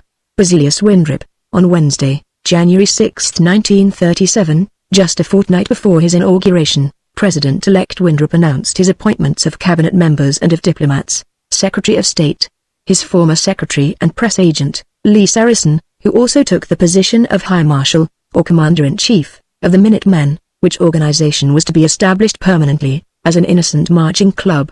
Secretary of the Treasury, one Webster R. Skittle, President of the prosperous Fur and Hide National Bank of St. Louis. Mr. Skittle had once been indicted on a charge of defrauding the government on his income tax, but he had been acquitted, more or less, and during the campaign, he was said to have taken a convincing way of showing his faith in Buzz Winthrop as the savior of the forgotten men. Secretary of War, Colonel Osceola Luthorn, formerly editor of the Topeka, Kansas, Argus, and the Fancy Goods and Novelties Gazette, more recently high in real estate. His title came from his position on the honorary staff of the Governor of Tennessee. He had long been a friend and fellow campaigner of Winthrop. It was a universal regret that Bishop Paul Peter Bragg should have refused the appointment as Secretary of War, with a letter in which he called Winthrop my dear friend and collaborator and asserted that he had actually meant it when he had said he desired no office. Later, it was a similar regret when Father Coughlin refused the ambassadorship to Mexico, with no letter at all but only a telegram cryptically stating, just 6 months too late, a new cabinet position, that of Secretary of Education and Public Relations, was created.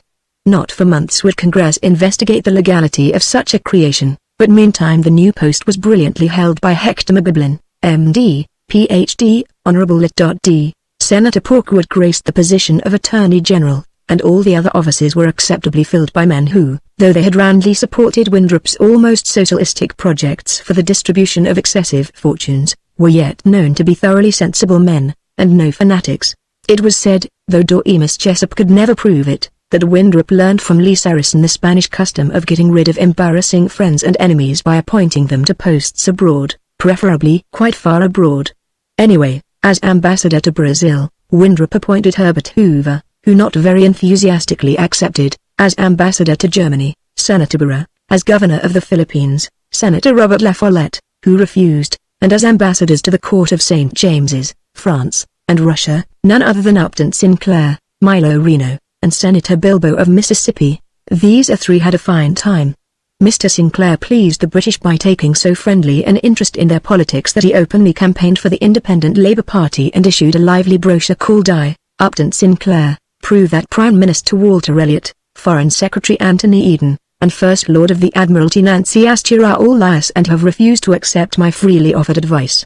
Mr. Sinclair also aroused considerable interest in British domestic circles by advocating an Act of Parliament forbidding the wearing of evening clothes and all hunting of foxes except with shotguns, and on the occasion of his official reception at Buckingham Palace, he warmly invited King George and Queen Mary to come and live in California. Mr. Milo Reno, insurance salesman and former president of the National Farm Holiday Association, whom all the French royalists compared to his great predecessor, Benjamin Franklin, for forthrightness, became the greatest social favorite in the international circles of Paris, the Basses Pyrenees, and the Riviera, and was once photographed playing tennis at Antibes with the Duc de Trappes, Lord Rothermere, and Dr. Rudolph Hess. Senator Bilbo had, possibly, the best time of all. Stalin asked his advice, as based on his ripe experience in the Glejdsaltung of Mississippi, about the cultural organization of the somewhat backward natives of Tajikistan, and so valuable did it prove that Excellency Bilbo was invited to review the Moscow military celebration,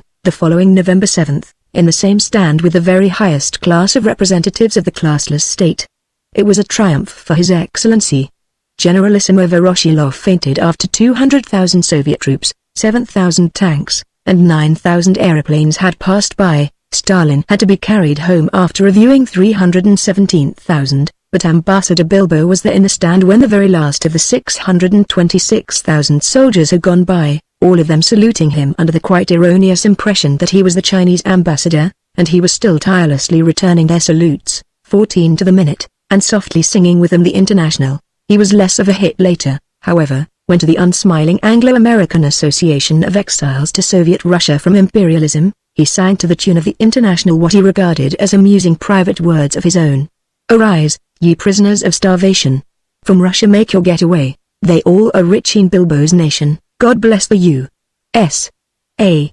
Mrs. Adelaide Targimich, after her spirited campaign for Mr. Windrip, was publicly angry that she was offered no position higher than a post in the customs office in Nome, Alaska, though this was offered to her very urgently indeed. She had demanded that there be created, especially for her, the cabinet position of Secretaryess of Domestic Science, Child Welfare, and Anti-Vice. She threatened to turn Jeffersonian, Republican, or Communistic, but in April she was heard of in Hollywood, writing the scenario for a giant picture to be called, They Did It in Greece, as an insult and boy-from-home joke. The president-elect appointed Franklin D. Roosevelt minister to Liberia. Mr. Roosevelt's opponents laughed very much, and opposition newspapers did cartoons of him sitting unhappily in a grass hut with a sign on which NRA had been crossed out and USA substituted. But Mr. Roosevelt declined with so amiable a smile that the joke seemed rather to have slipped. The followers of President Windrip trumpeted that it was significant that he should be the first president inaugurated not on March 4, but on January 20, according to the provision of the new 20th Amendment to the Constitution. It was a sign straight from heaven, though, actually, heaven had not been the author of the amendment, but Senator George W. Norris of Nebraska, and proved that Windrip was starting a new paradise on earth. The inauguration was turbulent. President Roosevelt declined to be present. He politely suggested that he was about half ill unto death, but that same noon he was seen in a New York shop, buying books on gardening and looking abnormally cheerful. More than 1,000 reporters, photographers, and radio men covered the inauguration. 27 constituents of Senator Porkwood, of all sexes, had to sleep on the floor of the senator's office, in a hall bedroom in the suburb of Bladensburg rented for $30 for 2 nights.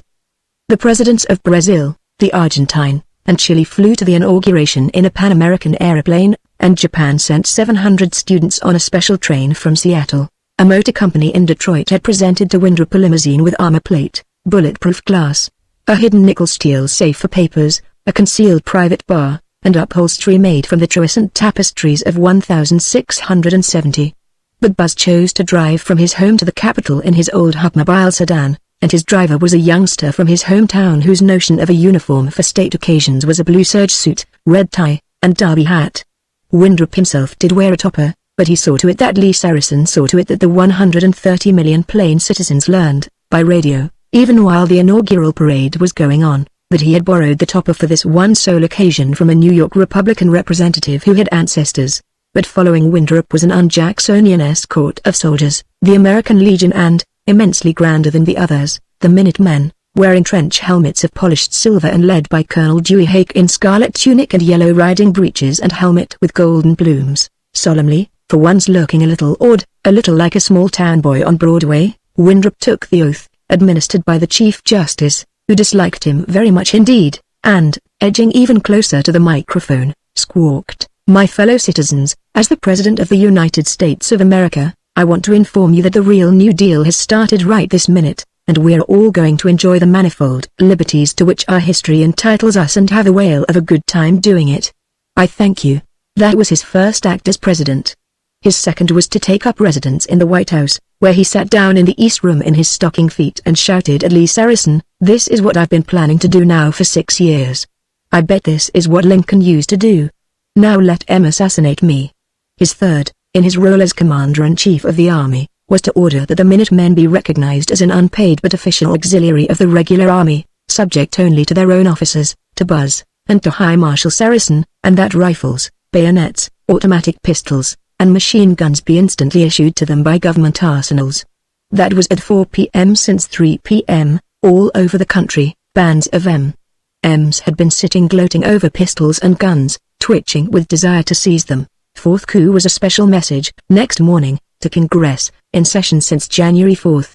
The third having been a Sunday, demanding the instant passage of a bill embodying point 15 of his election platform that he should have complete control of legislation and execution, and the Supreme Court be rendered incapable of blocking anything that it might amuse him to do. By joint resolution, with less than half an hour of debate, both houses of Congress rejected the demand before 3 p.m., on January 21st. Before 6, the President had proclaimed that a state of martial law existed during the present crisis, and more than 100 congressmen had been arrested by Minutemen, on direct orders from the President. The congressmen who were hot-headed enough to resist were cynically charged with inciting to riot. They who went quietly were not charged at all. It was blandly explained to the agitated press by Lee Saracen that these latter quiet lads had been so threatened by irresponsible and seditious elements that they were merely being safeguarded. Saracen did not use the phrase protective arrest, which might have suggested things. To the veteran reporters it was strange to see the titular Secretary of State, theoretically a person of such dignity and consequence that he could deal with the representatives of foreign powers, acting as press agent and yes-man for even the President. There were riots, instantly, all over Washington, all over America. The recalcitrant congressman had been penned in the district jail. Toward it, in the winter evening, marched a mob that was noisily mutinous toward the Winthrop for whom so many of them had voted.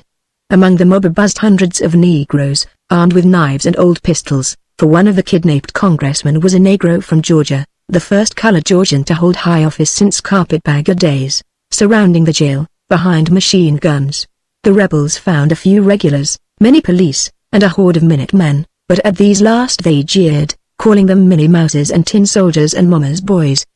The M.'s looked nervously at their officers and at the regulars who were making so professional a pretense of not being scared. The mob heaved bottles and dead fish. Half a dozen policemen with guns and nightsticks, trying to push back the van of the mob, were buried under a human surf and came up grotesquely battered and ununiformed, those who ever did come up again. There were 2 shots, and one Minuteman slumped to the jail steps, another stood ludicrously holding a wrist that spurted blood. The Minutemen, why, they said to themselves, they never meant to be soldiers anyway, just wanted to have some fun marching. They began to sneak into the edges of the mob, hiding their uniform caps. That instant, from a powerful loudspeaker in a lower window of the jail brayed the voice of President Basilius Winthrop. I'm addressing my own boys, the Minutemen, everywhere in America. To you and you only I look for help to make America proud, rich land again. You have been scorned. They thought you were the lower classes. They wouldn't give you jobs. They told you to sneak off like bums and get relief. They ordered you into lousy CCC camps. They said you were no good, because you were poor.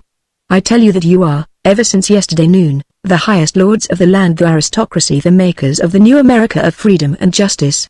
Boys, I need you. Help me to help you. Stand fast. Anybody tries to block you, give the swine the point of your bayonet. A machine gun, a M.M., who had listened reverently, let loose. The mob began to drop, and into the backs of the wounded as they went staggering away. The M.M. infantry, running, poked their bayonets. Such a juicy squash it made, and the fugitives looked so amazed, so funny, as they tumbled in grotesque heaps. The M.'s hadn't, in dreary hours of bayonet drill, known this would be such sport. They'd have more of it now, and hadn't the President of the United States himself told each of them, personally, that he needed their aid? When the remnants of Congress ventured to the Capitol, they found it seeded with M.'s, while a regiment of regulars, under Major General Maynard, paraded the grounds. The Speaker of the House, and the Honorable Mr. Perley Beecroft, Vice President of the United States and Presiding Officer of the Senate, had the power to declare that quorums were present. If a lot of members chose to dally in the district jail, enjoying themselves instead of attending Congress, whose fault was that?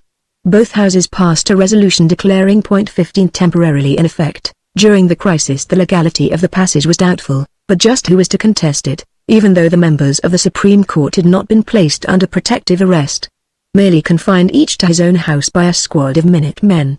Bishop Paul Peter Brang had, his friends said afterward, been dismayed by Winthrop's stroke of state. Surely, he complained, Mr. Winthrop hadn't quite remembered to include Christian amity in the program he had taken from the League of Forgotten Men. Though Mr. Prang had contentedly given up broadcasting ever since the victory of justice and fraternity in the person of Basilius Winthrop, he wanted to caution the public again, but when he telephoned to his familiar station, WLFM in Chicago, the manager informed him that just temporarily, all access to the air was forbidden, except as it was especially licensed by the offices of Lee Saracen. Oh, that was only one of 16 jobs that Lee and his 600 new assistants had taken on in the past week. Rather timorously, Bishop Prang motored from his home in Persepolis, Indiana, to the Indianapolis airport and took a night plane for Washington, to reprove, perhaps even playfully to spank, his naughty disciple, Buzz. He had little trouble in being admitted to see the president. In fact, he was, the press feverishly reported, at the White House for 6 hours, though whether he was with the president all that time they could not discover. At 3 in the afternoon Prang was seen to leave by a private entrance to the executive offices and take a taxi. They noted that he was pale and staggering. In front of his hotel he was elbowed by a mob who in curiously unmenacing and mechanical tones yelped, "Lynch 'em down you their enemies Winthrop." A dozen M.'s pierced the crowd and surrounded the bishop. The ensign commanding them bellowed to the crowd, so that all might hear, "You cowards, leave the bishop alone. Bishop, come with us, and we'll see you're safe." Millions heard on their radios that evening the official announcement that, to ward off mysterious plotters, probably Bolsheviks, Bishop Prang had been safely shielded in the district jail. And with it a personal statement from President Winthrop that he was filled with joy at having been able to rescue from the foul agitators my friend and mentor, Bishop P.P. Prang, than whom there is no man living who I so admire and respect. There was, as yet, no absolute censorship of the press, only a confused imprisonment of journalists who offended the government or local officers of the M.'s, and the papers chronically opposed to Winthrop carried by no means flattering hints that Bishop Prang had rebuked the president and been plain jailed, with no nonsense about a rescue. These mutters reached Persepolis. Not all the Persepolitans ached with love for the bishop or considered him a modern Saint Francis gathering up the little fowls of the fields in his handsome LaSalle car. There were neighbors who hinted that he was a window-peeping snooper after bootleggers and obliging grass widows. But proud of him, their best advertisement, they certainly were, and the Persepolis Chamber of Commerce had caused to be erected at the eastern gateway to Main Street the sign, "Home of Bishop Prang, radio's greatest star," so as one man Persepolis telegraphed to Washington, demanding Prang's release, but a messenger in the executive offices who was a Persepolis boy. He was, it is true, a colored man, but suddenly he became a favorite son, lovingly remembered by old schoolmates, tipped off the mayor that the telegrams were among the hundredweight of messages that were daily hauled away from the White House unanswered. Then a quarter of the citizenry of Persepolis mounted a special train to march on Washington. It was one of those small incidents which the opposition press could use as a bomb under Winthrop, and the train was accompanied by a score of high-ranking reporters from Chicago and, later, from Pittsburgh, Baltimore, and New York.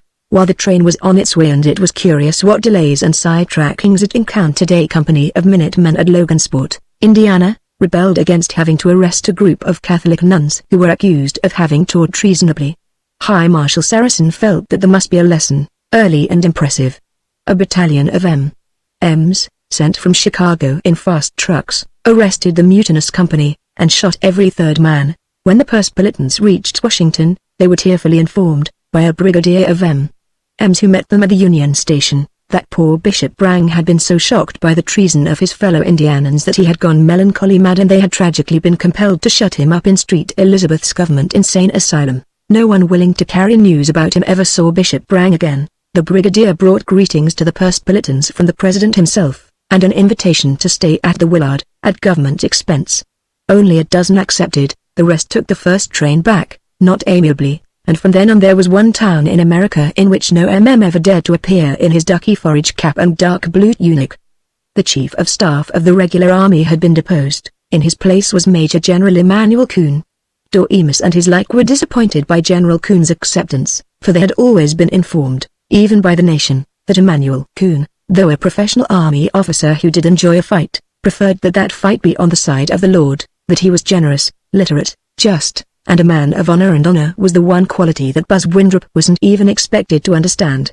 Rumor said that Kuhn, as Nordic a Kentuckian as ever existed, a descendant of men who had fought beside Kit Carson and Commodore Perry, was particularly impatient with the puerility of antisemitism, and that nothing so pleased him as, when he heard new acquaintances being superior about the Jews, to snarl, "Did you by any chance happen to notice that my name is Emmanuel Kuhn and that Kuhn might be a corruption of some name rather familiar on the east side of New York? Oh well, I suppose even General Kuhn feels, orders are orders," sighed Doremus.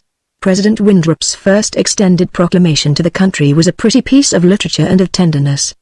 He explained that powerful and secret enemies of American principles, one rather gathered that they were a combination of Wall Street and Soviet Russia, upon discovering, to their fury, that he, Basilius, was going to be president, had planned their last charge. Everything would be tranquil in a few months, but meantime there was a crisis, during which the country must bear with him. He recalled the military dictatorship of Lincoln and Stanton during the Civil War, when civilian suspects were arrested without warrant. He hinted how delightful everything was going to be right away now, just a moment's patience when he had things in hand, and he wound up with a comparison of the crisis to the urgency of a fireman rescuing a pretty girl from a conflagration, and carrying her down a ladder, for her own sake, whether she liked it or not, and no matter how appealingly she might kick her pretty ankles. The whole country laughed. "Great card, that Buzz, but mighty competent guy," said the electorate. "I should worry whether Bish Brang or any other nut is in the booby hatch, long as I get my $5,000 a year, like Winthrop promised," said Chadleju to Charlie Betts, the furniture man. It had all happened within the 8 days following Winthrop's inauguration. Chapter 16. I have no desire to be president. I would much rather do my humble best as a supporter of Bishop Prang, Ted Bilbo, Gene Talmadge, or any other broad-gauged but peppy liberal. My only longing is to serve. 0 hour. Basilius Winthrop. Like many bachelors given to vigorous hunting and riding, Buck Titus was a fastidious housekeeper, and his mid-Victorian farmhouse fussily neat. It was also pleasantly bare, the living room a monastic hall of heavy oak chairs, tables free of dainty covers, numerous and rather solemn books of history and exploration, with the conventional sets, and a tremendous fireplace of rough stone. And the ashtrays were solid pottery and pewter, able to cope with a whole evening of cigarette smoking. The whiskey stood honestly on the oak buffet, with siphons, and with cracked ice always ready in a thermos jug. It would, however, have been too much to expect Buck Titus not to have red and black imitation English hunting prints. This hermitage, always grateful to Doremus, was sanctuary now, and only with Buck could he adequately damn Winthrop and company and people like Francis Tasborough, who in February was still saying, "Yes, things do look kind of hectic down there in Washington, but that's just because there's so many of these bull-headed politicians that still think they can buck Winthrop. Besides, anyway, things like that couldn't ever happen here in New England." And, indeed, as Doremus went on his lawful occasions past the red brick Georgian houses, the slender spires of old white churches facing the green, as he heard the lazy irony of familiar greetings from his acquaintances, men as enduring as their Vermont hills, it seemed to him that the madness in the capital was as alien and distant and unimportant as an earthquake in Tibet. Constantly, in the Informer, he criticized the government, but not too acidly. "The hysteria can't last, be patient, and wait and see," he counseled his readers. It was not that he was afraid of the authorities. He simply did not believe that this comic tyranny could endure. "It can't happen here," said even Doremus even now. The one thing that most perplexed him was that there could be a dictator seemingly so different from the fervent Hitlers and gesticulating fascists and the Caesars with laurels round bald domes, a dictator with something of the earthy American sense of humor of a Mark Twain, a George Ade, a Will Rogers, an Artemus Ward. Winthrop could be ever so funny about solemn jaw-drooping opponents, and about the best method of training what he called a Siamese fleahound. Did that, puzzled Doremus, make him less or more dangerous? Then he remembered the most cruel mad of all pirates, Sir Henry Morgan, who had thought it ever so funny to sew a victim up in wet rawhide and watch it shrink in the sun. From the perseverance with which they bickered, you could tell that Buck Titus and Lorinda were much fonder of each other than they would admit. Being a person who read little and therefore took what he did read seriously, Buck was distressed by the normally studious Lorinda's vacation liking for novels about distressed princesses, and when she airily insisted that they were better guides to conduct than Anthony Trollope or Thomas Hardy, Buck roared at her and, in the feebleness of bated strength, nervously filled pipes and knocked them out against the stone mantel. But he approved of the relationship between Doremus and Lorinda, which only he, and Chadleju, had guessed, and over Doremus, 10 years his senior, this shaggy-headed woodsman fussed like a thwarted spinster. To both Doremus and Lorinda, Buck's overgrown shack became their refuge. And they needed it. Late in February, 5 weeks or thereabouts after Winthrop's election, despite strikes and riots all over the country, bloodily put down by the Minutemen, Winthrop's power in Washington was maintained. The most liberal 4 members of the Supreme Court resigned and were replaced by surprisingly unknown lawyers who called President Winthrop by his first name. A number of congressmen were still being protected in the District of Columbia jail, others had seen the blinding light forever shed by the goddess Reason and happily returned to the Capitol. The Minutemen were increasingly loyal. They were still unpaid volunteers, but provided with expense accounts considerably larger than the pay of the regular troops. Never in American history had the adherents of a president been so well satisfied. They were not only appointed to whatever political jobs there were but to ever so many that really were not, and with such annoyances as congressional investigations hushed, the official awarders of contracts were on the merriest of terms with all contractors. One veteran lobbyist for steel corporations complained that there was no more sport in his hunting. You were not only allowed but expected to shoot all government purchasing agents sitting. None of the changes was so publicized as the presidential mandate abruptly ending the separate existence of the different states, and dividing the whole country into 8 provinces. Thus, asserted Winthrop, economizing by reducing the number of governors and all other state officers and, asserted Winthrop's enemies, better enabling him to concentrate his private army and hold the country. The new northeastern province included all of New York State north of the line through Ossining, and all of New England except a strip of Connecticut shore as far east as New Haven.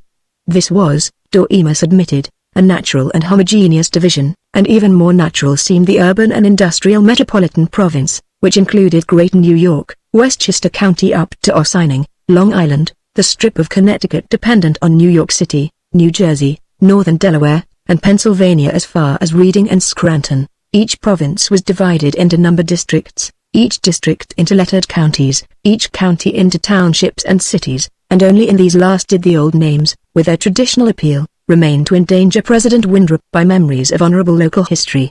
And it was gossiped that, next, the government would change even the town names that they were already thinking fondly of calling New York Basilian and San Francisco San Saracen. Probably the gossip was false.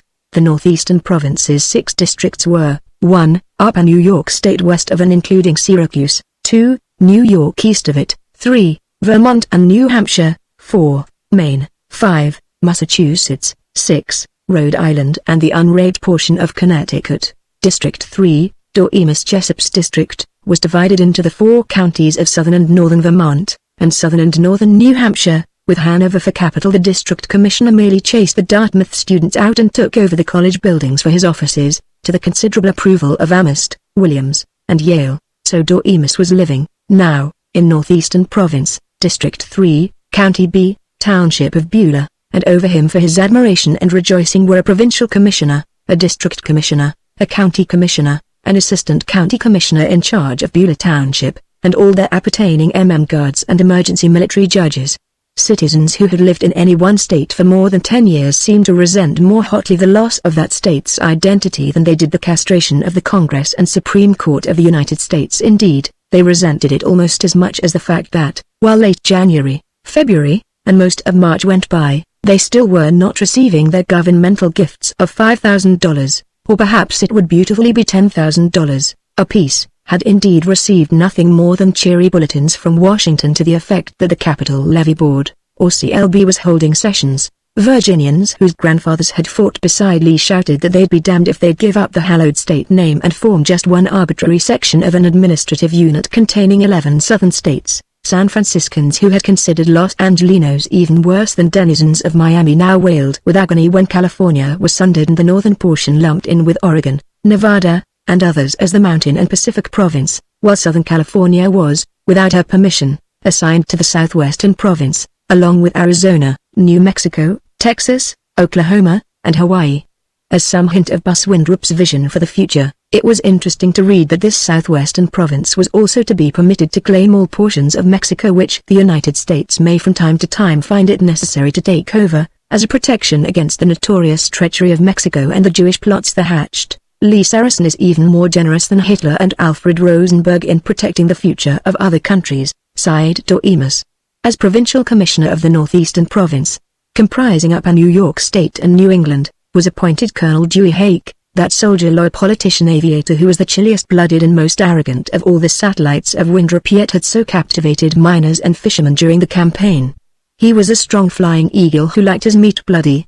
As District Commissioner of District 3 Vermont and New Hampshire appeared, to Dormis's mingled derision and fury, none other than John Sullivan Reek, that stuffiest of stuffed shirts, that most gaseous gas bag, that most amenable machine politician of northern New England, a Republican ex-governor who had, in the alembic of Winthrop's patriotism, rosily turned Leaguer. No one had ever troubled to be obsequious to the Honorable J.S. Reek, even when he had been governor. The weediest back-country representative had called him Johnny, in the gubernatorial mansion, 12 rooms and a leaky roof, and the youngest reporter had bawled, "Well, what bull you handing out today, X?" It was this Commissioner Reek who summoned all the editors in his district to meet him at his new viceregal lodge in Dartmouth Library and receive the precious privileged information as to how much President Winthrop and his subordinate commissioners admired the gentleman of the press. Before he left for the press conference in Hanover, Dormis received from Sissy a poem, at least she called it that, which Buck Titus, Lorinda Pike, Julian Falk, and she had painfully composed, late at night, in Buck's fortified manor house. Be meek with Reek. Go fake with Hake. One rhymes with sneak. And t'other with snake. Hake, with his beak, is on the make. But Sullivan Reek, oh God. Well, anyway, Winthrop's put everybody to work. And he's driven all these unsightly billboards off the highways much better for the tourist trade, said all the old editors, even those who wondered if the president wasn't perhaps the least bit arbitrary. As he drove to Hanover, Dormis saw hundreds of huge billboards by the road. But they bore only Winthrop propaganda, and underneath, with the compliments of a loyal firm and very large Montgomery cigarettes or Jonquilfoot soap. On the short walk from a parking space to the former Dartmouth campus, several men muttered to him, "Give us a nickel for cup of coffee, boss. A Minnie Mouse has got my job and the mouses won't take me. They say I'm too old." But that may have been propaganda from Moscow. On the long porch of the Hanover Inn, officers of the Minutemen were reclining in deck chairs, their spurred boots. In all the organization there was no cavalry. Up on the railing, Dormis passed a science building in front of which was a pile of broken laboratory glassware, and in one stripped laboratory he could see a small squad of M.'s drilling. District Commissioner John Sullivan Reek affectionately received the editors in a classroom. Old men, used to being revered as prophets, sitting anxiously in trifling chairs, facing a fat man in the uniform of an commander, who smoked an unmilitary cigar as his pulpy hand waved greeting. Reek took not more than an hour to relate what would have taken the most intelligent man 5 or 6 hours, that is, 5 minutes of speech, and the rest of the 5 hours to recover from the nausea caused by having to utter such shameless rot. President Winthrop, Secretary of State Saracen, Provincial Commissioner Hake, and himself, John Sullivan Reek, they were all being misrepresented by the Republicans, the Jeffersonians, the Communists, England, the Nazis, and probably the jute and herring industries. And what the government wanted was for any reporter to call on any member of this administration, and especially on Commissioner Reek, at any time except perhaps between 3 and 7 and get the real lowdown. Excellency Reek announced, then, "And now, gentlemen, I am giving myself the privilege of introducing you to all 4 of the county commissioners, who were just chosen yesterday. Probably each of you will know personally the commissioner from your own county, but I want you to intimately and cooperatively know all 4, because, whomever they may be, they join with me in my unquenchable admiration of the press." The 4 county commissioners, as one by one they shambled into the room and were introduced, seemed to Dormis an oddish lot, a moth-eaten lawyer known more for his quotations from Shakespeare and Robert W. Service than for his shrewdness before a jury. He was luminously bald except for a prickle of faded rusty hair, but you felt that, if he had his rights, he would have the floating locks of a tragedian of 1890, a battling clergyman famed for raiding roadhouses, a rather shy workman, an authentic proletarian, who seemed surprised to find himself there. He was replaced, a month later, by a popular osteopath with an interest in politics and vegetarianism, the 4th dignitary to come in and affectionately bow to the editors, a bulky man, formidable-looking in his uniform as a battalion leader of Minutemen, introduced as the Commissioner for Northern Vermont, Dormis Jessop's county, was Mr. Oscar Lejew, formerly known as Shad. Mr. Reek called him Captain Lejew. Dormis remembered that Shad's only military service, prior to Winthrop's election, had been as an AEF private who had never got beyond a training camp in America and whose fiercest experience in battle had been licking a corporal when in liquor. "Mr. Jessup," bubbled the Honorable Mr. Reek, "I imagine you must have met Captain Lejew. Comes from your charming city." "Ah," said Dormis. "Sure," said Captain Lee Ju. "I've met old Jessup, all right, all right. He don't know what it's all about. He don't know the first thing about the economics of our social revolution. He's a chauvinist. But he isn't such a bad old coot, and I'll let him ride as long as he behaves himself." "Splendid," said the Honorable Mr. Reek. Chapter 17.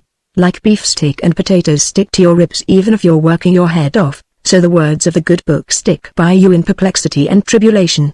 If I ever held a high position over my people, I hoped that my ministers would be quoting from 2 Kings, 18:31 and 32, "Come out to me, and then eat ye every man of his own vine, and every one of his fig tree, and drink ye every one the waters of his cistern, until I come and take you away to a land of corn and wine, a land of bread and vineyards, a land of olive oil and honey, that ye may live and not die." 0 hour. Basilius Winthrop. Despite the claims of Montpelier, the former capital of Vermont, and of Burlington, largest town in the state, Captain Shadley Dew fixed on Fort Beulah as executive center of County B, which was made out of 9 former counties of northern Vermont. Doremus never decided whether this was, as Lorinda Pike asserted, because Shad was in partnership with banker R.C. Crowley in the profits derived from the purchase of quite useless old dwellings as part of his headquarters, or for the even sounder purpose of showing himself off, in battalion leader's uniform with the letters CC beneath the 5-pointed star on his collar, to the pals with whom he had once played pool and drunk applejack, and to the snobs whose lawns he once had mowed. Besides the condemned dwellings, Shad took over all of the former Scotland County Courthouse and established his private office in the judge's chambers, merely chucking out the law books and replacing them with piles of magazines devoted to the movies and the detection of crime, hanging up portraits of Winthrop, Saracen, Hake, and Reek, installing 2 deep chairs upholstered in poison green plush, ordered from the store of the loyal Charlie Betts, but, to Betts's fury, charged to the government, to be paid for if and when, and doubling the number of judicial cuspidors. In the top center drawer of his desk Shad kept a photograph from a nudist camp, a flask of Benedictine, a .44 revolver, and a dog whip. County commissioners were allowed from 1 to a dozen assistant commissioners, depending on the population. Doremus Jessup was alarmed when he discovered that Shad had had the shrewdness to choose as assistants men of some education and pretense to manners, with Professor Emil Staubmeyer as assistant county commissioner in charge of the township of Beulah, which included the villages of Fort Beulah, West and North Beulah, Beulah Center, Trianon, Hosey, and Keesmet. As Shad had, without benefit of bayonets, become a captain, so Mr. Staubmeyer, author of Hitler and Other Poems of Passion unpublished, automatically became a doctor. Perhaps, thought Doremus, he would understand Winthrop and company better through seeing them faintly reflected in Shad and Staubmeyer than he would have in the confusing glare of Washington, and understand thus that a Buzz Winthrop a Bismarck a Caesar a Pericles was like all the rest of Viching, indigesting, aspiring humanity, except that each of these heroes had a higher degree of ambition and more willingness to kill. By June, the enrollment of the Minutemen had increased to 562,000, and the force was now able to accept as new members only such trusty patriots and pugilists as it preferred.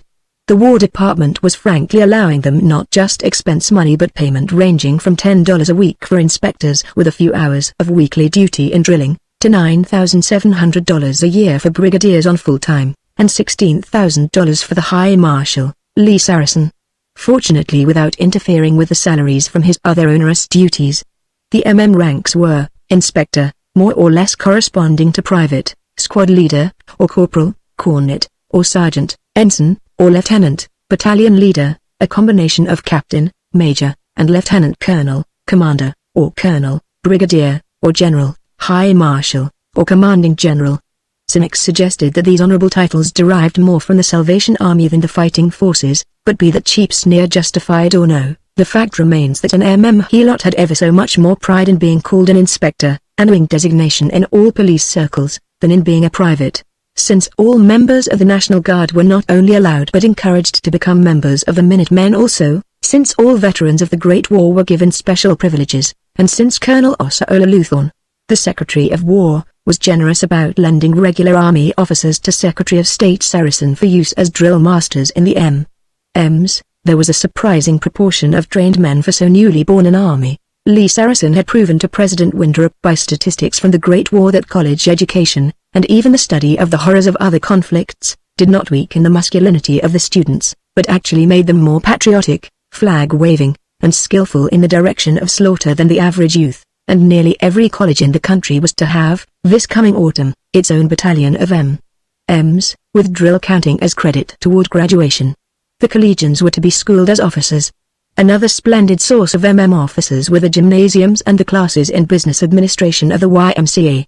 Most of the rank and file, however, were young farmers delighted by the chance to go to town and to drive automobiles as fast as they wanted to, young factory employees who preferred uniforms and the authority to kick elderly citizens above overalls and stooping over machines, and rather a large number of former criminals, ex-bootleggers, ex-burglars, ex-labor racketeers, who, for their skill with guns and leather life preservers, and for their assurances that the majesty of the five-pointed star had completely reformed them, were forgiven their earlier blunders in ethics and were warmly accepted in the stormtroops. It was said that one of the least of these erring children was the first patriot to name President Winthrop the Chief, meaning Führer, or Imperial Wizard of the KKK, or Il Duce, or Imperial Potentate of the Mystic Shrine, or Commodore, or University Coach, or anything else supremely noble and good-hearted.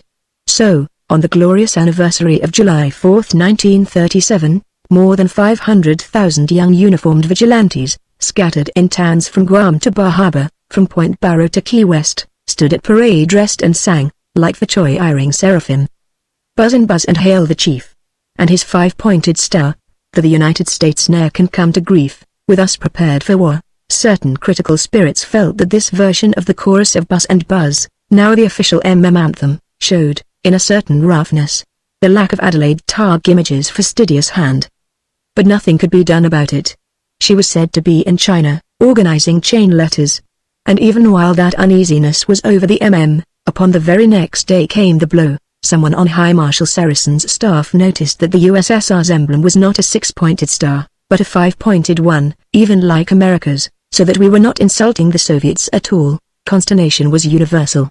From Sarracen's office came sulphurous rebuke to the unknown idiot who had first made the mistake. Generally he was believed to be Lee Sarracen, and the command that a new emblem be suggested by every member of the day and night for 3 days. Barracks were hectic with telegrams, telephone calls, letters, placards, and thousands of young men sat with pencils and rulers earnestly drawing tens of thousands of substitutes for the five-pointed star, circles in triangles, triangles in circles, pentagons, hexagons, alphas and omegas, eagles, aeroplanes, arrows, bombs bursting in air, bombs bursting in bushes, billy goats, rhinoceros, and the Yosemite Valley.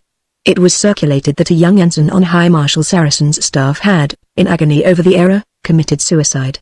Everybody thought that this harakiri was a fine idea and showed sensibility on the part of the better M's, and they went on thinking so even after it proved that the ensign had merely got drunk at the Buzz Backgammon Club and talked about suicide. In the end, despite his uncounted competitors, it was the great mystic, Lee Sarracen himself, who found the perfect new emblem, a ship's steering wheel. It symbolized, he pointed out, not only the ship of state but also the wheels of American industry, the wheels and the steering wheel of motorcars, the wheel diagram which Further Coughlin had suggested 2 years before as symbolizing the program of the National Union for Social Justice, and, particularly, the wheel emblem of the Rotary Club. Sarracen's proclamation also pointed out that it would not be too far-fetched to declare that, with a little drafting treatment, the arms of the swastika could be seen as unquestionably related to the circle. And how about the KKK of the Ku Klux Klan? 3 Ks made a triangle, didn't they? And everybody knew that a triangle was related to a circle. So it was that in September, at the demonstrations on Loyalty Day, which replaced Labor Day, the same wide-flung seraphim sang, "Buzz and hail the chief, and mystic steering wheel, for the United States ne'er can come to grief, while we defend its wheel." In mid-August, President Winthrop announced that, since all its aims were being accomplished, the League of Forgotten Men, founded by one Reverend Mr. Prang, who was mentioned in the proclamation only as a person in past history, was now terminated. So were all the older parties, Democratic, Republican, Farmer Labor, or what not. There was to be only one, the American Corporate State and Patriotic Party. No, added the president, with something of his former good humor, there are 2 parties, the corporate and those who don't belong to any party at all, and so, to use a common phrase, are just out of luck. The idea of the corporate or corporative state, Secretary Sarracen had more or less taken from Italy. All occupations were divided into 6 classes: agriculture, industry, commerce, transportation and communication, banking and insurance and investment, and a grab bag class including the arts, sciences, and teaching. The American Federation of Labor, the Railway Brotherhoods, and all other labor organizations, along with the Federal Department of Labor, were supplanted by local syndicates composed of individual workers, above which were provincial confederations, all under governmental guidance. Parallel to them in each occupation were syndicates and confederations of employers. Finally, the 6 confederations of workers and the 6 confederations of employers were combined in 6 joint federal corporations, which elected the 24 members of the National Council of Corporations, which initiated or supervised all legislation relating to labor or business. There was a permanent chairman of this National Council, with a deciding vote and the power of regulating all debate as he saw fit, but he was not elected. He was appointed by the President, and the first to hold the office, without interfering with his other duties, was Secretary of State Lee Saracen. Just to safeguard the liberties of labor, this chairman had the right to dismiss any unreasonable member of the National Council. All strikes and lockouts were forbidden under federal penalties, so that workmen listened to reasonable government representatives and not to unscrupulous agitators. Winthrop's partisans called themselves the corporatists, or, familiarly, the corpos, which nickname was generally used. By ill-natured people the corpos were called the corpses. But they were not at all corpse-like. That description would more correctly, and increasingly, have applied to their enemies. Though the corpos continued to promise a gift of at least $5,000 to every family, as soon as funding of the required bond issue shall be completed, the actual management of the poor, particularly of the more surly and dissatisfied poor, was undertaken by the Minutemen. It could now be published to the world, and decidedly it was published, that unemployment had, under the benign reign of President Basilius Winthrop, almost disappeared. Almost all workless men were assembled in enormous labor camps, under officers.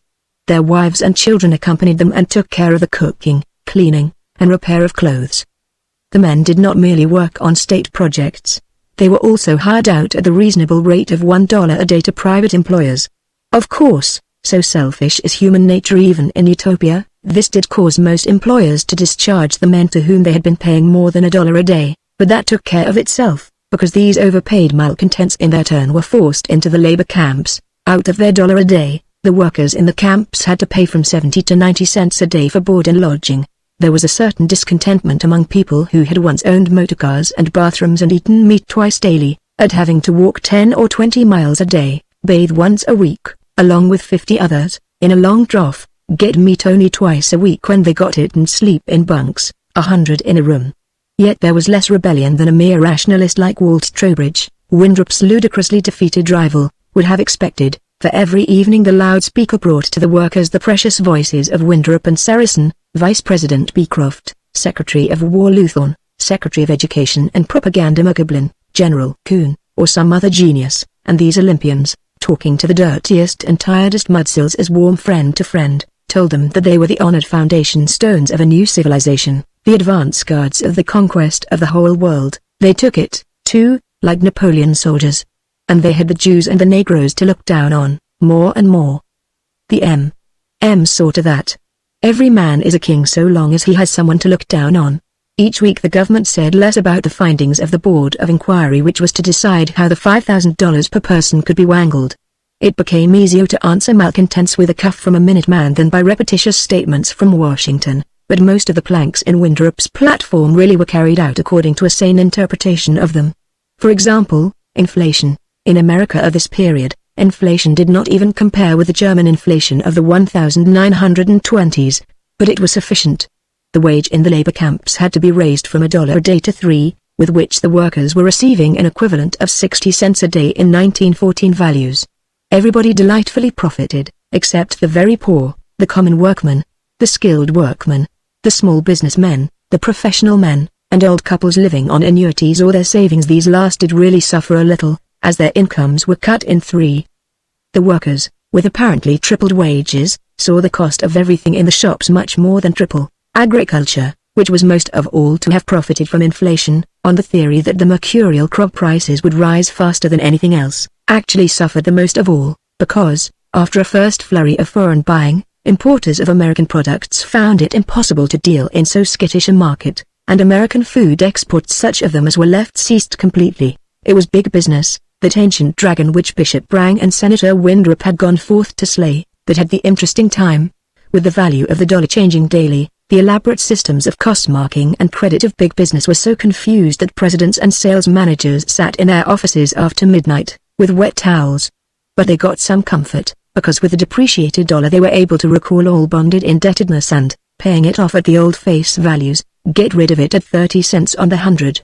With this, and the currency so wavering that employees did not know just what they ought to get in wages, and labor unions eliminated, the larger industrialists came through the inflation with perhaps double the wealth, in real values, that they had had in 1936, and two other planks in Winthrop's encyclical vigorously respected were those eliminating the Negroes and patronizing the Jews.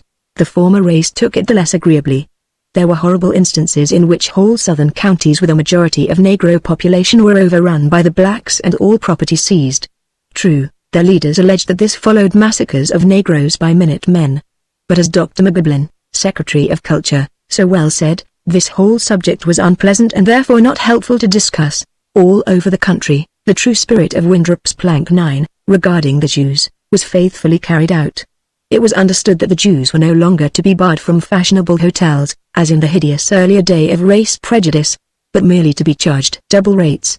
It was understood that Jews were never to be discouraged from trading but were merely to pay higher graft to commissioners and inspectors and to accept without debate all regulations, wage rates, and price lists decided upon by the stainless Anglo-Saxons of the various merchants' associations. And that all Jews of all conditions were frequently to sound their ecstasy in having found in America a sanctuary, after their deplorable experiences among the prejudices of Europe. In Fort Beulah, Louis Rotenston, since he had always been the first to stand up for the older official national anthems, the Star-Spangled Banner or Dixie, and now for Buzz and Buzz, since he had of old been considered almost an authentic friend by Francis Dasborough and R.C. Crowley, and since he had often good-naturedly pressed the unrecognized Shadley Jew's Sunday pants without charge, was permitted to retain his tailor shop, though it was understood that he was to charge members of the prices that were only nominal, or quarter-nominal.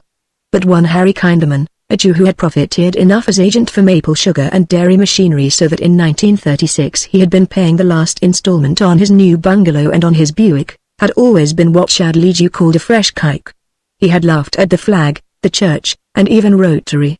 Now he found the manufacturers cancelling his agencies, without explanation. By the middle of 1937 he was selling frankfurters by the road, and his wife, who had been so proud of the piano and the old American pine cupboard in their bungalow, was dead, from pneumonia caught in the one-roomed-up paper shack into which they had moved. At the time of Winthrop's election, there had been more than 80,000 relief administrators employed by the federal and local governments in America.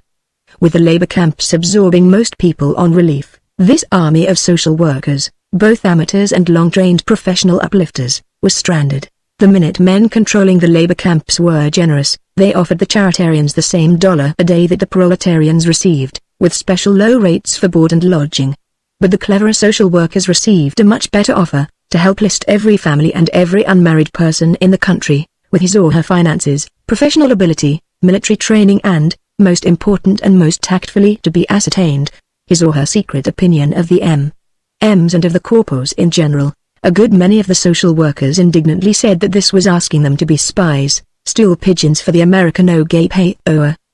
These were, on various unimportant charges, sent to jail or, later, to concentration camps which were also jails, but the private jails of the M's, unshackled by any old-fashioned, nonsensical prison regulations.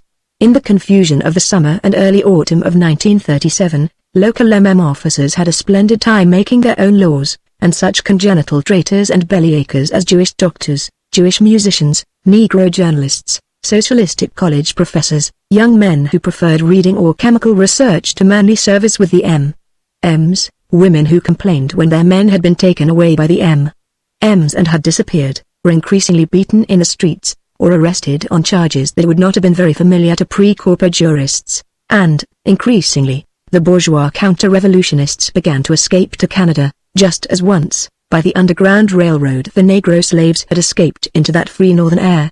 In Canada, as well as in Mexico, Bermuda, Jamaica, Cuba, and Europe, these lying red propagandists began to publish the vilest little magazines, accusing the corpos of murderous terrorism allegations that a band of 6 M's had beaten an aged rabbi and robbed him, that the editor of a small labor paper in Paterson had been tied to his printing press and left there while the M's burned the plant, that the pretty daughter of an ex-Farmer Labor politician in Iowa had been raped by giggling young men in masks. To end this cowardly flight of the lying counter-revolutionists, many of whom, once accepted as reputable preachers and lawyers and doctors and writers and ex-congressmen and ex-army officers, were able to give a wickedly false impression of corporism and the M.'s to the world outside America. The government quadrupled the guards who were halting suspects at every harbor and at even the minutest trails crossing the border, and in one quick raid, it poured stormtroopers into all airports, private or public, and all aeroplane factories, and thus, they hoped, closed the air lanes to skulking traitors. As one of the most poisonous counter-revolutionists in the country, ex-Senator Walt Trowbridge, Winthrop's rival in the election of 1936, was watched night and day by a rotation of 12 guards. But there seemed to be small danger that this opponent, who, after all, was a crank but not an intransigent maniac, would make himself ridiculous by fighting against the great power which, per Bishop Prang, heaven had been pleased to send for the healing of distressed America. Trowbridge remained prosaically on a ranch he owned in South Dakota, and the government agent commanding the M.'s, a skilled man, trained in breaking strikes, reported that on his tapped telephone wire and in his steamed open letters, Trowbridge communicated nothing more seditious than reports on growing alfalfa. He had with him no one but ranch hands and, in the house, an innocent aged couple. Washington hoped that Trowbridge was beginning to see the light. Maybe they would make him ambassador to Britain, Vice Sinclair. On the 4th of July, when the M.'s gave their glorious but unfortunate tribute to the chief and the five-pointed star, Trowbridge gratified his cowpunchers by holding an unusually pyrotechnic celebration. All evening skyrockets flared up, and round the home pasture glowed pots of Roman fire. Far from cold-shouldering the guards, Trowbridge warmly invited them to help set off rockets and join the gang in beer and sausages. The lonely soldier boys off there on the prairie, they were so happy shooting rockets. An aeroplane with a Canadian license, a large plane, flying without lights, sped toward the rocket-lighted area and, with engine shut off, so that the guards could not tell whether it had flown on, circled the pasture outlined by the Roman fire and swiftly landed. The guards had felt sleepy after the last bottle of beer. 3 of them were napping on the short, rough grass. They were rather disconcertingly surrounded by men in masking flying helmets, men carrying automatic pistols, who handcuffed the guards that were still awake, picked up the others, and stored all 12 of them in the barred baggage compartment of the plane. The raiders' leader, a military-looking man, said to Walt Trowbridge, "Ready, sir?" "Yep." "Just take those 4 boxes, will you, please, Colonel?" The boxes contained photostats of letters and documents. Unregally clad in overalls and a huge straw hat, Senator Trowbridge entered the pilot's compartment. High and swift and alone, the plane flew toward the premature northern lights. Next morning, still in overalls, Trowbridge breakfasted at the Fort Garry Hotel with the mayor of Winnipeg. A fortnight later, in Toronto, he began the republication of his weekly, A Lance for Democracy, and on the cover of the first number were reproductions of 4 letters indicating that before he became president, Basilius Winthrop had profited through personal gifts from financiers to an amount of over $1 million. To Doremus Jessup, to some thousands of Doremus Jessups, were smuggled copies of the Lance, though possession of it was punishable, perhaps not legally, but certainly effectively, by death. But it was not till the winter, so carefully did his secret agents have to work in America, that Trowbridge had in full operation the organization called by its operatives the New Underground. The NU, which aided thousands of counter-revolutionists to escape into Canada,